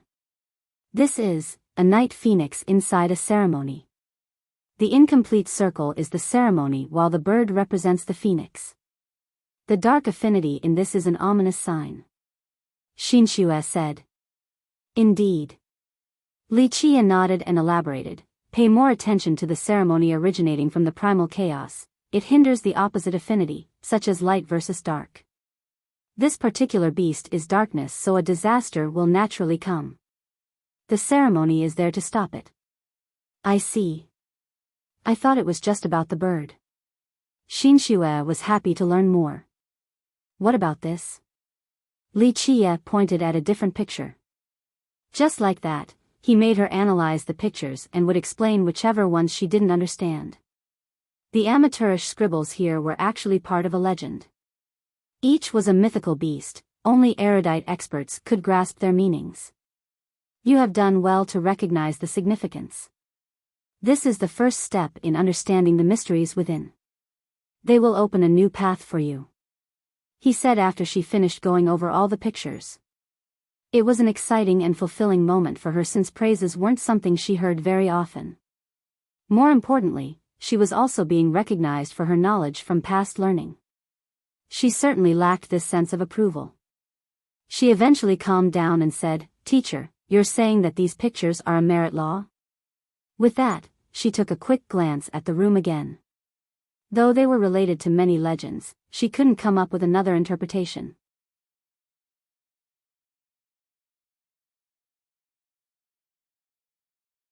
Chapter 2006, Li Qia nodded. Yes, this is a merit law, but if you can't understand the meanings within, just knowing that it is a merit law is useless. These aren't legends but also a thick historical book containing old tales and an ancient Tao system. Only through understanding this book would you be able to grasp the law's profundities. A law contained in history? Xinxue was surprised. This was her first time hearing about this matter. For cultivators, merit laws and history were separate and had nothing to do with each other. This was the reason why people didn't care about history or legends. These tales were meant to put children to bed, that's it. Inside books are gold and jade, not just merit laws. History lies before you and the path requires tracing to the source. Before understanding its meanings, you won't be able to get through the door. Li Qia smiled and said. Then how should I begin? She had to ask with great interest. The Tao has always been in your heart. Li Qia said with a smile and reached forward to pull a path out of the ground. Xinxue could hear water splashing as if Li Qia was pulling up an invisible world. Amidst her confusion, he placed his palm on her forehead and resoundingly stated, "Use your heart to feel the Tao in your heart." His voice was full of charisma and clout, drowning everyone inside. Xinxue slowly closed her eyes, feeling herself giving into a deep slumber. When she opened them once more, the world before her had shifted. There was no house and Li Qia. A large river ran before her with a surging current. However, no noise was coming out this time around in this silent world. She suddenly thought about a legend after seeing this river. See. Bleat. The cry of a song deer interrupted the tranquility as it galloped upstream. The legend, Zinexu murmured after seeing this. It was an old legend told to many children before bed. The deer turned to look at Xinxue before speeding and disappearing up the river. Song deer riding sea. She quickly gave chase by entering the river. However, the moment she put one foot in, a buzzing came about. She was pushed back into her original position. The 3 lines, she remembered something else and murmured, 3 inches per step, 3 steps per shift. This is the way of the deer. With that, she carried out this belief. Sure enough, when she did so, she could finally follow the deer. She experienced one legend after another in different worlds, from the song deer to the night phoenix. This put her into a strange trance. If one didn't understand the meaning of a particular legend, they couldn't delve deeper to understand the true profundity.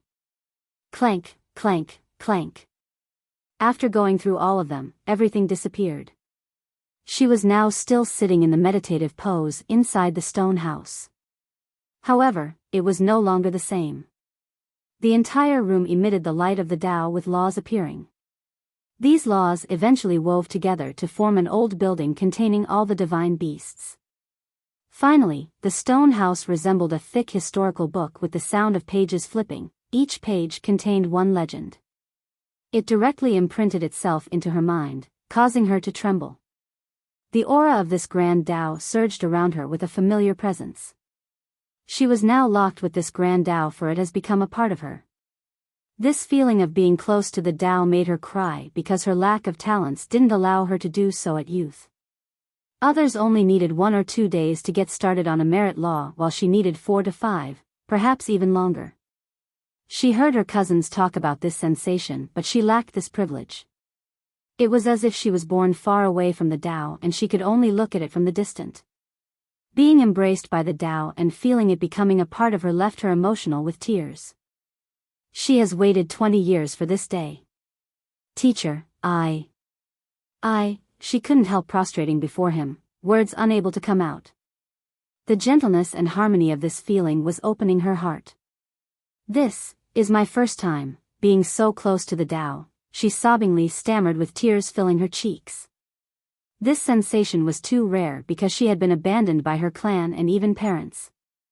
So now, she would forever remember this feeling of being hugged by the Tao. Li Qia gave her rebirth and everything. Stand up. He nonchalantly said, there are countless paths and innate talent isn't the only requirement. Alas, too many laymen believe that talent is crucial. In this world, everyone is talented, no one is truly trash. Some are gifted with strength, others with patience, more with comprehension. Your seniors might think that you are trash, but that's only because they haven't found the right path for you. She was considerably stirred by his words because unlike her seniors, he didn't deem her as trash. The girl found it hard to calm down. Go back and try your best to understand it. Li Chia continued, work hard and work hard some more so that your life will not be wasted. With that, he turned and left. He was already far away when she calmed down and looked up. Nevertheless, she still bowed deeply towards his direction with great deference.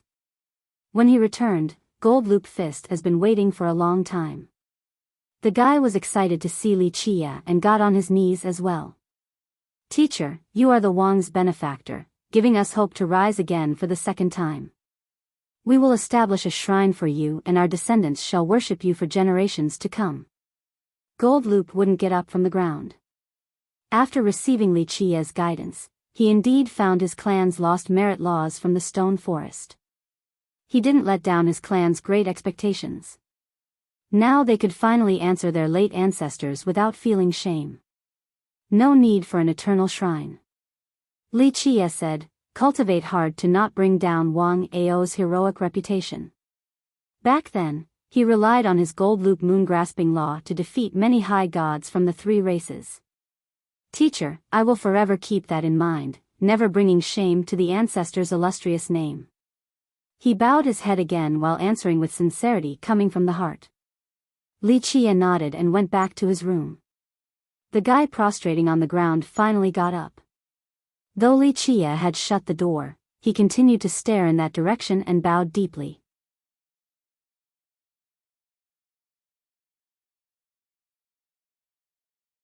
Chapter 2007. On the next days, Li Chia didn't teach the group anything. In his opinion, a teacher's job was to show the students the way and they needed to do the rest themselves. Outside of training himself, he spent more time focusing on Samsara's bag of skin. He carefully analyzed it while checking it with the other summit. The skin's purpose was very simple, a defense capable of stopping the strongest assault in the world. Alas, this wasn't Li Chia's goal. He wanted to link the skin with that summit in order to find a clue and open a new portal to a world that does not exist. It was a place unreachable even for the 12 Will Emperors. He needed to find it because he required certain things there. This has been a thorn in his heart for a long time now. He spent generations without finding any breakthrough until now. This skin was a way for him to find the portal. After numerous speculations, he finally found the connection between the summit and the skin. Buzz. He laid out the skin and it emitted a faint luster. This glow was special, one would be hard-pressed to see a similar radiance in this world. It looked like an immortal glow from a jade, extremely wondrous. Anyone would be attracted instantly with their soul wavering into ascension. It was truly too beautiful as it flowed across the surface of the skin just like runes or blood vessels. Li Chia held his breath since he was also affected by its splendor. Moreover, he memorized the lines because of the secret hidden within. After a long time, all of the flowing lines have emerged on the skin. They suddenly came together to form a figure. This figure was too faint and unrecognizable. Who knows if this was a man or a woman? It was only the size of a fist, but its appearance made the skin as vast as a world. This figure was only one of the living beings there. Li Chia's eyes became profound and seemingly traveling on the river of time across the epochs.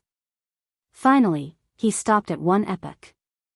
In this split second, he was able to see this figure's real form. The figure on the skin suddenly woke up and looked back at Li Chia. Their gazes were not limited by temporal restraints, so they stared at each other. Alas, the figure moved on towards a faraway place. Li Chia focused on remembering each step. He was experiencing the fortune of a lifetime. Eventually, the figure finished its path and became tired. It has been walking for too long and too far to reach the deeps of this world. It was time to rest now.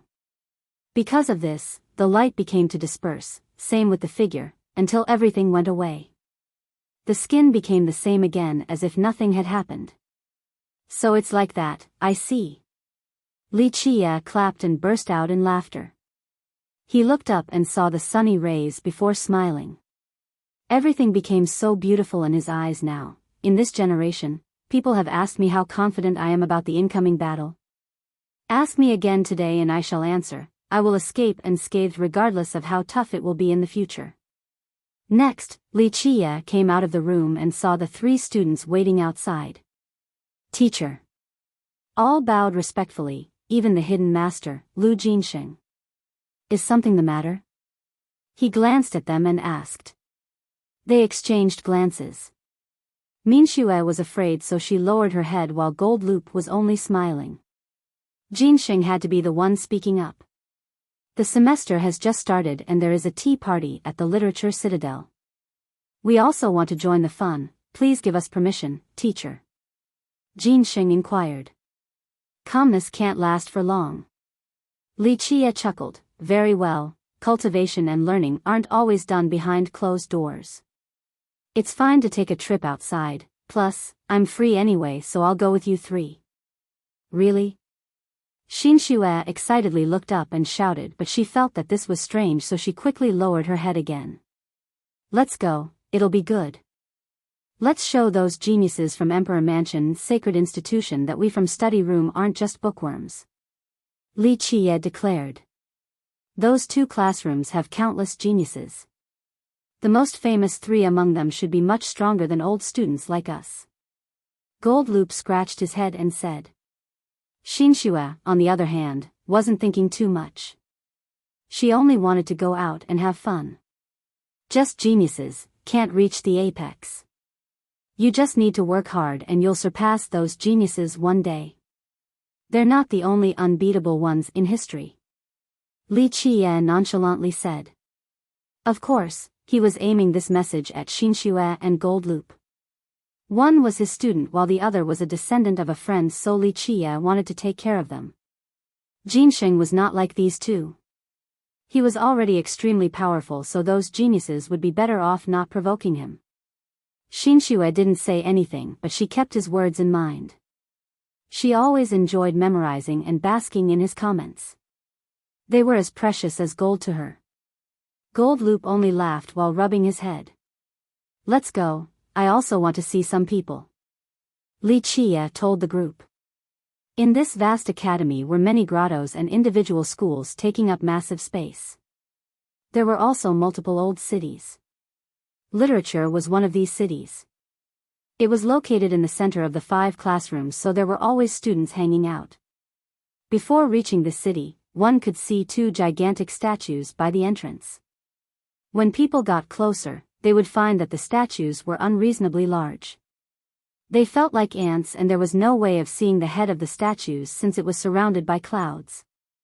The statues looked like guardians protecting literature. Upon careful inspection, one would find that one statue was male and the other female. The man was heroic and powerful while the woman beautiful. The former propped his hands on a saber while the latter had a divine sword, ready to defend literature whenever. They didn't look to be expertly crafted but there was an aura surpassing the ages. No one dared to act arrogance before them. So large, who are they? Gold Loop murmured, are these the ancestors of the academy? Li Qie gave them a quick glance and said, they're Yang Zhenwei and Guoxingyue. Who? Gold Loop has never heard of these 2 names, which seniors are they? Xinxue, who was versed in this subject, responded, they are Harmony Immortal Monarchs, the only husband and wife pairing among the emperors. These 2 graduated from our academy.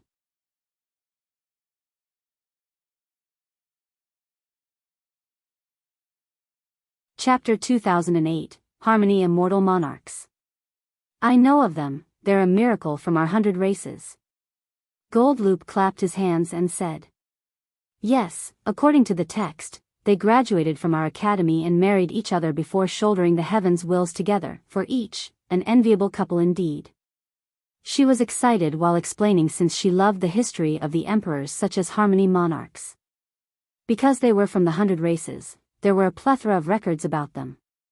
She stole a glance at Li Qie, blushed, afraid that she might have said something wrong due to a lack of confidence.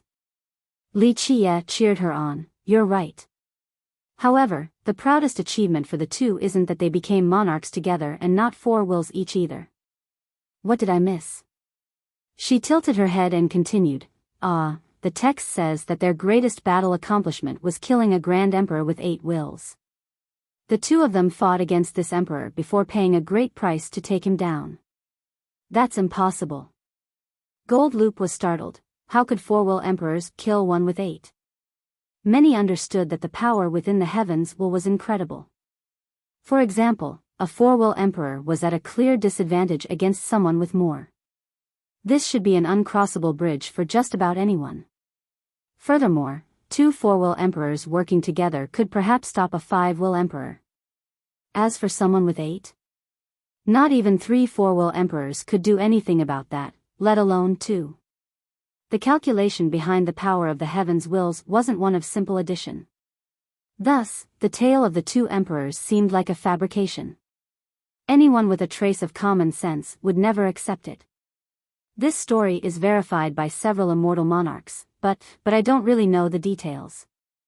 Xinxue became slightly agitated after Gold Loop didn't believe her. She wasn't making it up, only recalling the text. Of course, her verification ended in the books because a character as insignificant as an ant like her couldn't go up to the big shots of the 100 races and ask. That is the truth. Jinxing nodded and helped her out. That battle was shocking. The husband and wife did kill the 8-will emperors, but they nearly died themselves. That's what the text said, they were gravely injured. Xinxue became more confident after finding an ally. That's something else, so hard to believe. How did they do it? Gold Loop commented. I'm not clear about that. She looked over at Li Qie with a hopeful stare. The text didn't go into the details of that battle. Li Qie chuckled after seeing her stare. There are many reasons for the successful slaying. For example, the advantage of number, the mutual and implicit understanding between the pair, so their combination attacks were flawless. Moreover, they were younger than the Grand Emperor. Just in terms of vitality alone, they could draw out the battle infinitely. He paused for a bit before concluding, of course, these aren't the most important factors. The thing that decided the outcome was the supreme grand Tao created by the two, a unique Tao combining the sword and saber. When they fought together, there was a monstrous increase in battle power, not just 2 emperors working together. The sword and saber are that powerful together? Gold Loop took a deep breath and said. Joint attacks are rare between emperors and predicated on their mutual understanding and harmonization. Normally, where are you going to find 2 monarchs who have similar power level on top of having the proper mental connection? Harmony immortal monarchs graduated the academy together, so they were always side by side. There was a connection between them beyond the imagination of outsiders. Furthermore, their supreme grand Tao was a fused one, combining 2 separate Tao. Such a Tao is exceedingly rare in history, could be praised as unique. This was what allowed them to take down a Grand Emperor with 8 wills. Li Qie finished. Gold Loop was moved by the story while Xinxue happily cheered. Teacher, you told the story so much better than me. Due to her limitation and lack of traveling, she didn't know the secrets privy only to the true masters. Thus, Li Qie naturally knew more details than she did. Gold Loop eventually calmed down and looked at the 2 statues, so because of that battle, the Academy created these statues in order to memorialize their magnificent achievement. You need to read more. Jinxing teased him after hearing this. Xinxue also smiled and didn't bother refuting him. Old Lu, am I wrong here? Tell me why the Academy erected their statues then. Gold Loop was unconvinced and glared at Jinxing. Your stupidity will be your demise. Jinxing glared back and retorted. Gold Loop certainly didn't like the comment and gritted his teeth, so Xinxue quickly mediated. The statues are built not because of their magnificent achievements, but because they are our Academy's guardians. Guardians? Gold Loop hasn't heard of this matter. Yes. Xinxue nodded. Harmony immortal monarchs remembered the source after drinking water and were grateful of the Academy's grooming. Thus, they agreed to return and protect the academy later on. Of course, they don't always stay here, but when the academy needs them, they would answer any summon without questioning. That's awesome, knowing how to be grateful. Gold Loop gave a thumbs up before bowing towards the statue and blabbering, "Your Majesties, this little one bows before you with reverence as boundless as the surging river." The words were exaggerated, but they were also true. In fact, the academy had more than just these two monarchs as alumni. These emperors went on to establish their own imperial lineages and had their own Tao system. Perhaps they would help the academy out in times of need, but they didn't treat the academy's well-being as their responsibility like harmony immortal monarchs. Xinxue also bowed towards the statue after seeing Gold Loop. Jinxing only gave them a look. In fact, many students who were entering literature bowed at the two emperors as well.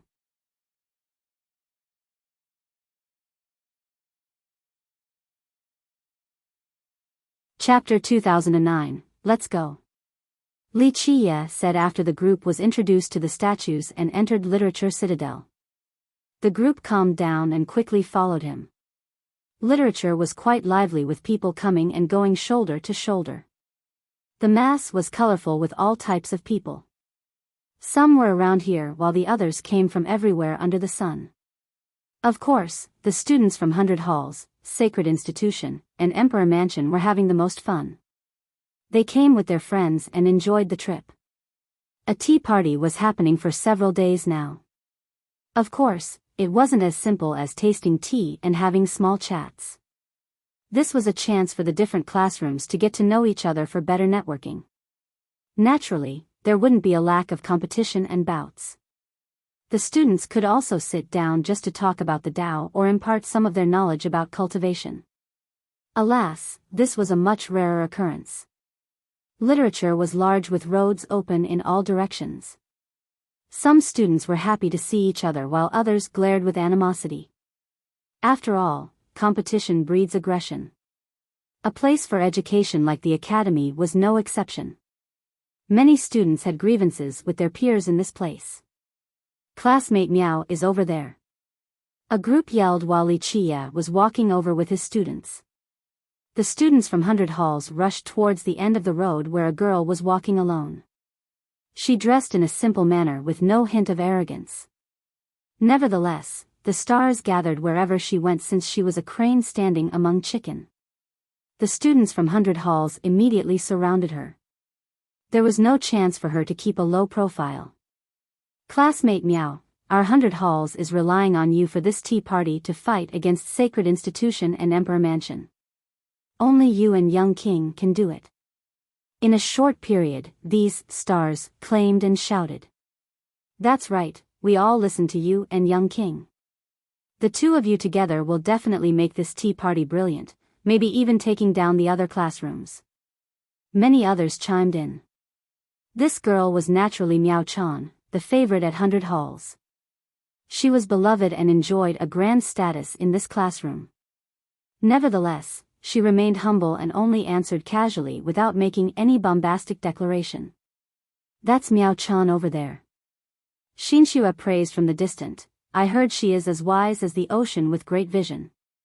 In this semester, our academy has 3 exceptional ladies, Miao Chan from 100 Halls, Yi Miaoxue from Sacred Institution, and Mei Suyao from Emperor Mansion.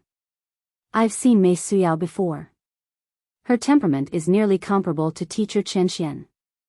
Gold Loop sighed and said. When he brought up Yu Chen Xian, Xinxue stole a glance at Li Qiye. This teacher was strangely respectful towards Li Qiye previously. Li Qiye only chuckled and also looked at Miao Chan. Though he didn't see her back in stone medicine, he had heard Ming Yeshue brought her up. She said that the most talented person in stone medicine was not the Golden Crow Prince or Yi Qingsheng, it was Miao Chan. Thus, he was a bit interested now that she was in the 10th world. Though he had pierced multiple holes in the spatial wall when he ascended, it wasn't that easy to actually make it through the passage. Sister Miao, I finally caught up to you. Loud footsteps resounded as a group of male students from 100 Halls ran over. They were spirited and imposing, adorned with either divine armors or treasures. All were gallant and exceptional, clearly either rich or part of the nobility from the great powers. Furthermore, their leader was even more charismatic and handsome. He had 6 divine swords, all spewing out a different light. Those who knew about him naturally made way, afraid of his momentum. Young king is here. Some female students enthusiastically rushed up with excitement in their eyes. They didn't try to hide their adoration at all. This handsome student was also a famous person in 100 halls with no lack of fans. His name was Kong Yelin, also known as Six-Sword Young King. Young King, you and classmate Miao Chan working together will sweep through the entire party. People began flattering him. The young king is here too. This tea party might be much more exciting than last year. Xin Xue said, that's the leader of the 100 halls, one of the 3 scions at our academy. If he's here, then maybe Free Sky young lord and godchild from Rumination will be here too. I heard that the young king is the son of 9-sword high god, is that true? Gold Loop asked curiously. Yes. Xin Xue nodded. Ren Sheng was the one who brought him here to the academy, so he's a big deal. That's badass enough. The high god has 11 totems and is Ren Sheng's Tao protector. Now that Ren Sheng is an immortal monarch who can have 8 wills later, he'll have quite a big backing behind him. He's probably only here to build connections. Gold Loop believed. Xin Xue was completely right about his background. His talents were also amazing as one of the 3 scions, enough to join Sacred Institution or Emperor Mansion, but he chose 100 halls instead. Eventually, he became the leader there and earned the students' support. Sister Miao, there will be many experts at this party. Nevertheless, I will try my best to go first and hope that you will strategize for me. The young king came closer to Miao Chan and spoke quite intimately with no intention of hiding the adoration in his eyes. Senior, I'm sure you already have cards up your sleeve. I will just be cheering on the sideline. Miao Chan humbly said. No way, I'll be needing your advice then. Being praised by Miao Chan left him elated and arching his chest out further. Miao Chan smiled back and looked around them. However, she suddenly saw someone, a man who couldn't look more ordinary. He walked inconspicuously on the street and could disappear among the sea of pedestrians at any moment. She was visibly shaken since she knew who he was. She quickly breathed in and started to leave. Where are you going, sister? The young king was surprised and hurriedly caught up. Please excuse me, I have just thought of something. She answered without looking back and left in a hurry. Li Qiye naturally saw this and only chuckled. Though he killed the Golden Crown Prince and destroyed Heaven Hoof, as long as Miao Chan was smart, he didn't care about letting her live. He took his group around for a stroll before telling them, keep walking around, I'm going to go see someone. Yes, teacher, we'll wait for you at the tea garden. Gold Loop answered. None in the group dared to object. Li Qiye told Jinsheng, watch them. Jinsheng could handle any trouble since he was no slouch. The old man nodded and continued to walk together with the other 2. Li Qiye went through the city and many streets before stopping at an old house. Its wooden doors were shut tightly with a knocking loop. He went up and gently pulled it back for a knock. Ding, ding, ding. The bell sound from this loop hitting the door was very pleasant. Eventually, the doors opened, revealing an old servant. He wore a gray robe and didn't say anything after seeing Li Qiye, only nodding his head. Li Qiye nodded back and followed him into the house. There was nothing inside but a regular Dao platform. Li Qiye then climbed on it, step by step. 1. Yi Xinxue and Yi Miaoxue. The Yi are different characters. Yi for Xinxue means night while Yi for Miaoxue means leaf.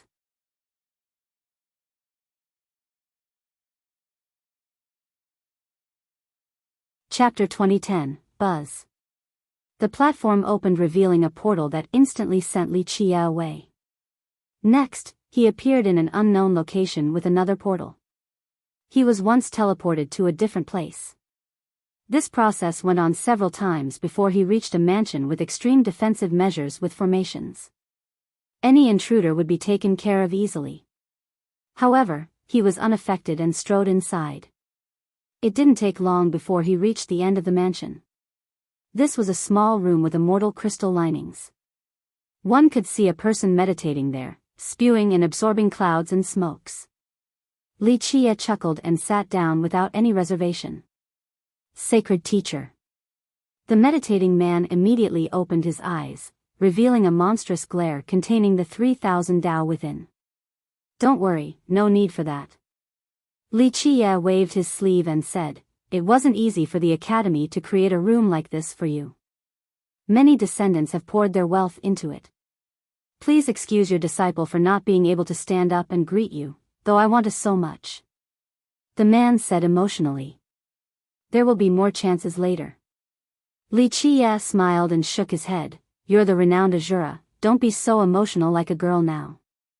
The person inside smiled wryly after hearing this. Perhaps it's because I haven't seen you in a long time, or maybe my old age is catching up to me. Azura was one of the strongest ancestors at the academy. He steered the academy through many dangerous periods, so he enjoyed a great status here. Few could personally see Azura himself. They would need permission from the ancestors first. Don't worry, you're still quite tough. Wuxia smiled. Azura replied, I heard the juniors talked about a big event at Pure several days ago, a world-destroying one. The first thing I thought about was you, teacher, and you're really here now.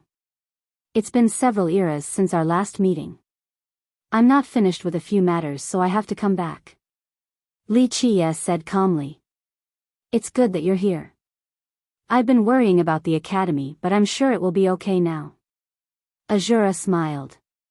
When Immortal Emperor Fei and Deep South Divine Emperor were still around, they have thought about this already. It's just coming a bit early now. Wuxia said. Yes, the time is changing, perhaps the darkness will come soon than we thought.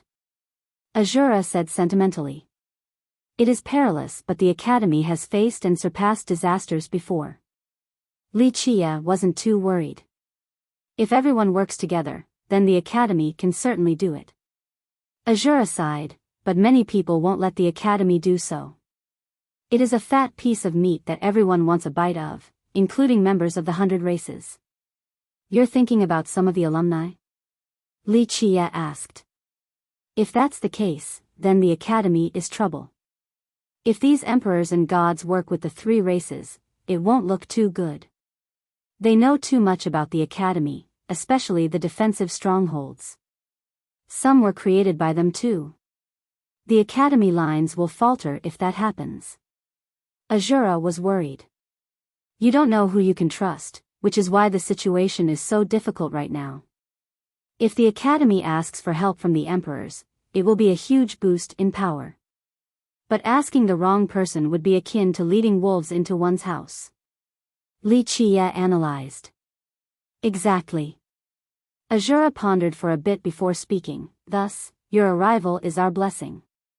As long as you give the order, the monarchs and immortal emperors won't dare to do anything reckless.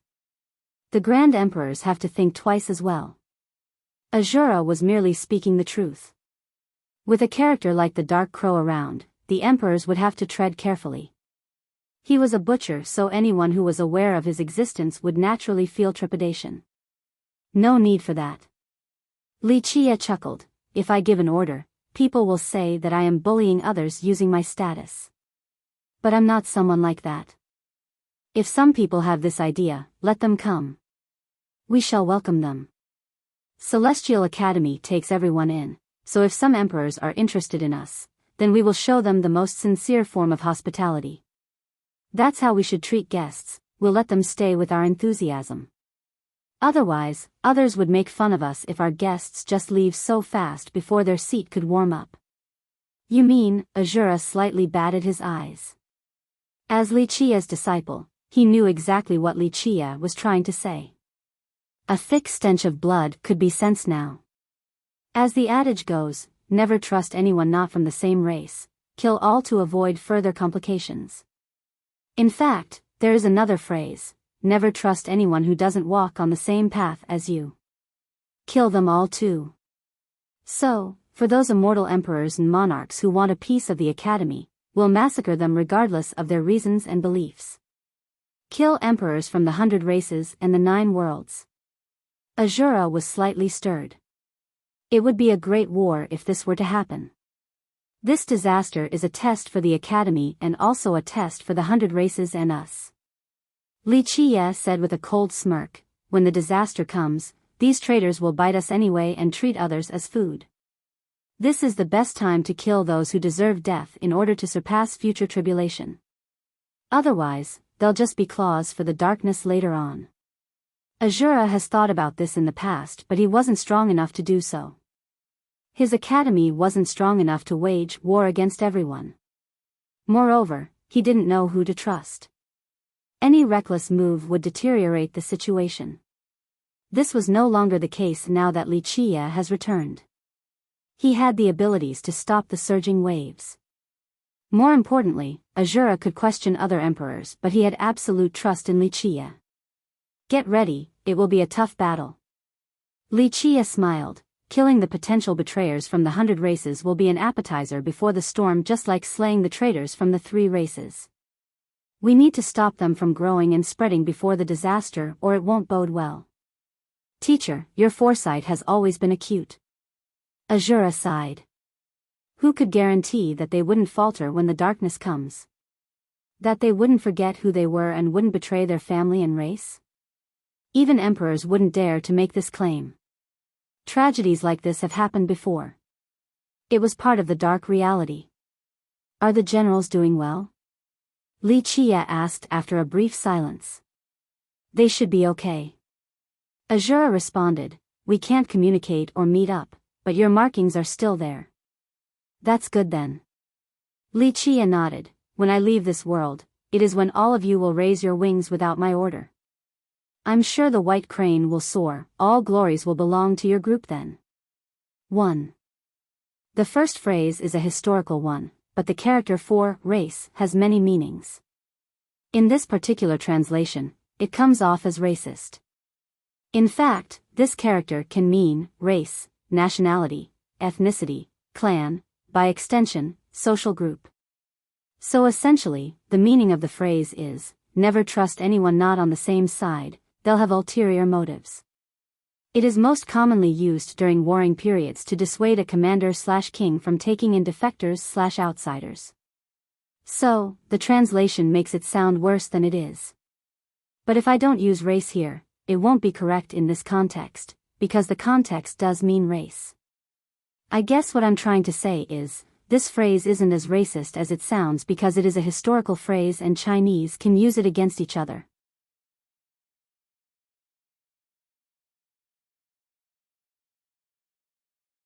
Chapter 2011, White Crane Soaring. Azura murmured with a sigh, this glory belongs to you, teacher, for working so hard behind the scene without enjoying any appreciation. From 9 to the 10th world, numerous sacrifices and near-death experiences, and training all of us. I know. Li Qie smiled, I just wanted to help since I was born in this era. However, it is time for all of you to show yourselves after hiding for many generations. Reciprocation shall be had for all of your efforts, the heroes of the world. We owe nothing to this world, only to you, teacher. Azura spoke softly. Don't. It is already good enough that you all don't curse me for being too crazy and strict back then with the training. Li Qie said with a smile. How can one see the rainbow without experiencing the rain and storm? Azura smiled back. Yes, this will be a storm indeed, hopefully, we'll be able to see the rainbow afterward. The storm will wash away the filth and darkness in this world.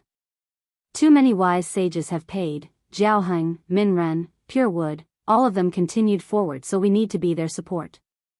Future generations can be the defenders instead, but surely, we're not running away because of the powerful enemies or the terrible darkness. Li Qie said slowly. Of course, teacher. You have never given up on this world regardless of the changes and how the people treat you. Azura agreed. Li Qie said, I'll be leaving one day, so you all will need to take up the mantle. It requires emperors and someone like World Emperor as the leader. What a shame that he is not from our race. Azura said with a tinge of regrets. He's fine, though he wants my head more than anyone else. He does know right from wrong. He's lucid and visionary. Perhaps one day, he won't be able to be in charge because behind him is a monstrous power, but I'm sure he'll stand up for what's right when the time calls for it. He's not a petty person but rather, a natural-born leader.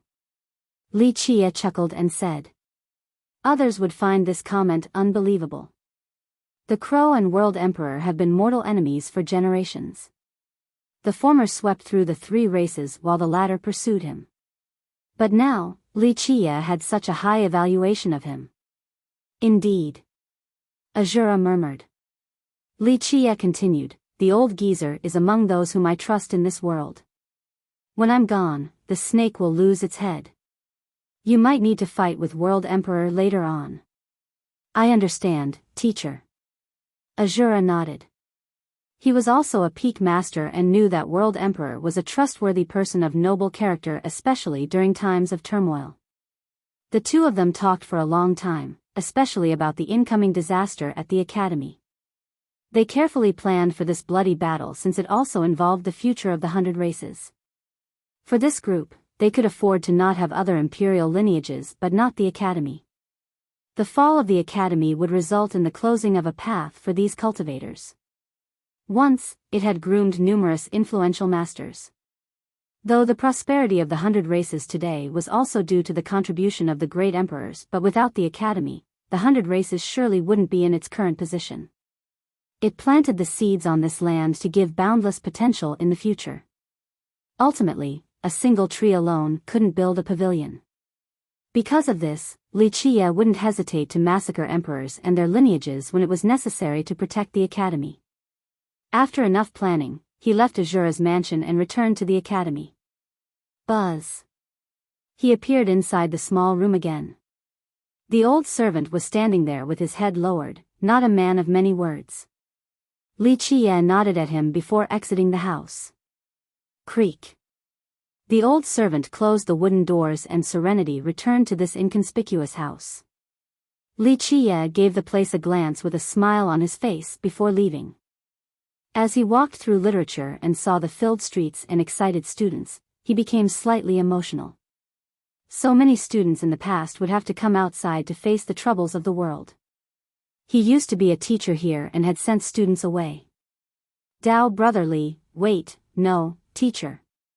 Li Chia walked on the street and saw a familiar face.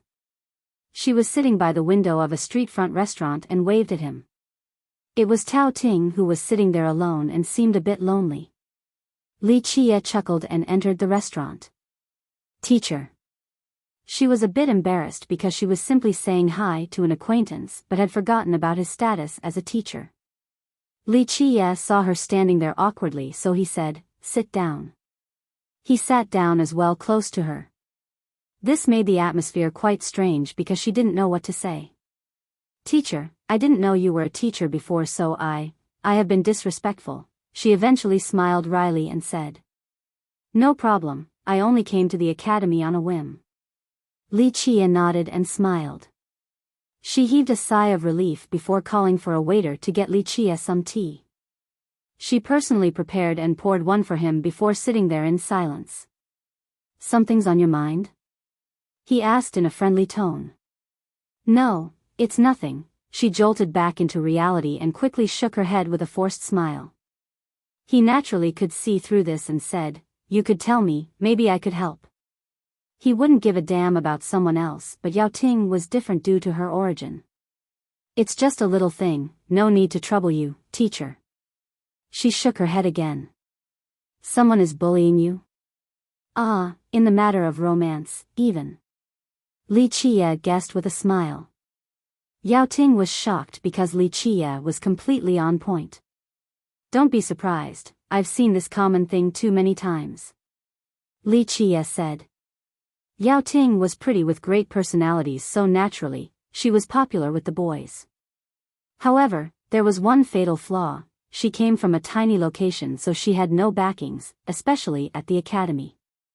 Just imagine, a talented and beautiful girl, popular with the boys, would naturally become the object of jealousy to the other girls. Yao Ting didn't know what to say because she wasn't that close to Li Qie.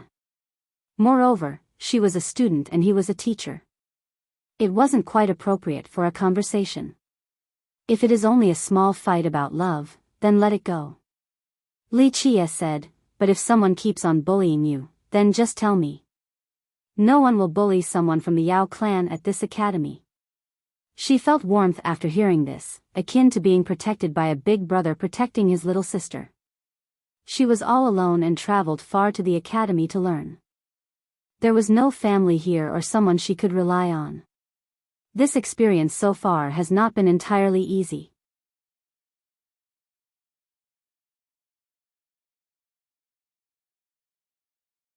Chapter 2012. There were many students at the academy. The 100 halls had the highest number.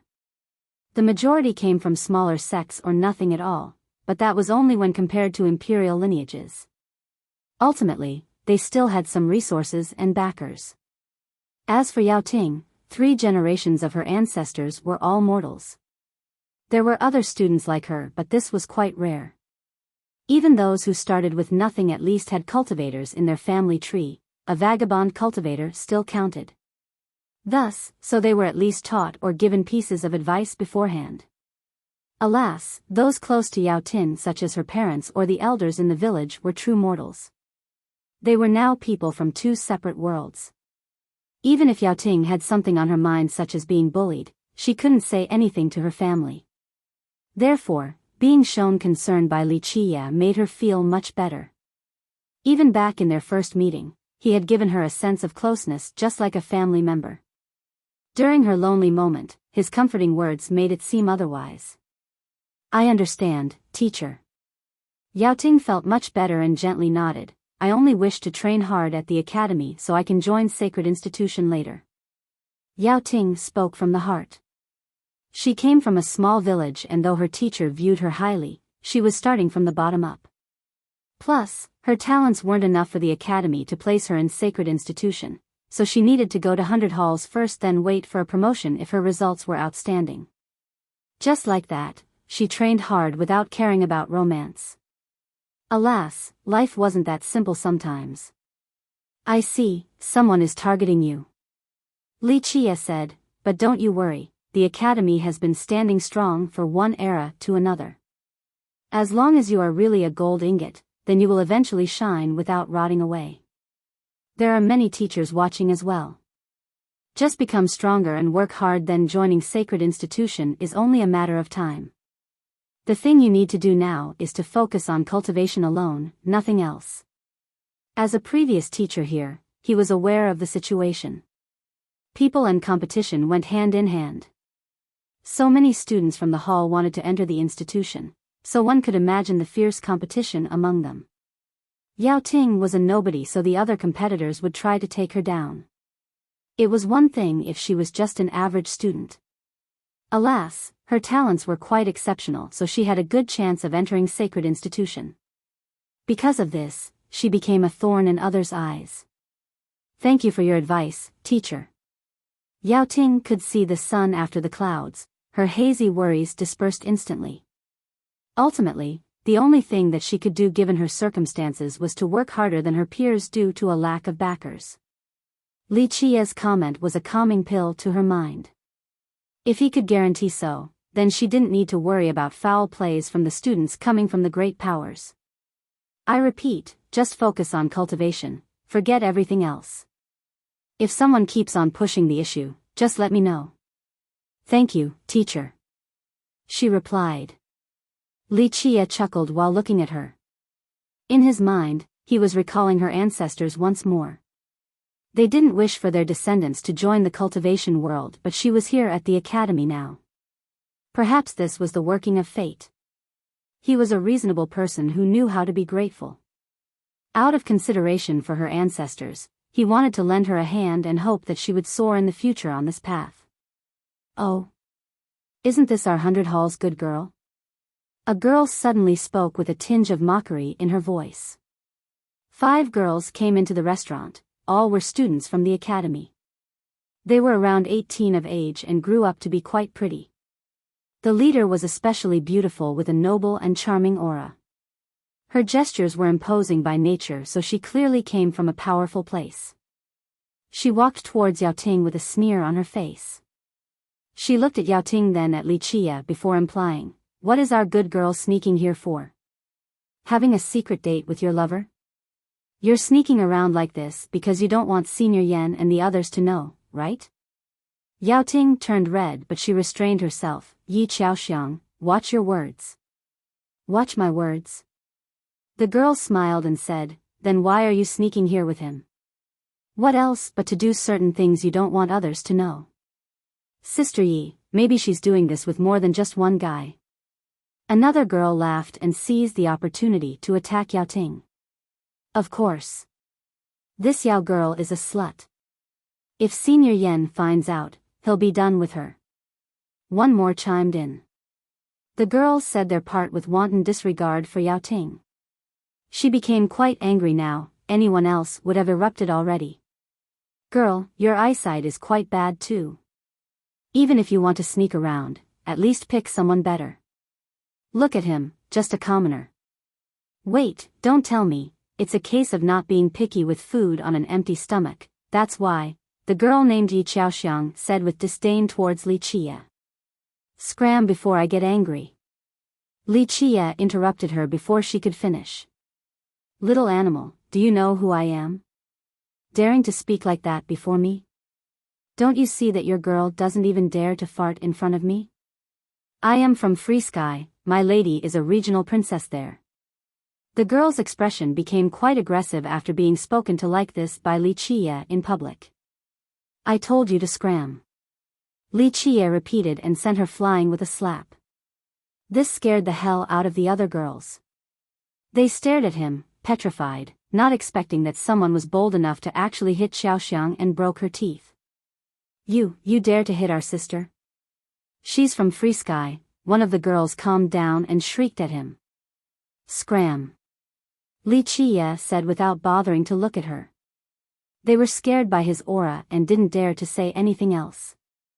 As regular students, they have never seen an aura like this before. Thus, they hurriedly went to help Xiaoxiang up while overwhelmed with fear. "Brat, just you wait, I'll settle this. My last name will not be Yi if I let you stay at the academy later," Xiaoxiang fiercely added while being helped by her friends. Li Qia only sipped his tea in response. After the group left, Yao Ting worriedly said, "She's a disciple from Free Sky sect, but her lady is a princess there. The famous Free Sky young lord is her senior brother." So it turned out that Xiaoxiang was a maid of the Sky High regional princess, so she got into the sect as well, a swift rise due to her lucky circumstance. Because her lady joined the academy, she also came along and wanted a promotion to sacred institution. Thus, Yao Ting was viewed as an annoyance due to the competition. "And?" Li Qia leisurely said. Yao Ting calmed down and became embarrassed. The heated situation earlier made her forget about his current position. Xiaoxiang's backing was quite big, but Li Qia was a teacher, so his backing was even greater. Yao Ting then said, "Thank you again, teacher." This wasn't enough to describe her gratitude, but it was all she could come up with at this moment. Normally, Xiaoxiang and her group would provoke her, but she could handle this without a direct confrontation. After all, the opponents had the number advantage with a strong backing. In the event of a fight breaking out, it might not be favorable for her.